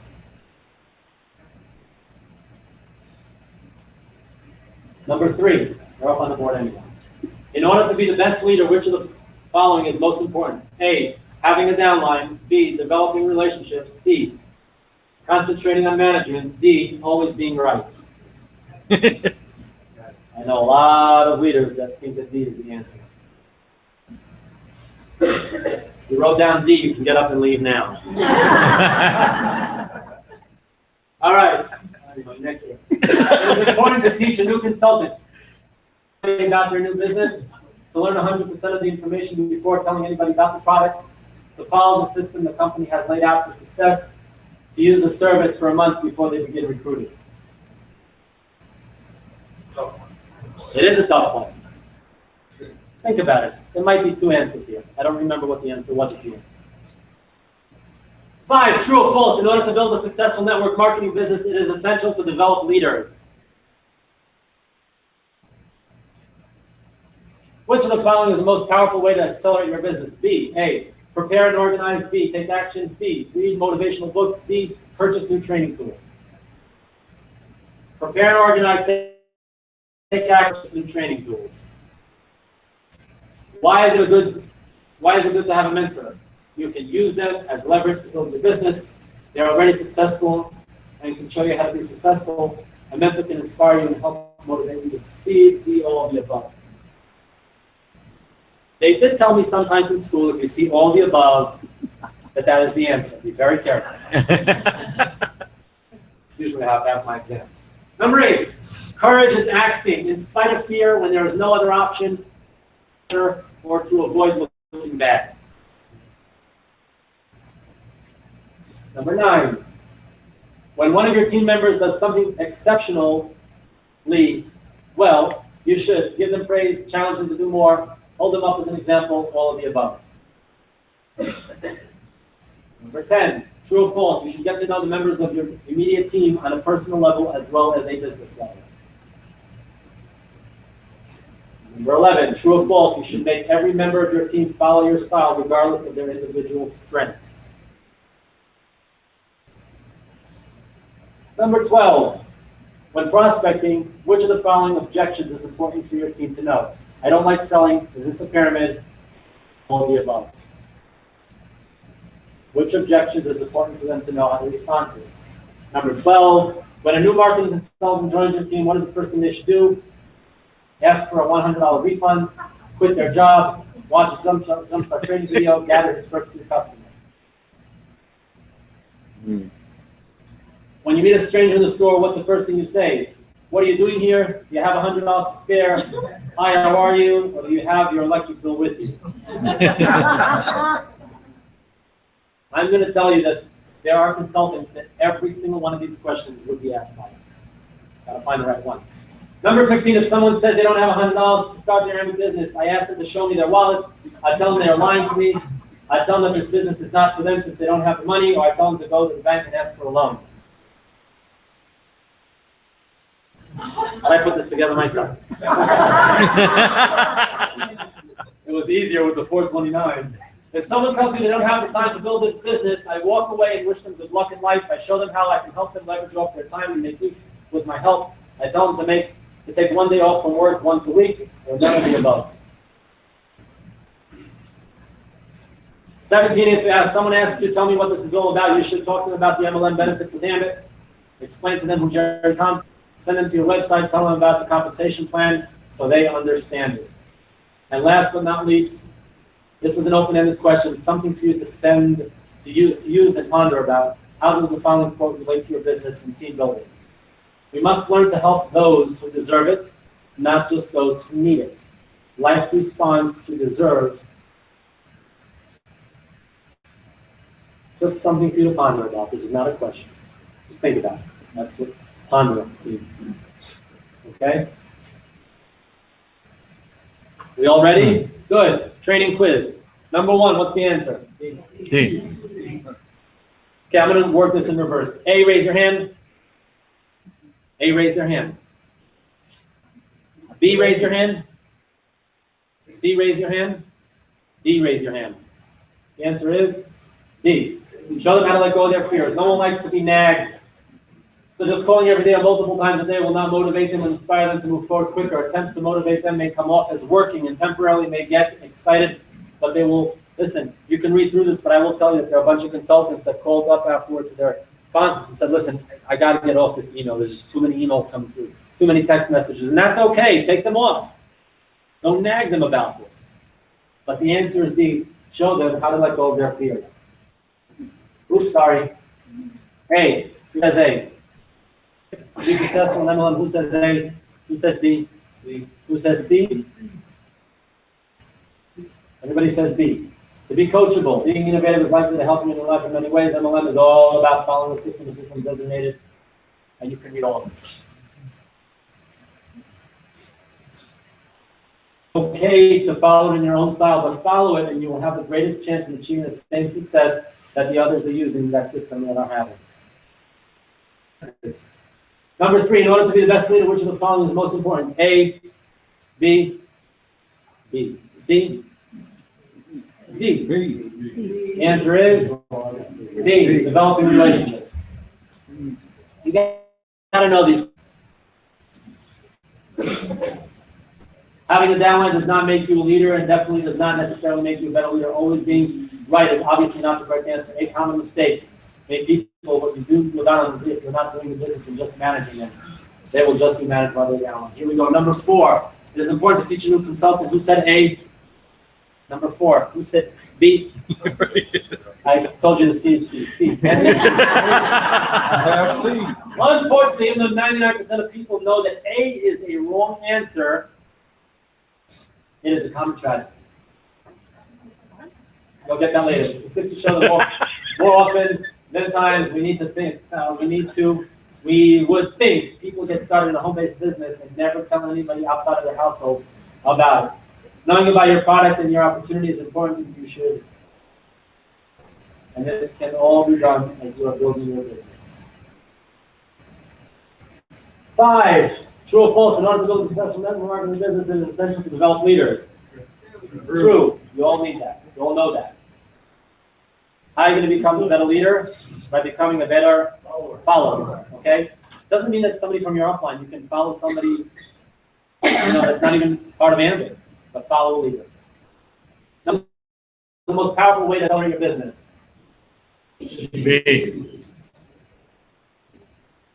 Preparing and organizing will not get you anything in regards to acceleration. Reading books is good as well as purchasing new training tools. However, the best thing you can do is to take action, concentrate on revenue producing activities to accelerate your business. Read action every day. Gather a handful of customers, help others do the same.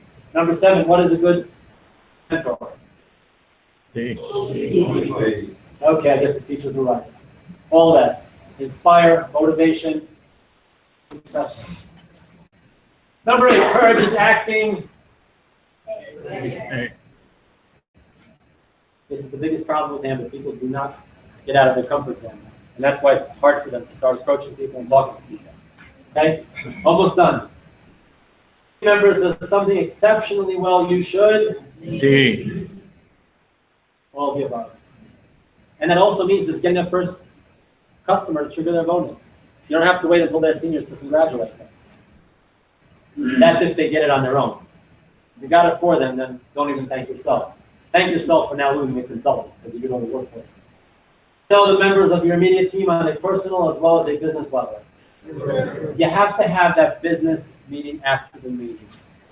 You come to a business presentation as consultants, don't get up and leave, even if you have guests there. Certainly, if you don't have guests, stay around.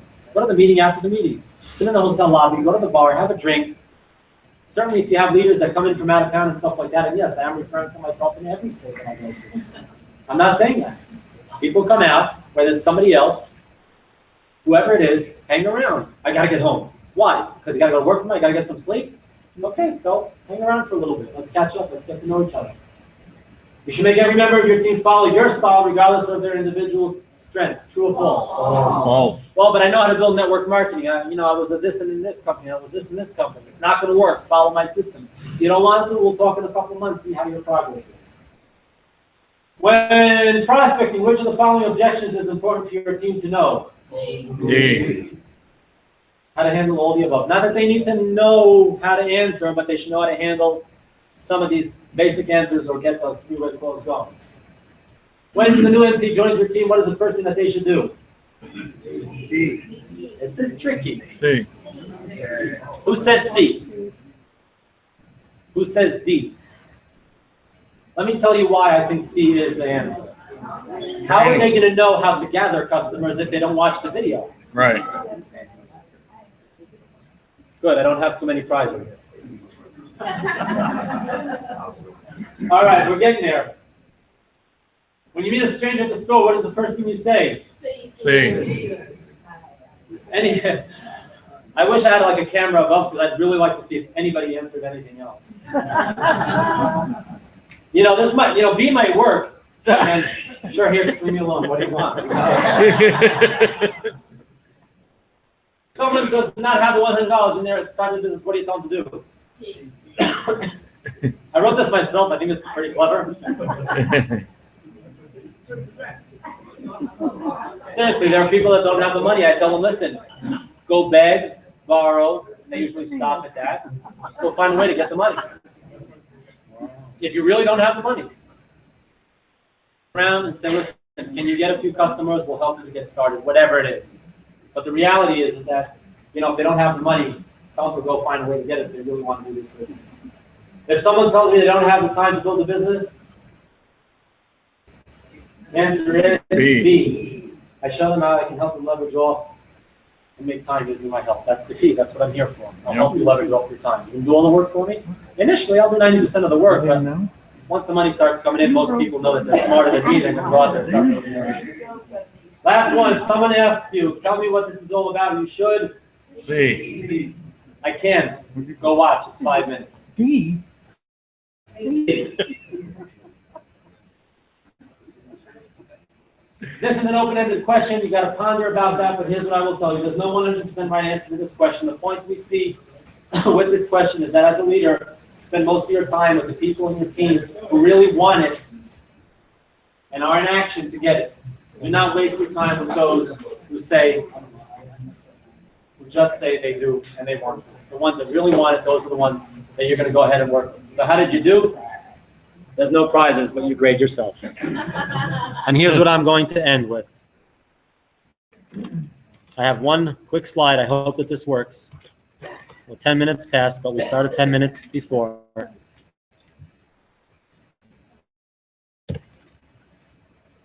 Jeff, we have music connected. Can you turn it on? No, no, no, not your music, this music.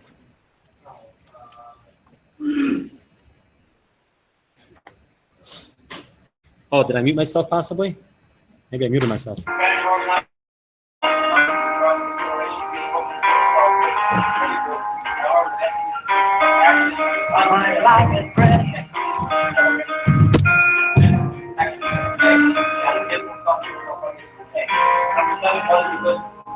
I'm talking in the background, don't worry about that. It's the I did this a couple years ago. I was inviting some people last weekend that we had. So I sent them this invitation. Of that girl, smiled me on the subway. She was with another man. It looks small, but it's about 2,000 people. Keep on asking, I've got a plan. You're beautiful. You're beautiful. You're beautiful. It's true. I saw your face in a crowded place. And I don't know why. I'll never be.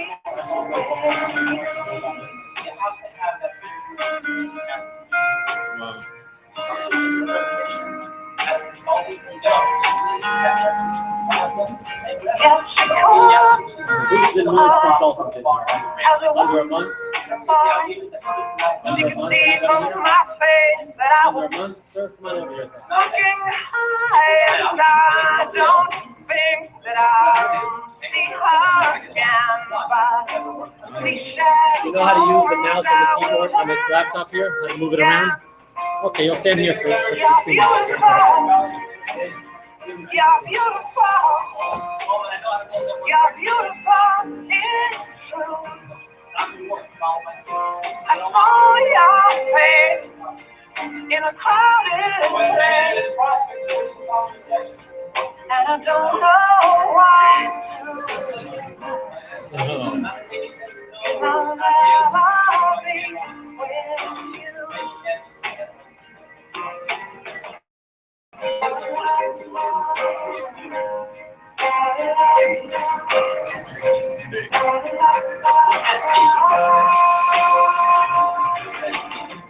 You're beautiful. You're beautiful. You're beautiful. How many say yes?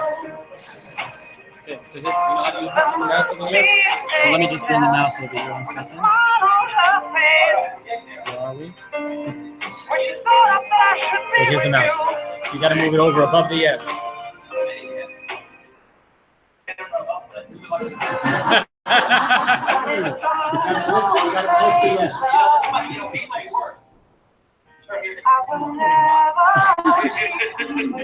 Where'd you take the mouse? Oh, here it is. There. Got to get it down to there. Got to get it down to the yes.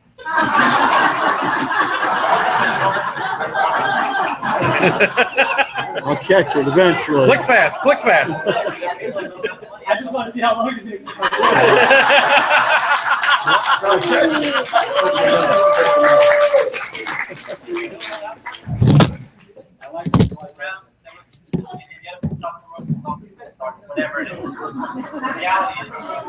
Thank you for not coming. There wasn't enough room there anyhow. But that was.